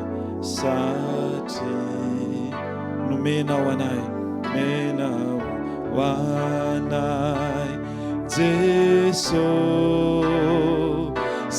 zanaka fao aminy awa mininy ery hoany malemy sy ny arena hoany mahantra fa ny ainy nonafo ny hoana fao aminy fao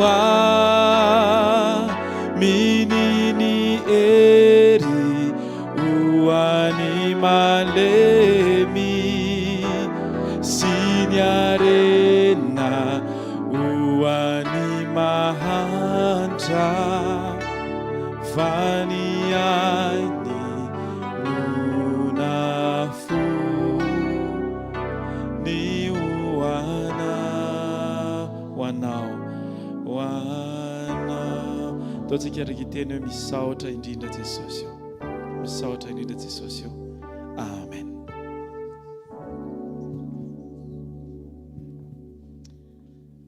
Mazahotorana tompoko azafady. Ny ataontsika eto moa dia iray fofo saina fanahy ary tondram-bavaka ny croisade fiomborana any Antsirabe izay ho ataontsika ary ao ny fanomanam-panahy, ao ny logistika, ao maro samihafa izay mila entintsika am-bavaka.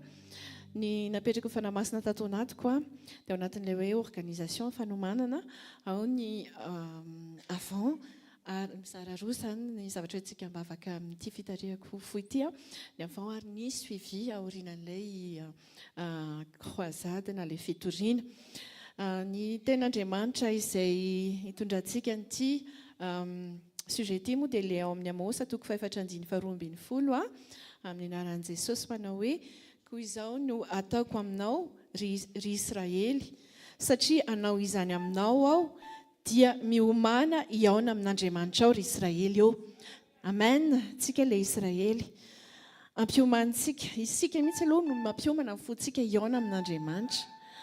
Raha tsy tsika miaona amin'Andriamanitra itsika izay tena hoe anatanteraka an'ilay izy dia sarotra amintsika ny ampiona ny olona amin'Andriamanitra fa isika aloha mila miaona aminy.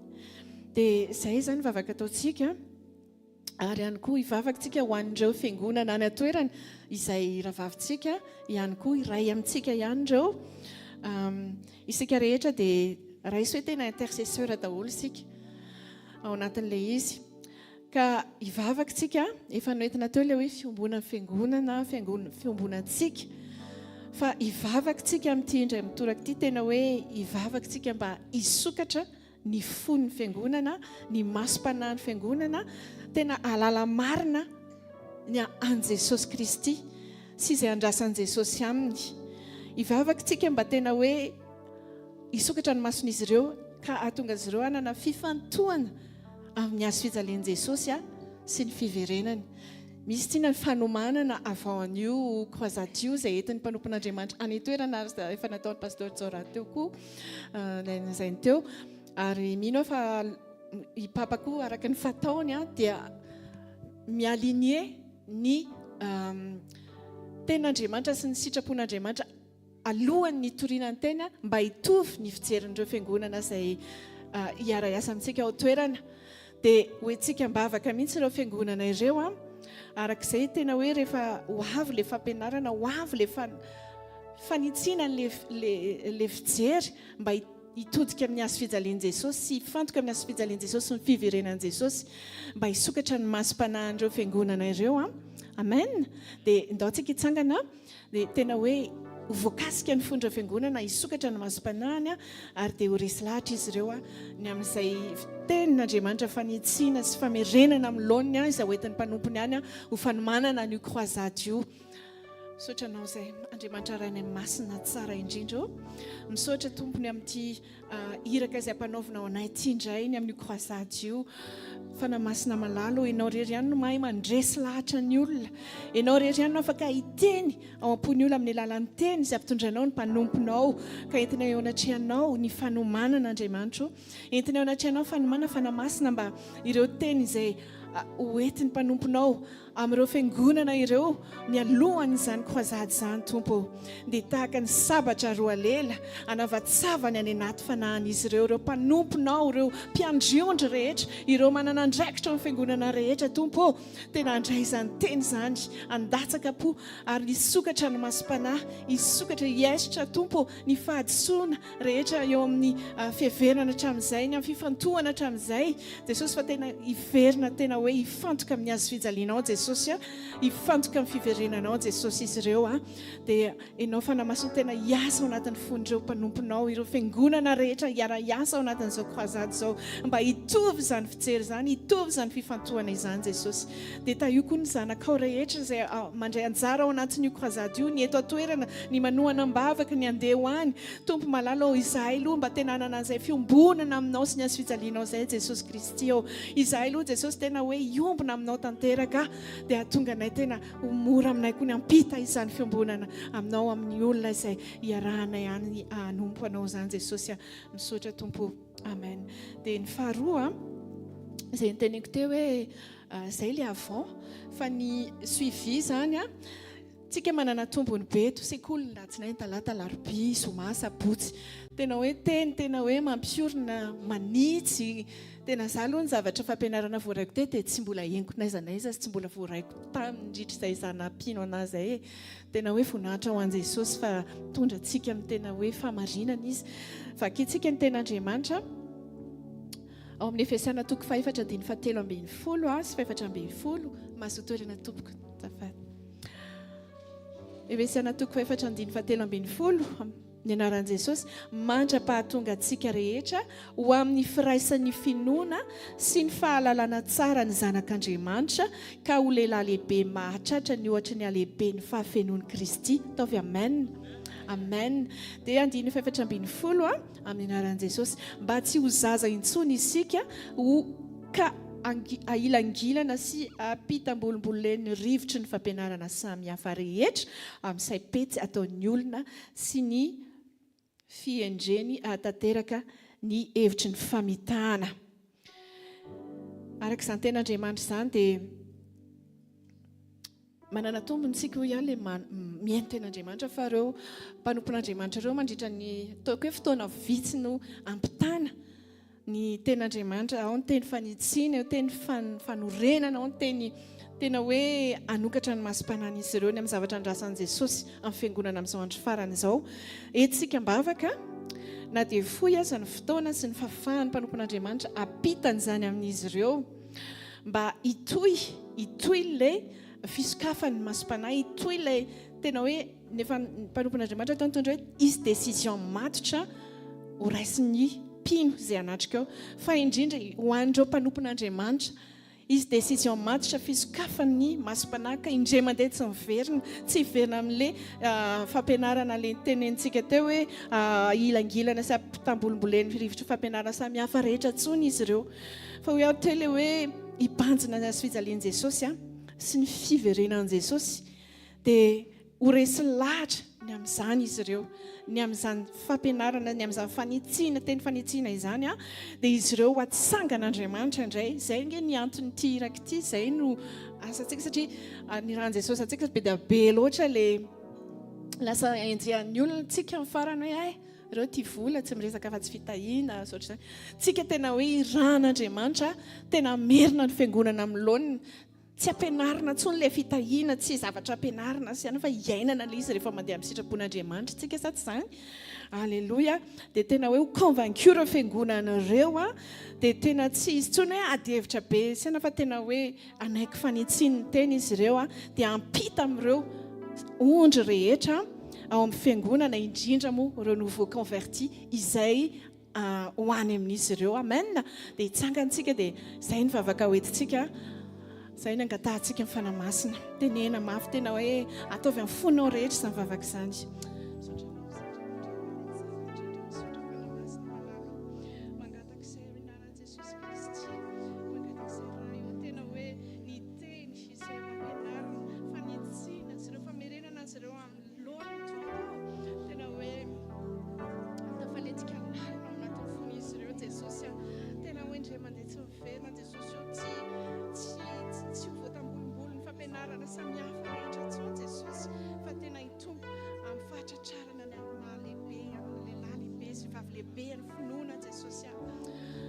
Misaotra ray malalo, misaotra fa ianao dia tena manomana ny fiangonanao amin'izao andro farany izao.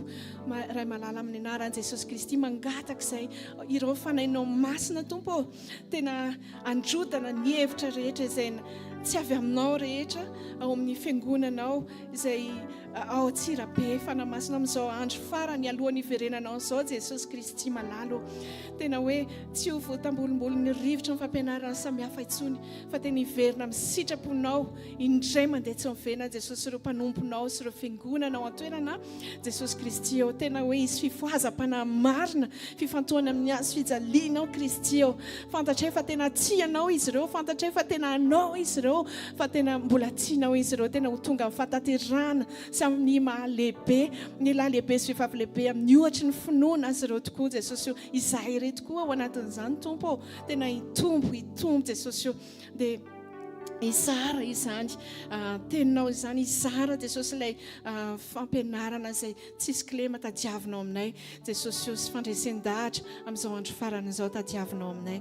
Miaran Jesosy naovana izy vavaka izany, misaotra indrindra sahady fanamasinao, misaotra Jesosy, misaotra iray eo. Amen. Thank Jesosy Tompo.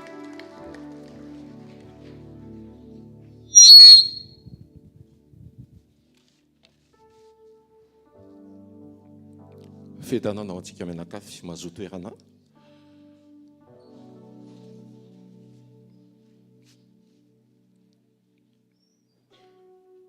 Tenin'Andriamanitra ao amin'ny Matio 5:17. Amin'ny anaran'i Jesosy, ianareo ny fanasin'ny tany, ny faran'ny fanasina ny tonga matsatso, inona indray no asira azy. Tsy misy heriny anaovana na inona na inona intsony izy, fa arinany ivelany ka ho itsahan'ny olona. Ao amin'ny Marka 7:15, tsara ny sira fa raha tonga matsatso izy, inona no entinareo mabody ny tsirony? Aoka isira ao anatinareo ka mihavana tsara ianareo. Amen. Fampatsahivana ho asy ho anao.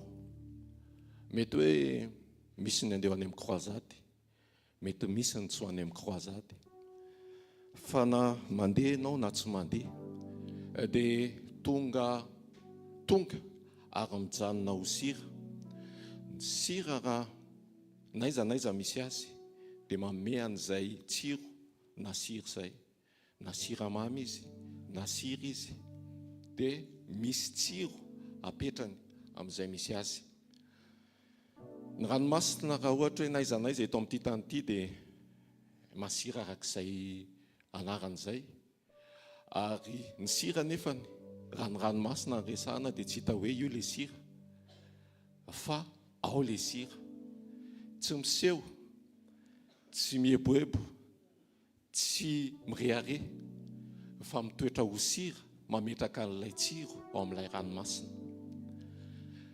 Rehefa ritina indray nefa io ranomasina io, dia fantatra hoe misy sira ao satria misy vainga ao. Marina ianao ny sira, fa raha ny sira ny tonga matsatso, mahasira ny sira, mahamasira ny ranomasina dia le sira na Jesosy izay mahatonga anao masira ihany koa. ary ny azonantsika n'io ny sira io dia tsisy afa-tsy ny firaisantsika sy ny fombonantsika amin'ny Jesosy izay azo ataontsika hoe ilay tena sira. Inona ny entinareo mampody ny tsirony ho ny tenin'Andriamanitra dia ny fetezantsika mitoetra mandrakariva miombona sy miray amin'ilay sira. Mety ho tonga sira ianao ary sira ho an'ny hafa ianao. Sira ianao mitahiry ilay tsiro ao anatinao, ilay sira dia ny amin'ny fiombonanao amin'Andriamanitra. Mizara n'izay tsiro izay ho an'ny hafa nefa tsy amin'ny fisehoana fa amin'ny fiverenanao mandrakariva ao amin'ilay sira Jesosy, mba tsy ho tapaka izay, tsy ho atsatso ny fisianao. Ny fanehoana n'izay tsiro izay dia ilay fanehoana ny toetra n'Andriamanitra ao anatinao noho ny amin'ny fiombonanao amin'Andriamanitra. Ka n'aiza misy anao, ninona ataonao, ny fijoroanao araky ny fampiainanao an'ilay sira na ilay toetra n'Andriamanitra, vokatry ny fiombonanao, ilay rakitra tsara, ilay tsara sy mpanao tsara eo amin'ny fiainanao ao anatinao, dia izay no maneho ny fahatsaran'Andriamanitra ho voninahiny ihany, irery ihany eo amin'ny fijoronao sy eo amin'ny fiainanao. Aminao aloha arak'ilay nanomboantsika n'ity fitoam-bavaka ity, dia izay no hiparitaka any amin'ny hafa. Amen. Ka raha andehantsika na hijanona dia manana an'izay tsiro izay ianao. Raha ho any amin'ny croisade moa zany, tsy ho hita akory ianao fa ilay tsiro izay avy aminao no epita sy ho tsapan'ny olona tsirairay avy, na ho amin'ny mpiray fiangonana, na ho amin'ny mpiara manaparitaka sy mitory an Jesosy Kristy, mba ho amin'ny famonjena marina, mba ho izay tsiro izay no hipaka any amin'ny tsirairay avy. Ny fotony, ny baziny, ny tena ivony dia ilay fiombonantsika, ananantsika n'izay tsiro tsy matsatso izay, fa ho tsiro, ho sira voatahiry mandrakariva, n'aiza. Amen. N'aiza misy an'io sira io, nataonao anatin'ny rano-tsiramamy be araka asianao sira io, dia enonao foana hoe misy sira zany. N'aiza dia eny foana hoe misy sira zany, dia enao izay sira izay. Sira ao aminao mba ahafahanao manaparitaka an'ilay tsiro, sira tsara any amin'ny hafa. Tsy angidy sira fa ho mamy sira, ho siramamy ho an'ny hafa. Dia hitsangantsika hivavaka. Raha izay tokoa no sira Tompo, dia aoka atsapa n'izay tsiro ny sira atao anatinay manokan'izay milohan'ny zavatra rehetra, mba hisy bebe kokoa hatrany, hisy fifantohana bebe kokoa hatrany, ny amin'ny fiombonana, ny amin'ny fitokanana, ny amin'ny firaisana amin'Andriamanitra, mba hahafaha tsirairay avy niza mijoro sy mandeha arak'izay sitrapon'Andriamanitra, mba hisy an'izay sira izay atao amiko. Izay aloha mivavaka sandratsika. Raha eo misaotra anao, fa raha ny sira ny tonga matsatso dia ho tonga tsisy antony ao amin'ny fanjakanao. Metomboka aminay tsirairay avy ny fitahirizana ny sira atao anatinay. Raha miteny ianao hoe fitahirizana dia midika fa faharetana. Misy fotoana maharitra ampiozay tsirairay avy amin'ny fanahinao masina, amin'ny fanahy mazoto tokoa, mba hanampiaina mpitokanana. Milohan'izao etsika fitoriana ny filazantsara zao, ary tsy miloha ihany fa mandritra, ary ny ao aoriana ny fotoana ihany koa, satria ny fiainam-panahy ny zava-dehibe ho anay manokana. Ampio ny tsirairay avy, ampio reto ankonana ao aminao reto, mba tena anana fiainam-pitokanana, fiainam-piombonana, fiainana mpiresahana aminao Andriamanitra, mba ho voatahiry izay sira izay ao amin'ny tsirairay avy, amin'ny anaran'i Jesosy. Amen. Ny faharoa dia mba hipita any amin'izay mifanena sy mifanera sera amintsika izay tsiro tsara vokatry ny sira izay, ary aoka tsy le ho sira vaingany no hita fa ilay tsiro no tsapa ny olona mifanena amintsika. Ilay Jesosy no hita amin'ny alalantsika tsirairay avy, ao anatin'ny fanetretena, ao anatin'ny fanomezana sy famerenana ny voninahitra any amin'Andriamanitra irery any amin'ny fotoana rehetra. Asandrato izay vavaka izay. Raha io mivavaka izay amin'ny anaran'i Jesosy, mba ho ilay fitaovana eo am-pelantananao, ilay mitahiry ny sira, tahaka ny tany manga ihany koa eo an-tanany mpamolavola, dia ianao no mamaritra sy maneho ny tsiro rehetra mba hipita any amin'izay rehetra mifanerasera, ny miresaka, ny amin'izay miaraka aminay, na any amin'ny croisade na ny eto an-tanàna tompony, mba ianao no hita amin'izay rehetra tao sy hijoroana ho voninahitry ny anaranao rery any. Anana hery tokoa amin'ny fijoroana, amin'ny fiainana, amin'ny fiainana tsara ny toetranao, ary fanehoana ihany koa ny toetranao ato anatinay. Dia mankasitraka indrindra amin'ny anaran'i Jesosy. Alleluia, amen. Tiaka mafipetsika ho an'i Jesosy, andraisantsika ny mpanompon'Andriamanitra manaraka ihany koa.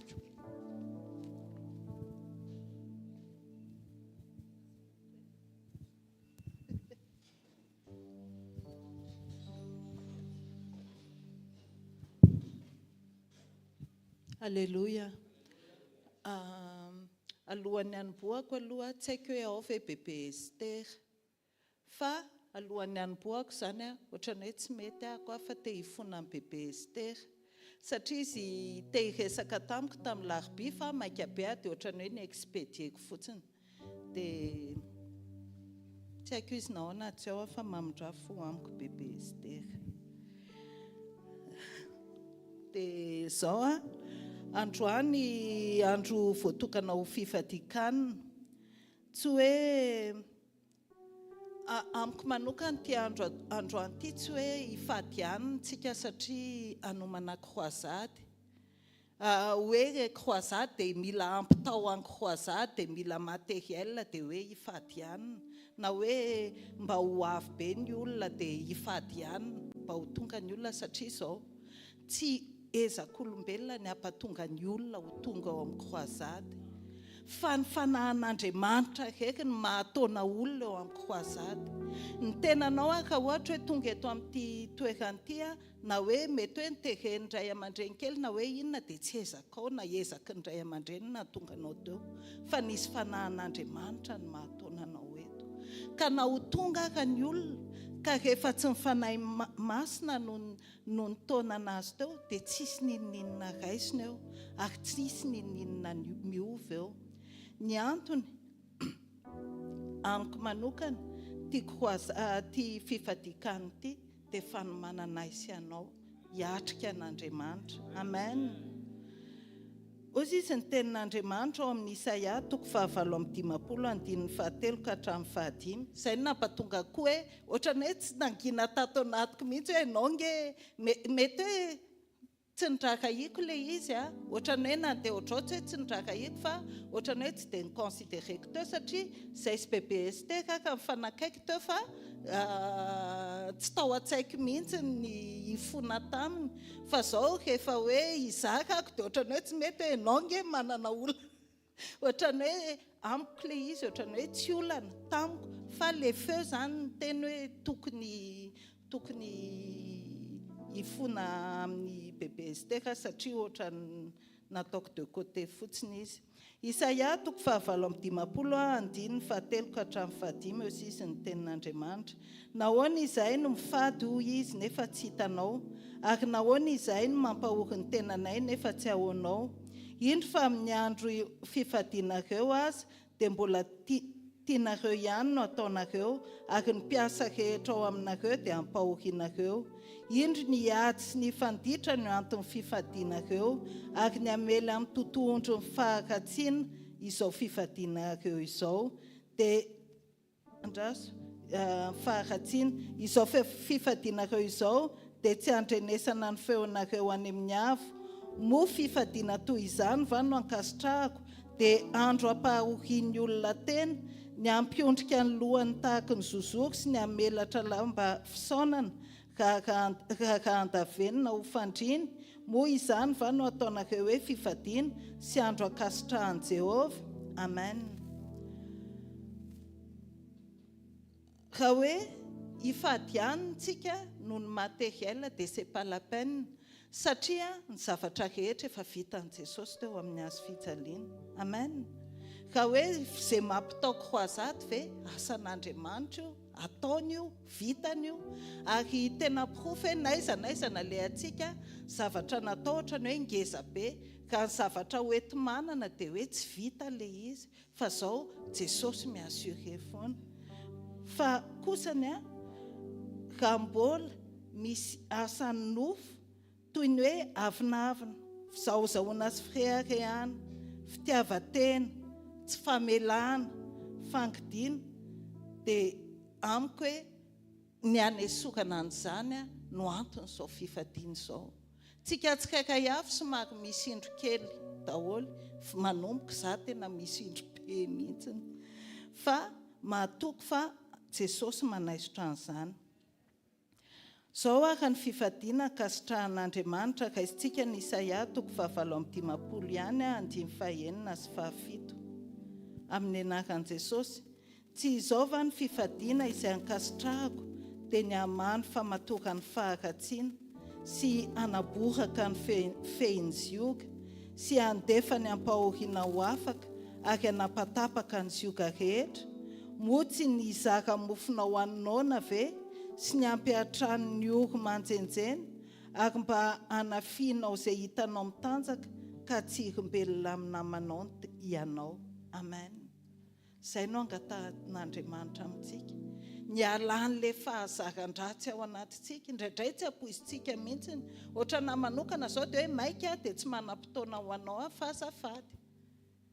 Nefany tokony consacré fotoana kely ain'Andriamanitra foana nge mandamina ny zavatra rehetra rehefa ny zavatra rehetra ataonao amin'ny fitiavana. Dia aokantsika izay le hoe tokony manana communion en permanence amin'Andriamanitra tsika, andrenesantsika ny taridala amin'ny fanahy masina, ahaizantsika mahay mandamina ny fotoanantsika satria ny fahaiza mandamina no entintsika miady dia tsy voatarika ny asan'ny nofon-tsonitsika. Timoty 2:2 amin'ny anaran'i Jesosy manao hoe koa raha misy olona manadio ny tena no afaka amin'ireny dia ho fanaka homem-boninahitra izy efa nao masinina ka mahasoa an'ny tompo voavoatra amin'ny asa tsara rehetra. Amen. Ny ankasitrahan'Andriamanitra izay ny taizataizana le atsika nisy foana mivokatra tamin'ny croisade izay nataontsika. Nisy foana ny olona be dia be tonga, nisy foana ny olona nanolo-tena, misy foana ny sitrana, nisy foana ny fahagagana, fa zao tsika manahoana. Nahasoa ny tompo ve tsika raha natateraka an'izany asa izany? Sa hoe nanao ny asa fotsiny dia vita ny asa, dia navita croisade dia mody indray, fa tena nahasoa ny tompo ve tsika?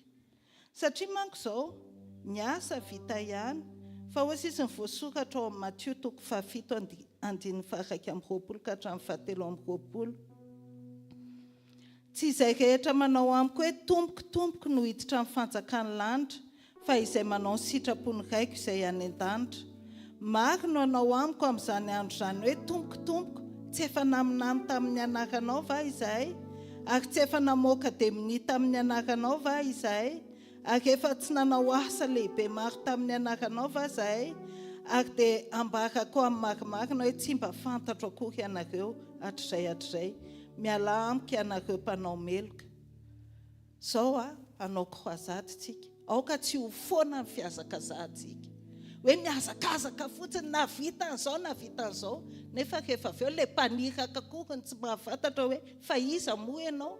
Zavatra niazakazahanao nge tsy fantatro akory ne? Isan'andro tsika misy an'izay azakazaka izay, fa aoka tsika tena hoe ho fantatry ny tompo. Amaranako azy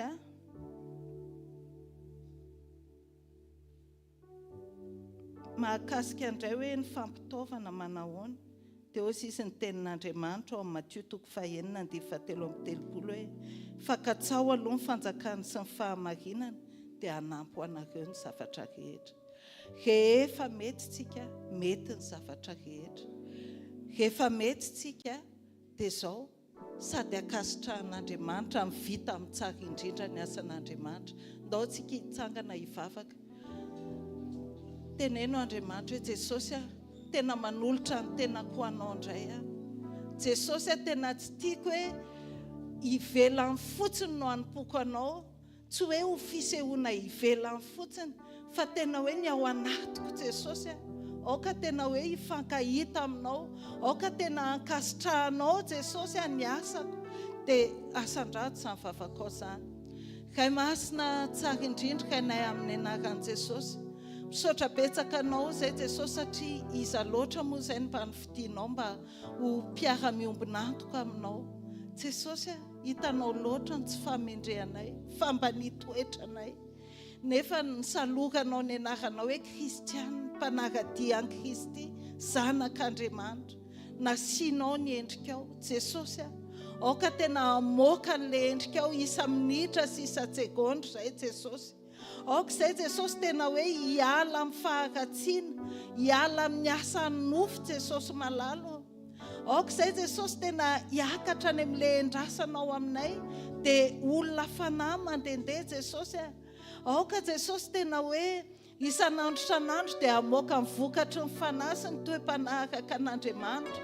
Aoka Jesosy tsy ho fanalam-baraka ny anaranao izay Jesosy, fa aoka tena hoe hanome voninahitra tena araka ny teninao teo hoe ho jiro sy fanasiny izay Jesosy. Hitondra ilay mazava satria ianao no entinay, ianao no zarainay eo amin'izao tontolo izao, ary hitondra ilay tsironao eo amin'izao tontolo izao.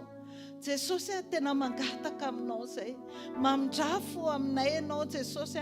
Aoka tsy ho foana ny fiazakazahanay, aoka tsy ho foana ny fanomponay Jesosy malala, fa aoka tena hizara fitiavana izay hizaranao izay Jesosy any amin'izay hijoroanay. Ka na tsy miteny ary ny vavanay Jesosy malala, dia ho hita takatra amin'ny alalan'ny fiteninay, amin'ny alalan'ny ataonay, amin'ny alalan'ny toe-po sy ny toe-panahy fitondran-tenanay Jesosy. Fa feno anao izay, ka hampatonga ny hafa koa mba te hanahaka anao sy te handray anao.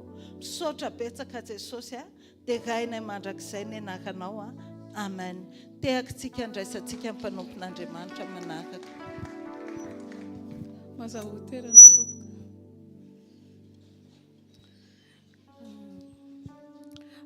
Toy izantsika ny intercession ny ao amin'ny salamo fa mizara roa izany ilay izy. Ny iray amin'ny fitondrana am-bavaka ny ao amin'ny fotoana, dia ny iray ny amin'ny teknika sy logistika. Dia vakitsika ny ao amin'ny salamo fa fito amin'ny 37:23 amin'ny anaran'i Jesosy Kristy Tompo. Avy amin'ny Jehovah no mahalavorary ny dian'ny olona, ka izy no mahakasitraka ny lalany. Dia entintsika am-bavaka eto izany ny fanokafana amin'ny fotoana amin'ny krozady fiombonana Antsirabe io. Ao anatin'izany ny teny fisaorana amin'ny fiangonana rehetra ao anatin'ny fiombonana, dia ao anatin'izany ihany koa ny fampahafantarana ny vision krozady izay ataontsika ny Antsirabe. Manaraka izany dia entintsika am-bavaka ny fotoam-piankohofana, mba tena hoe fiankohofana feno tenin'Andriamanitra daholo izany ny fiankohofana atao ao amin'ny anaran'i Jesosy. Dia manarak'izay ny sujet de prière manaraka koa dia hoe ny amin'ny fanatazana ny rakitra. Io fanatazana ny rakitra io izany tena mahasaro-piaro an'i Jesosy satria na izy raha ny teny hoe aza manatrika foana ny fotoanan'Andriamanitra ao izy raha tsisy fanatitra. Dia mba tsy hoe izy voadingana ny fanatitra ohatra, satria raha misy izany ny anna izany dia ohatra hoe avaty amintsika ilay mitaty izany ilay izy. Satria ilay olona efa matoa miala ny an-tranony izy, efa vonona koa izy ny hanao an'izay. Dia manjary lasa aty amintsika izany ny fahadisoana, satria sanatria misy parti tsy voataty rakitra na ohatra izany. Dia izay no entintsika am-bavaka mba tena hoe ho lavorary tsara ny asantsika ambasadoro amin'ny fanatazana ny rakitra. Manarak'izay koa dia ny ao amin'ny entintsika am-bavaka ny toriteny amin'ny fotoana io, mba tena hoe voakasika daholo zany ny sofim-panahiny olona rehetrarehetra izay mandreny toriteny amin'io fotoana io, mba tena hifantoka zany ny olona fa tsy hoe rehefa mitaiza zaza dia variana mitaiza zaza, variana mampinono, variana mamebombo zaza sy ohatr'izany, fa tena hoe mifantoka amin'ny tenin'Andriamanitra, tonga ny tenin'Andriamanitra dia tena mifantoka tsara daholo ny olona rehetrarehetra. Oliana izy angetahety izy ary tena hoe hilatsaka any amin'ny aty fananiny ny tenin'Andriamanitra izay voarainy eo. Andao antsika hitsangana aloha hanao an'izay ny fanokafana ny fotoana any Antsirabe dia ny antsika mbavaka ny fotoana fiankohofana dia ny fanatazana ny rakitra dia mandritra ny toriteny mba hifantoka daholo ny olona. Asandrato mivavakantsika. Ray masinao amin'ny anaran'i Jesosy Kristy avy a Nazareta, izany Jesosy tena mitondra mbavaka izay Jesosy ny amin'ny fanokafana amin'ny fotoana amin'ny korazato fiombonana any Antsirabe, mba tena hoe iraikitra amin'ny olona tsirairay avy Jesosy amin'ny fiombonana, indrindra fa amin'ny fiangonana izay tsirairay izay miombona ao anatin'io fiombonana io Jesosy.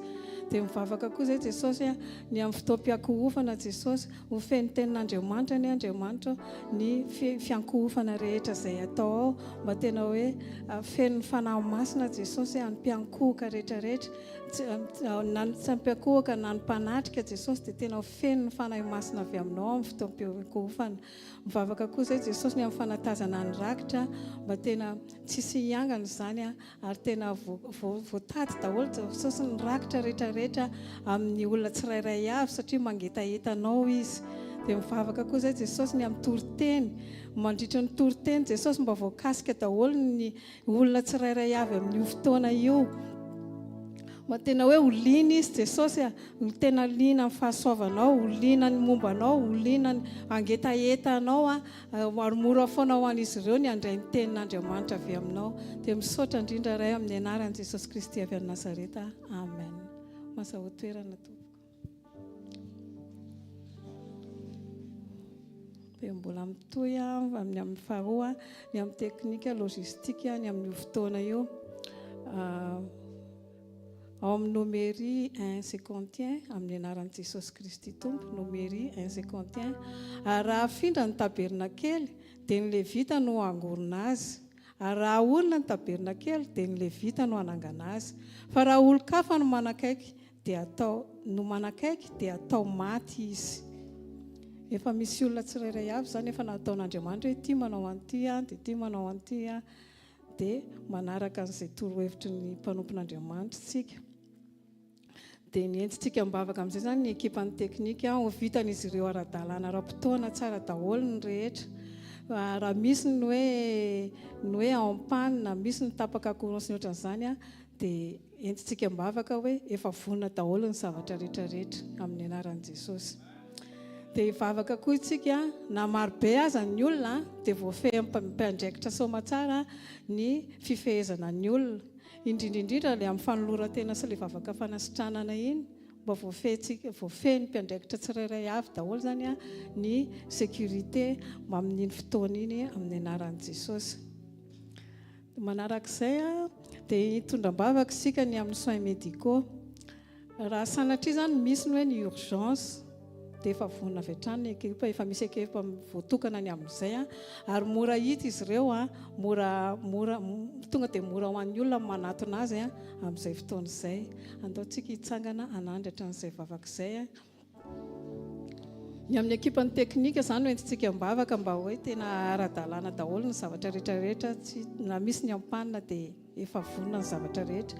Faharoan'izay voafehy ny mpiandraikitra rehetrarehetra koa ny voafehy mpiandraikitra rehetra zany raha ohatra hoe be ny olona amin'ny mivavaka fanasitranana sy fanoloran-tena. Dia ny amin'ny soins médicaux zany mba tena hoe efa vonona daholo ny zavatra rehetrarehetra. Raha misy ny olona mila an'izany dia tonga dia mora hitan'ny olona ny toerana misy azy. Asandrato raha mivavakantsika. Ray masinao amin'ny anaran'i Jesosy Kristy avy a Nazareta, mivavaka izay Jesosy ho any ekipany teknika sy ny lojistika jesosy.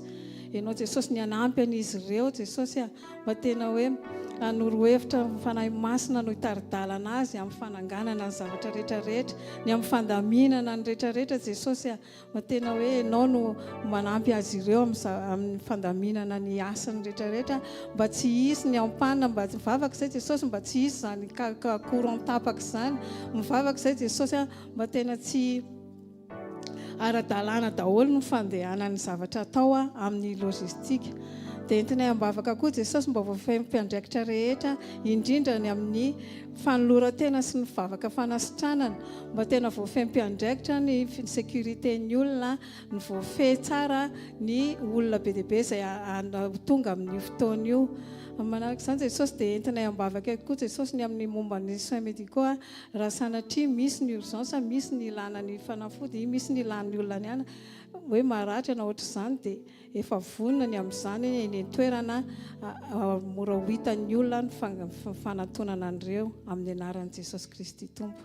Misaotra jesosy ny amin'ny valim-bavaka sahady, misaotra ny efa fombanao anay sahady, misaotra jesosy ny amin'ny fialohanao lalana, ny amin'ny zavatra rehetra izay atao any Antsirabe.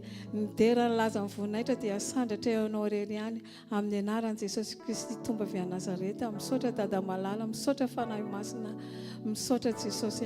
Alleluia, amen.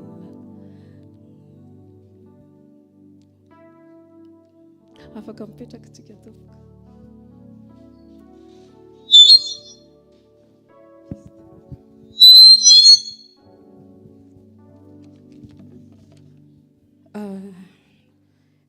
Tahin Jesosy daholo tompoko. Mbola toy hivavaka tsika androany hijery aloha tsika ny amin'ny ten'Andriamanitra ao amin'ny Jeremia toko 1:30 raha izintsika ao amin'ny 7 amin'ny anaran'i Jesosy. Tapany be amin'ny anaran'i Jesosy. Fitiavana mandrakizay no nitiavako anao, koa izany no ampaharetako famindrapo ho anao. Amen. Mialohan'ny eritreretantsika handeha hanao hanatanteraka ny sitrapon'Andriamanitra dia ny croisade, dia tiany Jesosy hiainantsika ny fitiavan'i Jesosy voalohany indrindra. Amen. Tahaka ny zava-poana ny zavatra ataontsika raha tsy eo ny fitiavana. Jesosy rehefa izaho moa tena mandinga ny fiainan'i Jesosy hoe Jesosy tena mandeha eny rehetra eny izy fa tena mizara fitiavana foana amin'ny fotoana rehetra izay niainan'i Jesosy tao anatin'ny hatramin'ny 70 taona ny Jesosy tena hoe mizara fitiavana foana. Dia misy taona ianao tena mandinika hoe Jesosy tena mahagaga ny zavatra niainan'i Jesosy. Dia tiany Jesosy tena hiainantsika dia fitiavana aloha voalohany indrindra. Manana ny mason'i Jesosy, izany hoe manana ny fitiavan'i Jesosy zany misy zavatra hita amin'ny masontsika. Azo eritreretina hoe Goliata be, zavatra rehefa nirahana amin'ny safitany dia samy nanana ny fijeriny Joshua sy Kaleba sy ny hafa izay tany. Satria rehefa feno ny fitiavan'i Jesosy dia mahita fahatsarana foana, fa tsy mahita zavatra ratsy ny olona manana fitiavan'i Jesosy. Dia ao amin'ny Apokalipsy toko 2 manambara ny ten'Andriamanitra hoe ndao ny jerentsika amin'ny anaran'i Jesosy.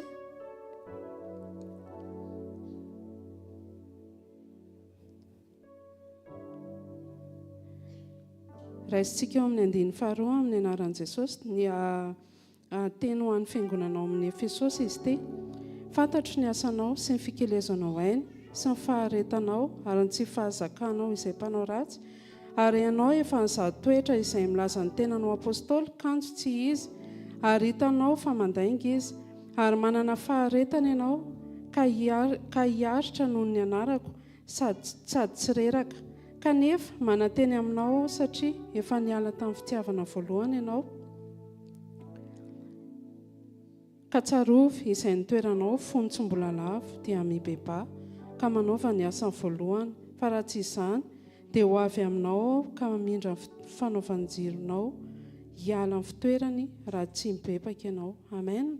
Ny fitiavana ihany koa, ny olona manana fitiavana dia manana fo mientanentana ho an'i Jesosy, manana fo tena hoe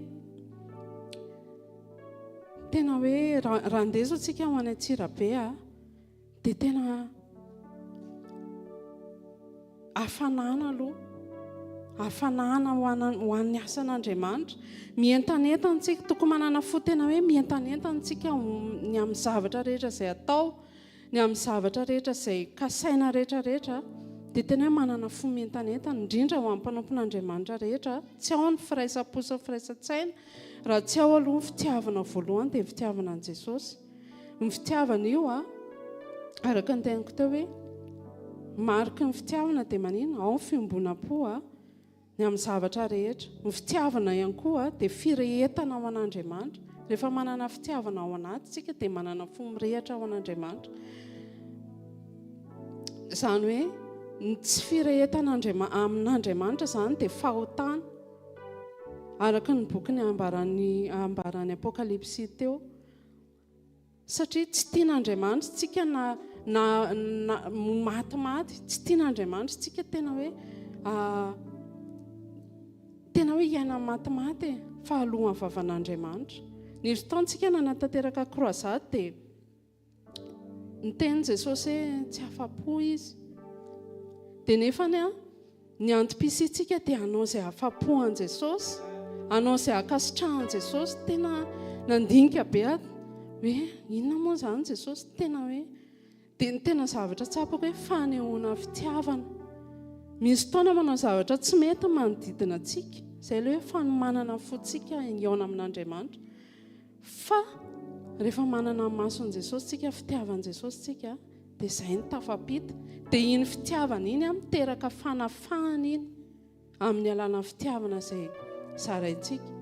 Dia andaontsika hitsangana hivavaka tena hoe Jesosy raha mbola tsy hanananao ilay fitiavana ny ainan'i Jesosy, mety tsy mbola nanako ilay izy, andaontsika hivavaka hoe Jesosy vavaka izay mba tena hoe hiainana fitiavanao. Fitiavana tsy mila tambiny, tsy mila ninninina, fitiavana mahita fahatsarana foana fa tsy mahita zavatra ratsy, fa tena hoe mahita fahatsaran'i Jesosy. Dia asandrato ho vavaka ao, ray masina raina tsara indrindra vavaka izay amitian'io ity, mametraka ny fona am-pelantananao izay Jesosy. Zava-poana Jesosy ny zavatra rehetra ataonay sy kasainay raha tsy ao ny fitiavana. Jesosy mivavaka izay tena ampio ny tsirairay avy, ampio izay Jesosy dia amoaka ilay rakitra tsara izay efa nampitoerinao ty anatinay tsirairay avy, dia ny fitiavanao aoka izay Jesosy tena hoe tsy jerin'ny faharatsiana hitanay any amin'ny hafa, fa tena hoe hizara ny fitiavana mandrakariva, hitondra fanafahana ho an'ny hafa sy manodidina anay. Ampio izay Jesosy, ampireheto anaty fonay tsirairay avy Jesosy ny afo ny fitiavanao. Mankasitraka ray amin'ny anaran'i Jesosy. Amen. Vavaka faharoa ataontsika dia izao hoe ny amin'ny mpanompon'Andriamanitra rehetrarehetra, ny amin'ny fiombonana, ny amin'ny croisade, ny amin'ny fiombonana, indrindra mpanompon'Andriamanitra rehetrarehetra tena hoe iray fo, hiverina fitiavana voalohany, tena anana fon'i Jesosy, tena hoe verina fitiavana voalohany, ny entanentana ho an'i Jesosy dia ameny tsara indrindra ho an'i Jesosy, ame fankasitrahana an'i Jesosy fa tsy hanome fankasitrahana olona. Amen. Andaontsika asandrato ho vavaka ao androany. Ray masina ray nitsanindrindra vavaka izay ho ammpanomponao tsirairay avy Jesosy, ny amin'ny fiombonana, mpanomponao rehetrarehetra izay ho ampiasainao Jesosy amin'ny fotoana io. Vavaka izay Jesosy matena hoe ny hafanana ny fitiavanao, tena hoe rehetra ny fitiavanao voalohany, tsy hangatsiaka izay na ho matimaty Jesosy, satria tena tsy tena aoka tena hoe hirehatra amin'ny hafanana dia ny fitiavananao izay Jesosy malala, ny mpiara-manompo rehetra, ny mpanomponao tsirairay avy mihitsy Jesosy aoka tena raha vao mihetsika izay dia tena hoe mizara ny fitiavanao, mirehatra, mientanentana, manana fo tena hoe tianao foana foana, ametraka anao lolaharany eo amin'ny fiainanay mandrakariva. Dia mankasitraka ray amin'ny anaran'i Jesosy efa Nazareta. Amen. Afaka mipetraka tao.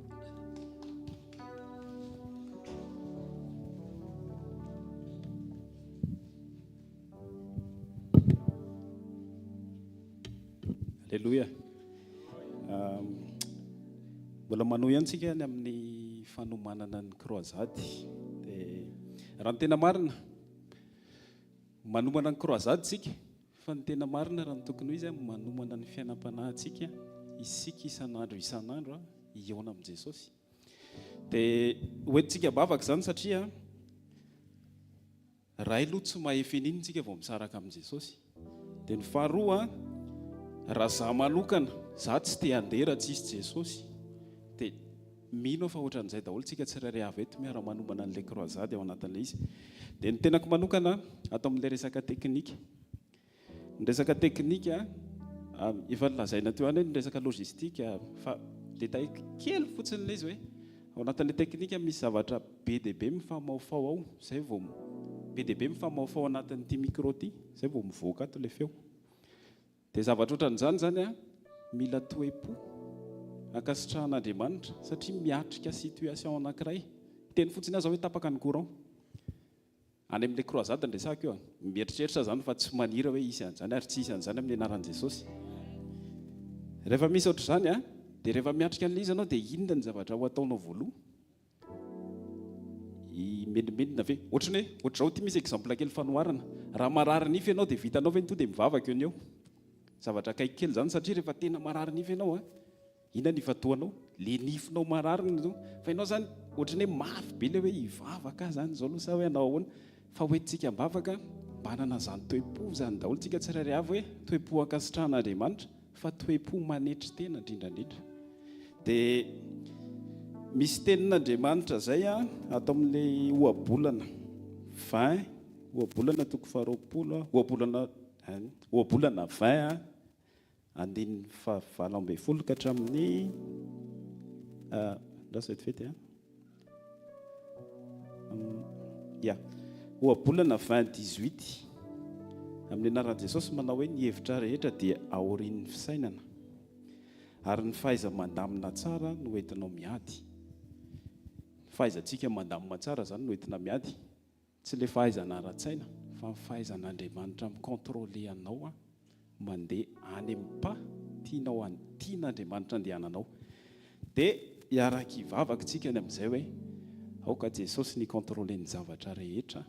Côté teknika ny resahako teo, fa mino fa manana responsabilité tsika tsirairay avy ao anatin'ilay izy. Mety misy mijanona aty, mety misy mandeha any amin'ilay fotoana, fa samy ho fo anankiray tsika mikatsaka n'izany hoe ahoana izany fanjakan'Andriamanitra izany. Dia manasa anao hitsangana hiaraka hivavaka tsika ny amin'izany. Raha eo amin'ny anaran'i Jesosy misaotra fa mampatsiahy anay hoe mila manana toe-po izay miatrika ny zavatra rehetra, dia manana toe-po araka ny sitraponao raha.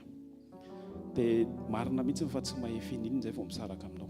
Dia tsy tianao ininona koa izay vao misaraka aminao raha antononina eto izany.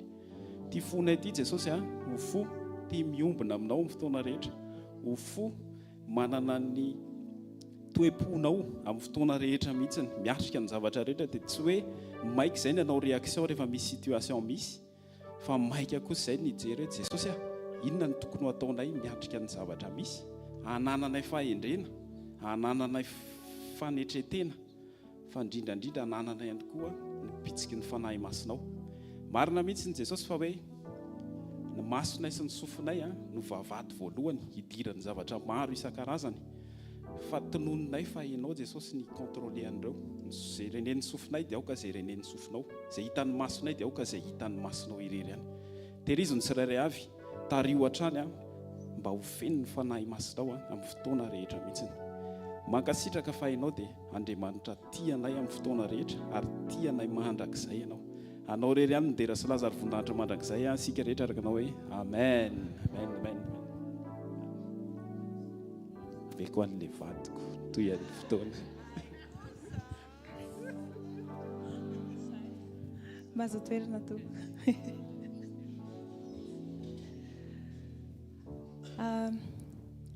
Betabe ny zavatra voaraintsika teo. Isany anankiray matetika miverimberina le hoe tsika aloha fatsiny ihany. Manina moa zany tena tsy maintsy resahana foana hoe tsika aloha. Satria tsika aloha voalohany indrindra no manina. Raha ohatra, ameko ohatra, raha hoe andeha zao tsika ho anao an'ilay fanompoana any. Tsisy olona any fa tsy tsika rery. Dia ahoana? Le fanomanana be, le avizanana be, le congé nalaina tary, le zazazao. Ho kivy ve tsika satria tsisy olona ohatra? Nefa ny mila miomana ny amin'izany ny saintsika satria nahoana? Tsika aloha araka ilay voateny teo, mila amboarina ny fotsika efa namboarina teo tamin'ny zavatra resahana, efa betsaka ny navela, betsaka ny ilana izy. Mino fa nandray zavatra be tsika fa zao misy taontsika mitady andeha amin'ny fahazarana izany. Ohatrany hoe teo zao fa ohatrany hoe haiko hoe izany foana matetika ny misy any amin'ny croisade. Misy olona betabe, misy olona marary, misy an'izao fa zao tsy voatery isy an'izany koa ange vao milaza hoe eo Jesosy. Tsy voatery isy hoe marary tonga eo, tsy voatery isy hositranona koa reo raha izay no tiany Jesosy atao. Fa le fotsika miatrika an'ilay izy dia izao. Misy ten'Andriamanitra ao amin'ny Korintiana faharoa, toko 7:15. Korintiana faharoa, toko 7:15, izay mivaky toy izao amin'ny anaran'i Jesosy. Dinio ny tenanareo, na mitoetra amin'ny finoana ianareo na tsy, izaho toetra ny tenanareo. Tapany voalohany. Le mitoetra amin'ny finoana, zavatra efa resahana matetika ao amintsika. Raha amintsika angamba hoe raha kristiana dia hoe mino, spino. Fa le tena hoe mino mila amin'ny zavatra rehetra ao anatin'izay ny toetra resahantsika. Ohatra hoe raha me toetra amoaka ny vokatry ny fanahy zao tsika dia avoakantsika ilay satria mino tsika fa Andriamanitra efa niteny fa izany ny zavatra mila ataontsika. Fa tsy hoe za kosa amoaka ny vokatry ny fanahy amin'izay mba voavonjy ilay olona. Tsy tsika manao an'io. Amin'izay mba sitrana ilay olona. Pasteur zao teo nilaza mihitsy hoe tsy za le izy satria izy raha nozy izy niteny teo hoe izy nivavaka ho an'io ary izy tsy sava fa vizaka. Donc tsy izy nanao an'ilay izy dia ohatr'izay koa no antsika tsirairay avy. Mino fa efa mahafantatra an'izany tsika fa hoe ampatsahivina matoa izy averimberina eto amin'ny fiainantsika andavanandro any.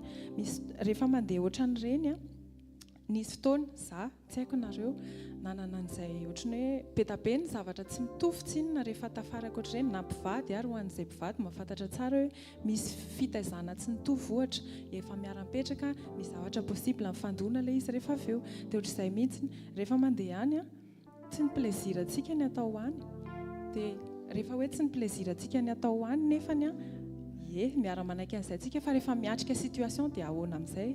Teo betabe ny fomba ny zavatra resahana teo hoe ny fotsika mila vonona, mila manana fitiavana, mila mamoaka le vokatry ny fanahy. Fa tsy mahavita manao an'izany tsika raha tsy ao anatsika le finoana fa Jesosy matona nome an'izay teny izay dia marina. I Abrahama ny tenena hoe ray ny mino, mampatonga anazy ho ray ny mino dia satria izy na zavatra impossible teo amin'ny sain'ny olombelona raha ny zavatra nasaina nataony dia mino izy fa Andriamanitra afaka nanao zavatra matoa nasaina natao. Dia ohatr'izay mihitsy ilay izy hoe hatraiza raha ny finoantsika an'Andriamanitra.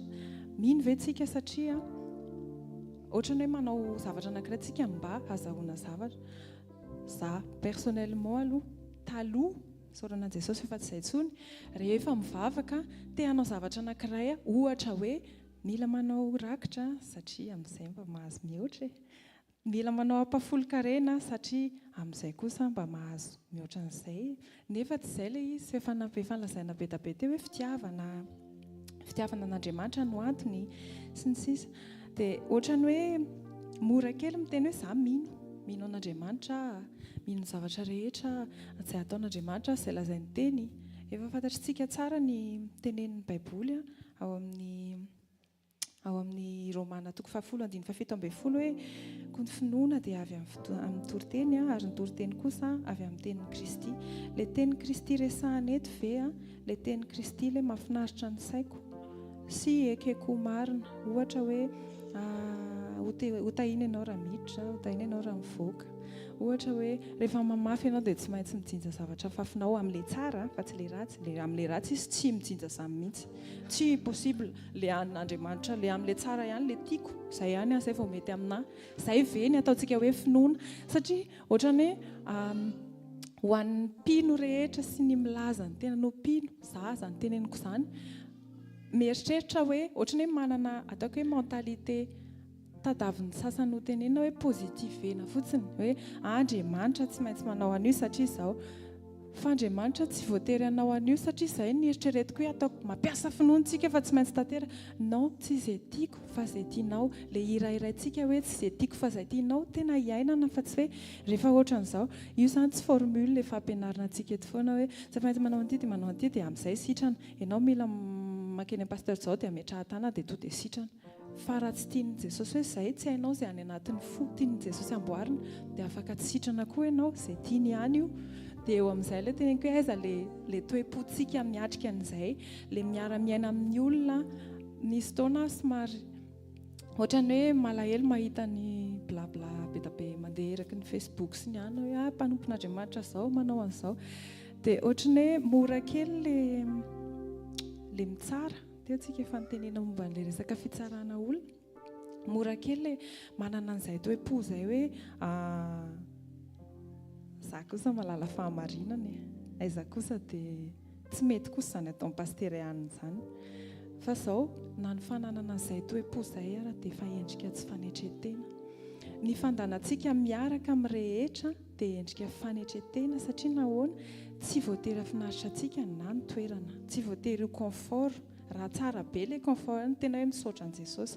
Fa na tsy izay ary dia tsy izay ny alehantsika ihany. Ny fiarahana amin'ny olona dia tsy voatery afinaritra antsika ny toetra hivoaka ho avoakan'ny olona tsirairay. Na ny fampianarana isak'ireo fiangonana fiombonareo ara mety misy côté anankiray tsy dia tena mahafinaritra anao na tsy araka ny eritreretinao. Fa tsika izay ilay hoe midina ambany, manaiky midina ambany amin'ny fotoana rehetra. Dia ao anatin'izay inona amin'izay ara le finoana amin'izay ao anatin'ilay izy dia hoe mila mandini-teny tsika satria manao an'ilay izy satria Andriamanitra efa niteny. Ny avy amin'ny toriteny ozy izy tsika teo ny finoana dia ao anatin'ny toriteny tsika izany mila miditra ao anatin'ilay finoana. Dia te hanasa tsika hoe rehefa hivavaka tsika tena dinio marina ny tenantsika. Tenantsika hoe tena mandeha amin'ny finoana ve, manao an'ity ve satria mino aho fa Andriamanitra no efa niteny hoe mila ataoko ity dia ataoko izany. Satria tia ny fandaminana sy direktiva fotsiny dia tsy maintsy manaraka. Efa tsara be izay dingan'izay hoe manaraka direktiva fa afaka miditra amin'ny lalindalina kokoa tsika hoe satria tsika mino fa Andriamanitra rehefa niteny dia marina ny teniny ary tsika mino an'Andriamanitra mampino antsika. Tadidio fa ny ao anatin'ny Baiboly, ao anatin'ny Romanina 4:7-7 dia mivaky toy izao amin'ny anaran'i Jesosy hoe fa izay mianahana dia meloka raha homana satria tsy avy amin'ny finoana izany. Fa ota izay rehetra tsy avy amin'ny finoana. Tadidio ary fa ninona ataontsika any amin'ny croisade na tsy any amin'ny croisade aty amin'ny fanomanana rehefa endrika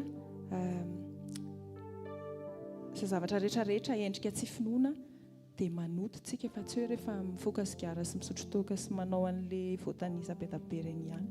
Fa ninona ataontsika tsy amin'ny finoana dia efa manota. Andaontsika hivavaka, manasanao hivavaka. Hivavaka hiverina andini-tenitsika nahoana ny toe-pontsika miaraka amin'i Jesosy. Ahoana avereny tsara ilay finoana aloha. Aiza ilay finoana an'Andriamanitra ny amin'ny teny izay efa nomeny antsika hatramin'izay sy ny androany. Andaontsika hivavaka mba tena andeha amin'ny finoana ary ninona zavatra ho atao dia tena anaiky fotsiny fitarihan'i Jesosy dia asandrato ary mivavakantsika. Ray masina tsara indrindra ny anaran'i Jesosy mankasitraka izay ny amin'ny fitiavana ny amin'ny zavatra rehetra izay efa nizaraina teto. Jesosy matoa izay ampatsahivinao fa mila mino anao izay dia mino anao ny amin'ny teny rehetra, tsy amin'ny zavatra rehetra izay antenainao fotsiny dia any Jesosy fa ny amin'ny fijoroana, ny amin'ny sitraponao, ny amin'ny toetra izay endrasanao aminay. Satria mino izay Jesosy fa ianao matoa ny teny dia marina ny teninao eo amin'ny fiainanay. Ampianary izay hiverina ao anatin'izany tsy androany sy amin'ny fanomanana ny croisade ihany fa ny fiainanay amin'ny fiarahana aminao isan'andro mihitsy Jesosy aoka tsy hisy andeha amin'ny tsy finoana amin'ny fanahiny fa aoka tena hijoro amin'ny fahamarinanao. Dia amin'ny anaranao Jesosy nanaovana izany vavaka izany isika rehetra iarana hoe amen.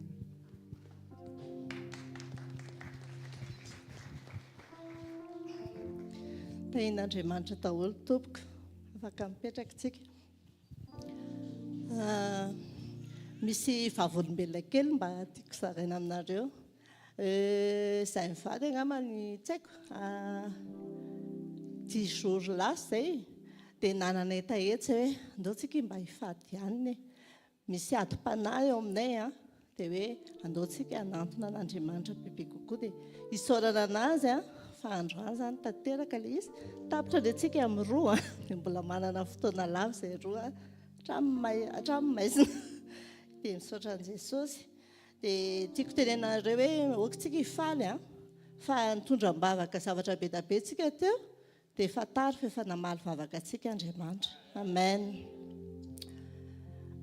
Amosa 4:4-12 mivaky toy izao ny anaran'i Jesosy hoe koa izao no ataoko aminao ry Israely satria hanao izany aminao aho dia miomana eona amin'Andriamanitra aho ry Israely eo. Dia hoy izy koa mandehanana amin'izao tontolo izao ianareo ka mitory filazantsara amin'ny olombelona rehetra. Marika 5:15-15. Dia hoy izy ihany koa Jesosy ataovy mpianatro ny firenena rehetra. Amen. Ataovy mpianatro ny firenena rehetra. Irahan'i Jesosy tsika, irahan'Andriamanitra tsika ho any Antsirabe. Inona moa hoe mpianatry ny tompo? Mpianatry ny tompo dia be fitiavana, manana fitiavana. Misy ny fitiavan'Andriamanitra, fitiavan'i Kristy. Dia tsika reto ve izay mandeha izany tena manana izay fitiavan'i Kristy izay, manana fitiavan'Andriamanitra. Efa nitenenina foana teo hoe Andriamanitra i Jesosy raha teto izy tsy mba nitsara olona izany. Tena nafoniny ainy ho famonjena antsika. Dikan'izany izany feno fitiavana ao anatiny. Tsika izao raha handeha any Antsirabe izany tsy tokony hoe handeha tsika satria hoe handeha ny Ashvekel dia handeha fa izay ilay manomana ny fanahintsika dia ny eto hoe ameno fitiavana ao am-potsika. Fenotsika fitiavana an'Andriamanitra aloha fotsika. Fitiavana an'Andriamanitra ny fotsika. Izany hoe manao sakrifisy be da be ho an'Andriamanitra tsika. Mety tsy ilain'Andriamanitra izay sakrifisy-tsika izay fa mba hanehoantsika fa tiantsika Andriamanitra dia andehitsika. Ho anay manokana mety gaga zao pasteur mihina koa nitenenina an'izany fa teneniko ihany aloha. Fa satria izao izay mivady hatramin'izay ao amin'ny Tobre izay miaraka mpiara-manompo. Rehefa mahazo enga zany izay dia miaraka amin'ny mpiara-manompo dia miaraka mipetraka amin'irareo.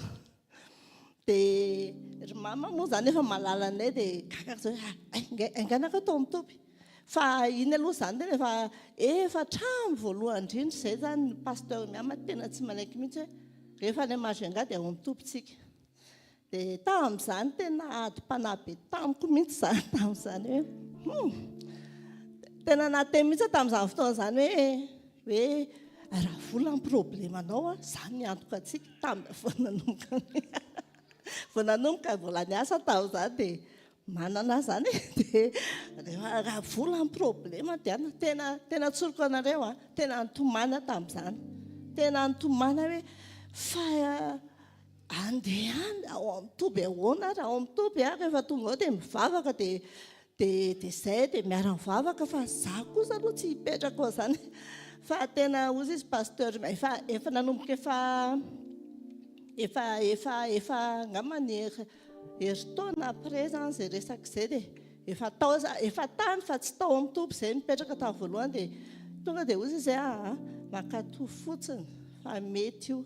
Be da be ny sosiako tamin'izany fa tena hoe izao Andriamanitra nametraka an'izay tao ny pasteur miamina izy dia za zany herinandro talohany io tena nitomany tena mitomany aho hoe andrekaiko ao amin'ny toby zazakely tamin'izany mbola kely le zanako ry tena mbola kely mezan'ny olona mipetraka tao voalohany miaraka ampo nentina daholo satria tsy haiko hoe ahoana moa zany le fiaina dia so moa fa misy mpanompon'Andriamanitra tsy ato izy pasteur Nana tamin'izany raisiny fotsiny zazakely hoe ao mpandroko zanakindre alevanao anaty koveta zao zany fanaovana azy dia zay zany le niaina tamin'izany fa herinandro taloha io tena hoe Andriamanitra vao mivavaka hoe Jesosy ahoana zany tena meo fitsarana dia ataovy manaiky anazy fotsiny zany fa mety ny zavatra rehetra fa vao mivavaka tonga dia tsy nitomany intsony aloha tonga dia nanaiky fo ary le zavatra nahiko tonga dia ohatrany hoe voavaha daholo. Alleloia. Dia gaga izy hoe inona koa ny tantarana azy satria avy atsirabe zany zao dia hita eo zany hita dia atao apetraka amin'ny topo izy no mitantana hivimbina tsy ny tena koa hoe mialao amin'ilay fiarahana za mbola hiady amin'ny tsy hoe hiady hianta amin'ny Jesosy azy hoe ataovy manaiky. Amen. Dia tsika ve zany efa tena mpianatra ny tompo tokoa ve tsika manana ny fitiavany Kristy atao anatintsika ve tsika ity azy ve tsika sy ity ireo namantsika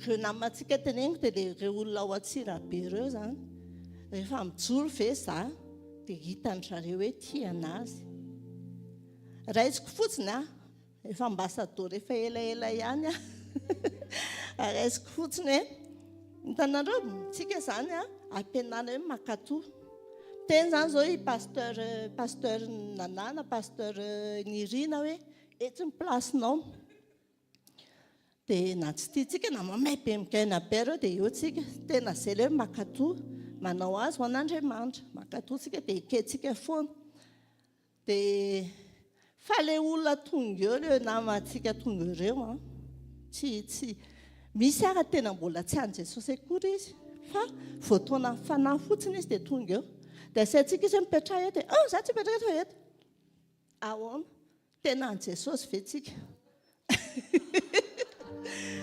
efa ela ho azy zany ambasador misy fotoana kalma tsara tsy haiko hoe tsara fifandraisana amin'Andriamanitra ve zany ainga teto sa ahoana fa misy fotoana ohatrany miakatra kely any hoe fa eo mipetraka kombo drendre sady toerana tsara nomena azy mbola mahita resaka ihany zareo fa mpitiavan'ny tompo ve ny ao anatintsika iona amin'ireo olon'ireo ve tsika tena hofenotsika fitiavan'Andriamanitra ve ny ao am-potsika ny ambasador zao zany ny ambasador zay ohatrany hoe fareo teknisiany ireo zao ohatrany hoe vao misy ohatrany azo koa tsaina mihitsy hoe ohatra zao irojo kely irojo zao ry zanako izy nikendrindra amin'ny videasta za zao rehefa mahita ny rojo mikirakira ireo zavatra dia ohatra tenao be zany ohatra hoe tiako resina dia ataoko hoe raha ela be fa zay zao za zao reniny dia zay azao mety tsy manina eo anatrehan'Andriamanitra zay fa ireo naman'ireo mety misy kena zay koa anatin'ireo rotsoko zany ela be io dia tsy vorona ihany tsy pilina be lava be ty dia nefa zay teneniko aminareo aza mitsara anazy tsy hoe zanako izy dia ataoko zay fa saminareo tiako tenena zany hoe mahateknisiana videasta ny teneniko dia rojo ny hitako fa mety hoe ny zavatra hafa reo teknisiana ohatrany hitako hoe sarotra nge io zavatra ataon'ny zareo io fa raha ohatra tsika isaky misy zavatra ataon'ny zareo dia ikritike foana iteny foana tsy mety io fa manana alao mijanona eto anao manao intercesseur eto dia alao dia tsorina fa alao mijanona eto alao manao intercesseur eto ho atsika izay mijanona eto zay efa be da be no mijanona eto fa ny ataontsika dia mikarakara tsara ny fotoana rehetra eto dia tsy adintsika ny mivavaka ho an'ny zareo izay mandeha any. Amen. Zavatra rehetra ataontsika dia ho an'Andriamanitra tsy hoe matahotra amin'ny pasteur Rodolphe akory dia hoe ay ataoko tsara be ilay aty fa za zao nitafajanona eto ho an'Andriamanitra.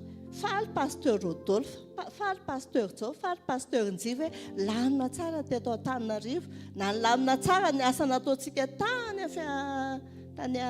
Antsirabe, fa ho an'Andriamanitra ny anaovantsika an'izany rehetrarehetra izany. Vitantsika io rehefa tena feno fitiavana an'Andriamanitra tsika.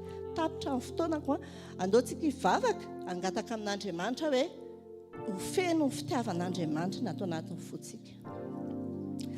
Ry Andriamanitra rainay amin'ny anaran'i Jesosy Kristy Tompo mivavaka izay Tompo mba tena ho feno ny fitiavanao ny fonay amin'ny fanaovanay ny asanao, n'aiza ny endrenao anay Tompo, na eto na any Antsirabe.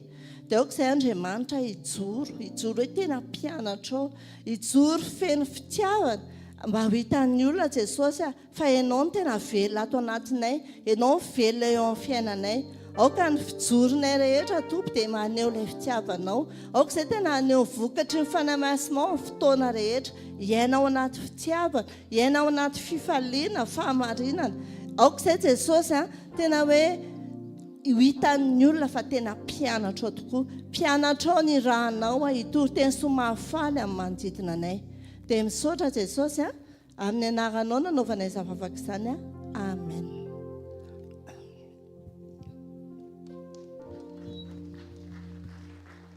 Alléluia, mahazo toerana tompoko. Za le dadan'ny rojo. Alléluia. Coucou rojo. Tain'i Jesosy tompoko. Alléluia. Araka le efa mivakily le mademoiselle ay le madama teo. Zafady. Le mivakiny teo le amosa toko fahaefatra andimy faharoa ambin'ny folo. Lazo afa-tsy fiera amin'ny anareo koa nareo e. Antsay. Amin'ny anaran'i Jesosy atao sérieux ty resaka ty amosa toko fahaefatra andimy faharoa ambin'ny folo amin'ny anaran'i Jesosy hoe koa zao no ataoko aminao sy Israely satria anao izany aminao aho dia miomana iona amin'Andriamanitra ao ry Israely Amen. Fadianitsika mila mivonona ianao miomana iona amin'Andriamanitra. Amen. Vonona ve ianao fa tena iona nareo mianaka ao anatin'izao fifadikan'izao ataovy sura fa tsy maintsy tafahoana amin'Andriamanitra ianao ary iona amin'ny foana amin'izay manomboka androany. Amen. Fa ity verset manaraka ity mety tsy dia tianao rehefa manao fifadikanana fa ho teneniko eto ihany satria misy toe-po tsy dia ahitanao an'Andriamanitra rehefa anaty fifadikanana. Ao amin'ny Jeremia toko fahaefatra ambin'ny folo dia andininy faraka ambin'ny folo sy faharoa ambin'ny folo amin'ny anaran'i Jesosy manao hoe dia hoy Jehovah tamiko aza mivavaka ho an'ity fireneny ity ahasoa azy fa na dia mifady hanina azy izy dia tsy haino ny fitarainany aho ary na dia manatitra fanatitra dorana sy fanatitra hohanina azy izy dia tsy hankasitraka azy aho fa aripako amin'ny sabatra sy mosary ary arety mandringana izy. Tsy amenina ho antsika ato izany satria tsika manana toe-po akasitrahan'Andriamanitra. Teto ny fireneny Jodany nasain'i Jeremia tenenina hoe teneno an'izao zareo satria toe-po miavonavona ny azy. Amin'izao fifadikanana izao dia hoesorontsika izay toetra izay, hoesoroko izay toetra izay, hoesoronao izay toetra izay. Satria manahoana Andriamanitra tsy haniraka evanjelistra mpiavonavona ho any Antsirabe. Amen. Tsy haniraka olona miavonavona izy andeha ho any. Ka any Antsirabe dia feno mpiavonavona be da be satria raha tokony fahazavana, raha tokony sira ho an'ny hafa ianao dia mampita fiavonavonana. Lazovina eo akaikinao, tsika tsy miavonavona intsony. Surtout le olona tsy fantatrao iny mihitsy resahana. Satria iny zao tsy fantatrao dia tsy arabainao akory satria tsy mpiresaka amiko, tsy eo akaiko, tsy mpiara-manompo amiko akaiky. Andriamanitra tsy dia olona miavonavona. Jakoba toko fahaefatra andininy fahaenina nefa manome fahasoavana bebe kokoa izy koa izy Andriamanitra manohitra ny mpiavinavina fa manome fahasoavana ho an'ny manetry tena. Luka toko voalohany 1:15 amin'ny anaran'i Jesosy. Nanao asa lehibe tamin'ny sandriny izy, nampiahaka ny mpiavinavina tamin'ny fieveran'ny fony izy Jesosy. Andriamanitra rehefa mahita mpiavinavina dia inona ny ataony? Ampiahaka. Amin'ny teny vahiny izy dia hoe disperser, chasser, esorony mihitsy mpiavinavina. Engane tsy sisy olona ka rehefa tonga ny Antsirabe vao hoe andany ianao mody, satria ianao miavinavina. Le toepo mila esorina ao anatin'izany. Reto toetra vitsivitsy reto mahatonga ny olona miavinavina dia atao hoe tsy tsika fa raha sanatrika itsika mbola ao anatiny dia mila esorina aloha zay, na ho any Antsirabe ianao na tsy ho any Antsirabe ianao dia esorina zay. Voalohany indrindra amin'ny Timoty 2:9-7 amin'ny anaran'i Jesosy manao hoe anaro ny mpanan-karena amin'izao fiainana ankehitriny izao mba tsy avinavina na tokony harena miovaova fa Andriamanitra izay efa nanome antsika malalaka ny zavatra rehetra mba hifalitsika. Amen. Tandremo fa izay mba mety hanananao io androany, tandremo sao mitondra anao any fiavinavonana. Mihevitra ianao zany fa ianao mba manamanana ny ty dia afaka miavinavina. Le miavinavina eto tsy le hoe i na hoe mangarika, tsy izay fihetsika ivelany zay fa ao anaty mihitsy. Mety tsisy mahita, isaky mijery ianao ny olona dia mitsikitsiky daholo, mitsikitsiky foana ianao fa ao anatinao manahoana. Tandremo zay mba hananantsika, zay mba omen'Andriamanitra antsika etỳ an-tany, fa sao dia mitondra antsika any amin'ny fiavinavonana. Faharoa, ao amin'ny Daniel 4:17 amin'ny anaran'i Jesosy. Ary ny mpanjaka nyteny ka nanao hoe tsy ity va ny Babilôna lehibe izay nataoko ho lapan'ny fanjakana tamin'ny haben'ny heriko mba ho voninahitry ny fahalehibiazako. Toko 7:20 zay. Dia aty amin'ny toko 7:30 zay vao miteny hoe tamin'izay indrindra no nahatanterahany zany tamin'ny Nebokadnezara fa norohana ny ala tamin'ny olona izy ka nihinana ahitra toy ny omby, ary ny tenany kosa kotsan'ny andony lanitra mba raha-paniry ny volony ho toy ny voromahery ary ny hohony toy ny an'ny vorona. Tandremo fa tsy hoe matanjaka salama mety ny zavatra rehetra dia afaka ny avinavina ianao. Satria zany tena zany nahazo anahy expérience ako ny abetsaka lavitra. Za efa mpanompon'Andriamanitra efa 4 taona, efa haitsika ny miady amin'ireny aretin'ifo ireny, efa haitsika ireny. Tandremo azonao ve? Salamo 3:20 miemotra ka ity. Salamo 3:20 eny tototry ny famingavingan'ny miadana ny fanahanay, sy tototry ny fanamavon'ny mpiavinavina. Tandremo manambany hafa. Tandremo fa soanao mba hoe mba tahina, mba mety ny atao, mba lasa mpanompon'Andriamanitra, mba nahazo toerana, mba eo amin'ny asa fanompoana, mba atsoina hoe pasteur, dia tandremo manamavo ny hafa.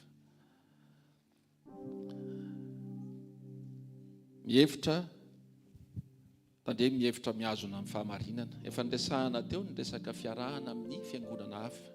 Ty zavatra ty anisan'ny mampalahelo efa niresahana teo ihany. Fa misaotra ny tompony amin'ity asa fanompony ity. Fa itsika ao anatin'ity asa fanompony ity dia men'Andriamanitra révélation tsy takatry ny saina, fa tandremo tsara amin'ny fiangonana hafa. Tena hialao mihitsy. Ianao nanomboka tany amin'ny rononom-panahy ianao io, fa tsy tonga dia enjana be. Mino aho fa zay daholo tsika rehetrarehetra. Dia rehefa misy olona mbola any amin'ireny fiangonana mitaiza amina rononom-panahy mbola hoe zao ireny, taditio fa niainga tany ianao, zareo vao manomboka.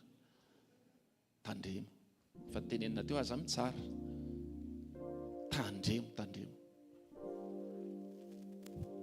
Tandremo ny amin'izay toerana misy antsika ray hafa. Resumeko an'ilay izy dia zao alohan'ny ivavahantsika, ny conclusion an'izay dia inona? Fitiavana. Rehefa manam-pitiavana ianao tsy mananeritreritra ny avinavina. Amin'ny Korinthiana 2:7 ao anatinao daholo zany rehetrarehetra. Tandremo. fa rehefa fitiavana no manosika anao any Antsirabe, fitiavana manosika anao hivavaka androany, dia dikan'izay tsy tokony tafatoetra ao anatinao mihitsy ny fijerevana ny hafa sy izay ataon'ny hafa na izay mbola tsy mety any amin'ny hafa, fa mariky ny fiavonavonana tsy akasitan'Andriamanitra manetretena. Ndao tsika hitsangana hivavaka tsika. Raha eo amin'ny anaran'i Jesosy misaotra anao tompony amin'ny fitiavanao ny amin'ny famondrapo, ny ambola ampitoeranao ny fitiavanao ato anatinay. Ifonanay tompo ny amin'ny toe-po miavonavona, toe-po mihevitra ny tenanay fa izay no manana amin'ny fahamarinana, mihevitra ny tenanay fa ato aminay ny tena misy an'Andriamanitra. Jesosy ifonanay zany fa ampitoera ao anatinay ny fanetretena, ny fanekena fa ianao dia Andriamanitra manakare-pahasoavana, manana ny fomba rehetra afaka hitondrana ny olona tsirairay avy eo amin'ny valanao. Ampio izay Andriamanitra anaiky voalohany indrindra, raha misy manana fahalemena ny hafa mety misy tokoa zany, fa anaiky aloha izay mba ho mpitondra fahazavana ho an'ireny, fa tsy ho sanatria mpanometsiny na mpanenjika Jesosy. Ampio izay tompo mba ho mendrika ny hiraka ao raha ho any Antsirabe, dia mba tena mendrika ny zavatra rehetra izay tokony atao ao anaty fitiavana. Misaotra ray mankasitraka tompo malala ho anao ny dera laza voninahitra mandrakizay amin'ny anaran'i Jesosy. Amen. Totsika hiteko voninahitra tompo andraisantsika ny mpanompon'Andriamanitra manaraka. Alleluia. Eo mpitsanganany antsika tendoanao antiry hoe misaotra anao zahay ray ny fitiavanao, satria fanontaniana mipetraka marina inona moa navalitsika ny rainy amin'ny zavatra rehetra efa nataony sy no ataony amin'ny anaran'i Jesosy. Sokafo ny vavanao dia derao Jesosy. Alleluia.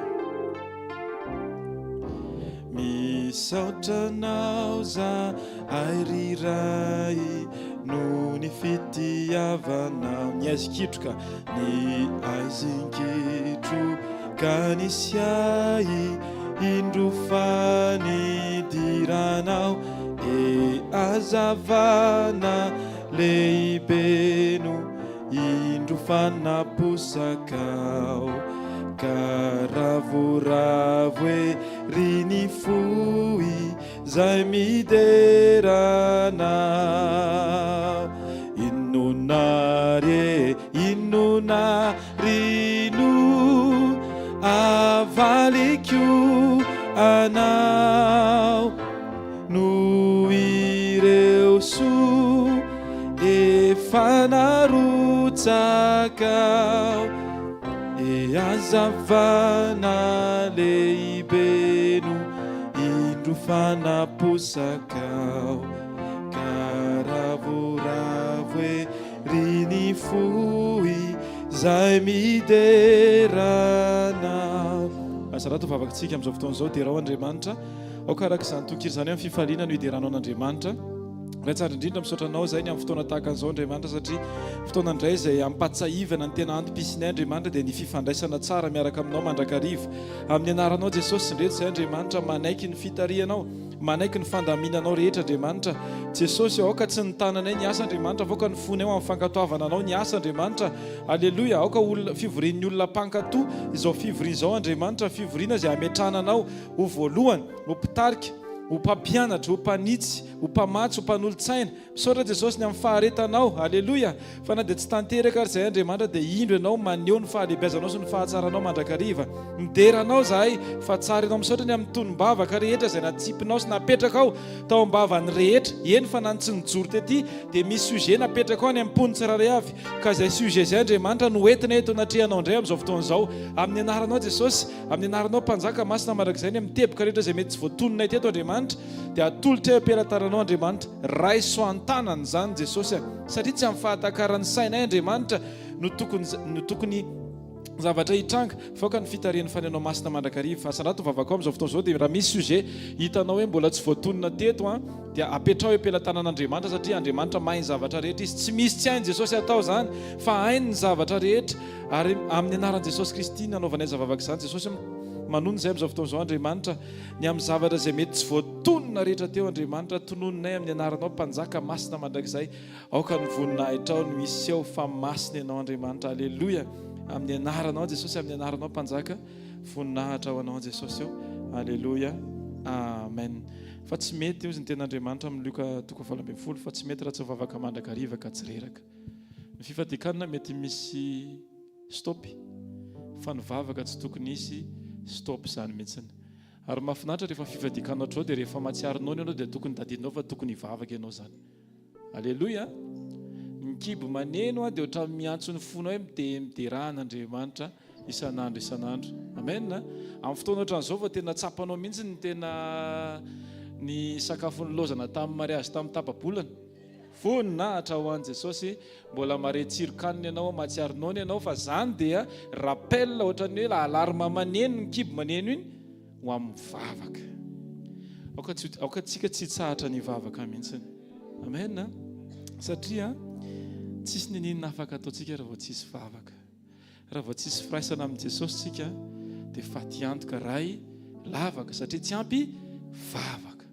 Aoka tsika ho feno vavaka mandrakariva. Ndao tsika mbola hitohy vavaka tsika raha sitraka hoe hiteny ianao hoe fany masina ampatsahivy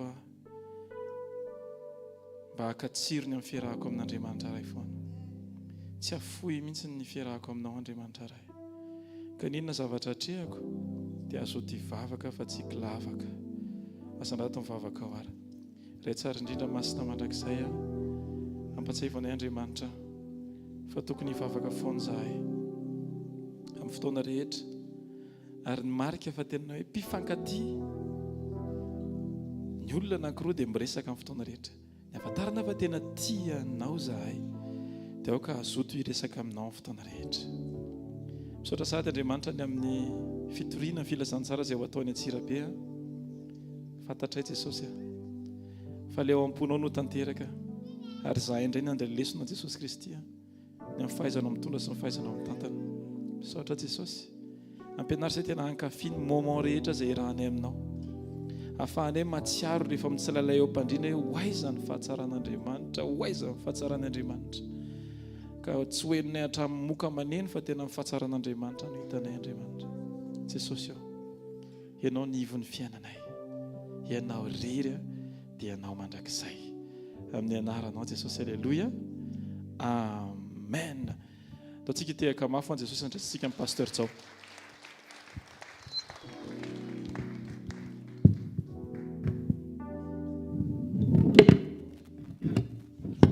Mahazo toerana vetivety ary ny teny hoe fa be dia be ny voaraintsika hatramin'ny fotoam-panombohany. Tena hoe omen'Andriamanitra teny mba hiorina ny fiainam-panahintsika. Amen. Dia ny jeune anie efa tapaka tamin'ilay fandraisana teo fa tsy hoe mody hoe dia miverina amin'ny jeune indray ny ianao. Ya, tsy maninona zany ary raha mbola misy moa mavita hatramin'ny rariva ho an'ny tompo dia tena afaka manohy. Za manokana zao tena tsy afaka satria tena reko mihitsy hoe misy ady anaty. Le voyage tsy azonao an-tsaina fa tantaraiko ilay izy aleoko tsorony eto fa manjary anamely tena mandritra ny semaine tsy niteny taminao fa tena za zao tena tsy maintsy to dia manapaka rehefa avy eo satria reko hoe reko fa za koa mandre hoe ianao nefa tahantsika Andriamanitra. Misaotra an Jesosy afaka niara-mivavaka teto nisy tenen'ny pasteur Njiva tena finaritra be hoe ny jeune mety ho tapaka hoe vita zany fa ny vavaka aoka mbola hitohy rehefa tonga ny trano. Misy créneau kely rehefa avy eo asio fotoana iarahana amin'i Jesosy dia resao amin'ny tompo hoe Jesosy misy zavatra ohatr'izao tiako mba hitranga any amin'ny kroazady, tsarovy izay hanomana reto zavatra reto. Dia lasa indray ianao manao zavatra hafa dia miverina kely indray ianao tompo ty zavatra ty ohatra ny tadidiko hoe tokony hoentiko eto aminao. Dia ino tena miteny be ino natrehan'Andriamanitra. Amen. Ny objectif-ny zavatra atrehantsika any anaky fito ilay izy dia ho tany saiko vetetika fotsiny dia raisinao noty évangélisation mazava be satria Jesosy ny teny hoe mandehana dia mitory filazantsara. Ny faharoa dia fiombonana, unité de l'église du Christ. Zany ny tena anisany ny raha ny tompo mba tena ho iray any isika miaraka amin'ireo momba ny tenan'ny Kristy rehetra any amin'izay faritra anyrahany. Fahatelo ny izara message tena andrasan'i Jesosy dia le message izay fantatsika loatra hoe Jesosy no ilainao. Ary midoboka ilay izy rehefa anaty jeune. Alleluia. Faefatra fifohazam-panahy manofy an'izantsika. Ary ny revay angatantsika tsy hoe fifohazan'ny tanàna aloha, fa fifohazan'ny mpino mihitsy aloha, fifohazan'ny mpanompon'Andriamanitra mihitsy aloha, fifohazan'ny fiangonana, zay vao fifohazan'ny mponina eo an-toerana, fifohazan'ny olona be dia be, ny mpanapaka, ny mpitondra, ny ratsy fanahy, ny mpaniratsira be dia be, zay tiantsika mba handray an'izany hoe fahafantarana an'Andriamanitra. Fahadimy, fanasitranana. Maniritsika mba ho sitrana izay marary ho tonga eo nizaniza, ary indrindra mba ho sitrana ny fiainam-panahiny. Fahenina, tia le ho anao, tia le ho an'ny mpino sy ireo mpiara-mivavaka eo amin'ilay fiangonana rahavavy rehetra, edification, mba hiorina ny fahafantaranao an'Andriamanitra mahagaga. Tsy Andriamanitra mahagaga resahana, fa Andriamanitra mahagaga hita. Tena ilaina zany, ilaina zany, tsy fototra fa ilaina. Ny fototra parole nataontsika teto izay fototra, fa ilainao mahita an'izany hoe inona fa mampiditra dia jamba ilay ampidirinao, dia miala eo ianao, mahiratra izy dia mahita anao. Ilainao mahita an'izany hoe io tsy Bartimeo fa tena le olona le any Antsirabe ilaina zany. Ary ny fafito, tsy hoe miazakazaka tsika mba ho feno olona zay toerana omeny tompo antsika eo, fa le olona rehetra tonga eo nafiry, tsy maty antoka zany tsika, mba ho feno Andriamanitra ny olona ireo. Amen. Taontsika hitsangana risaotra ny tompony amin'ny jeune antsika androany. Saotranao zay raha aminaran'i Jesosy, afaka nampiasa fo, afaka niaritra. Tao ihany koa mety tsy afaka hoe mifaty, fa tao anatin'ny fo kosa nangetahita ny ombam-bavaka. Misaotra betsaka. Ny fo sy ny tonom-bavaka nentina teto no nahatanteraka ny fotoam-pitokanana. Misaotra ihany koa fa nomenao hevitra fahendrena sy fandaminana izay ho afaka nitokana teto amin'ity toerana ity araka tamin'ny fitaovana, dia tena ankasitrahany amin'ny fony amanontolo. Misaotra fa efa nanao fandraisana koa marina teo miaraka amin'ny communauté averina aminao amin'ny voninahitra. Misaotra betsaka Jesosy, ianao ilay mpiaino vavaka ary ianao ilay mpamaly vavaka. Amin'ny anaran'i Jesosy Kristy avy Nazareta, amen. Tononona amin'ny anaran'i Jesosy ny fahatanterahany fiomananao, hiatrika an'Andriamanitra, hiatrika an'Andriamanitra amin'izay andrahany ianao, hiatrika an'Andriamanitra amin'izay tiany ho ataonao. Mandehana amin'ny anaran'i Jesosy fa ny fiadanany tompo eo amin'ny fiainanao, famindrapony vaovao miaraka aminao ary ny fahasoavana eo anilanao. Amin'ny anaran'i Jesosy Kristy avy Nazareta, amen. Zareo reo fahasoavana, fa ny fahasoavan'Andriamanitra ny maty izao ary ny fahasoavan'Andriamanitra ny maty izao anareo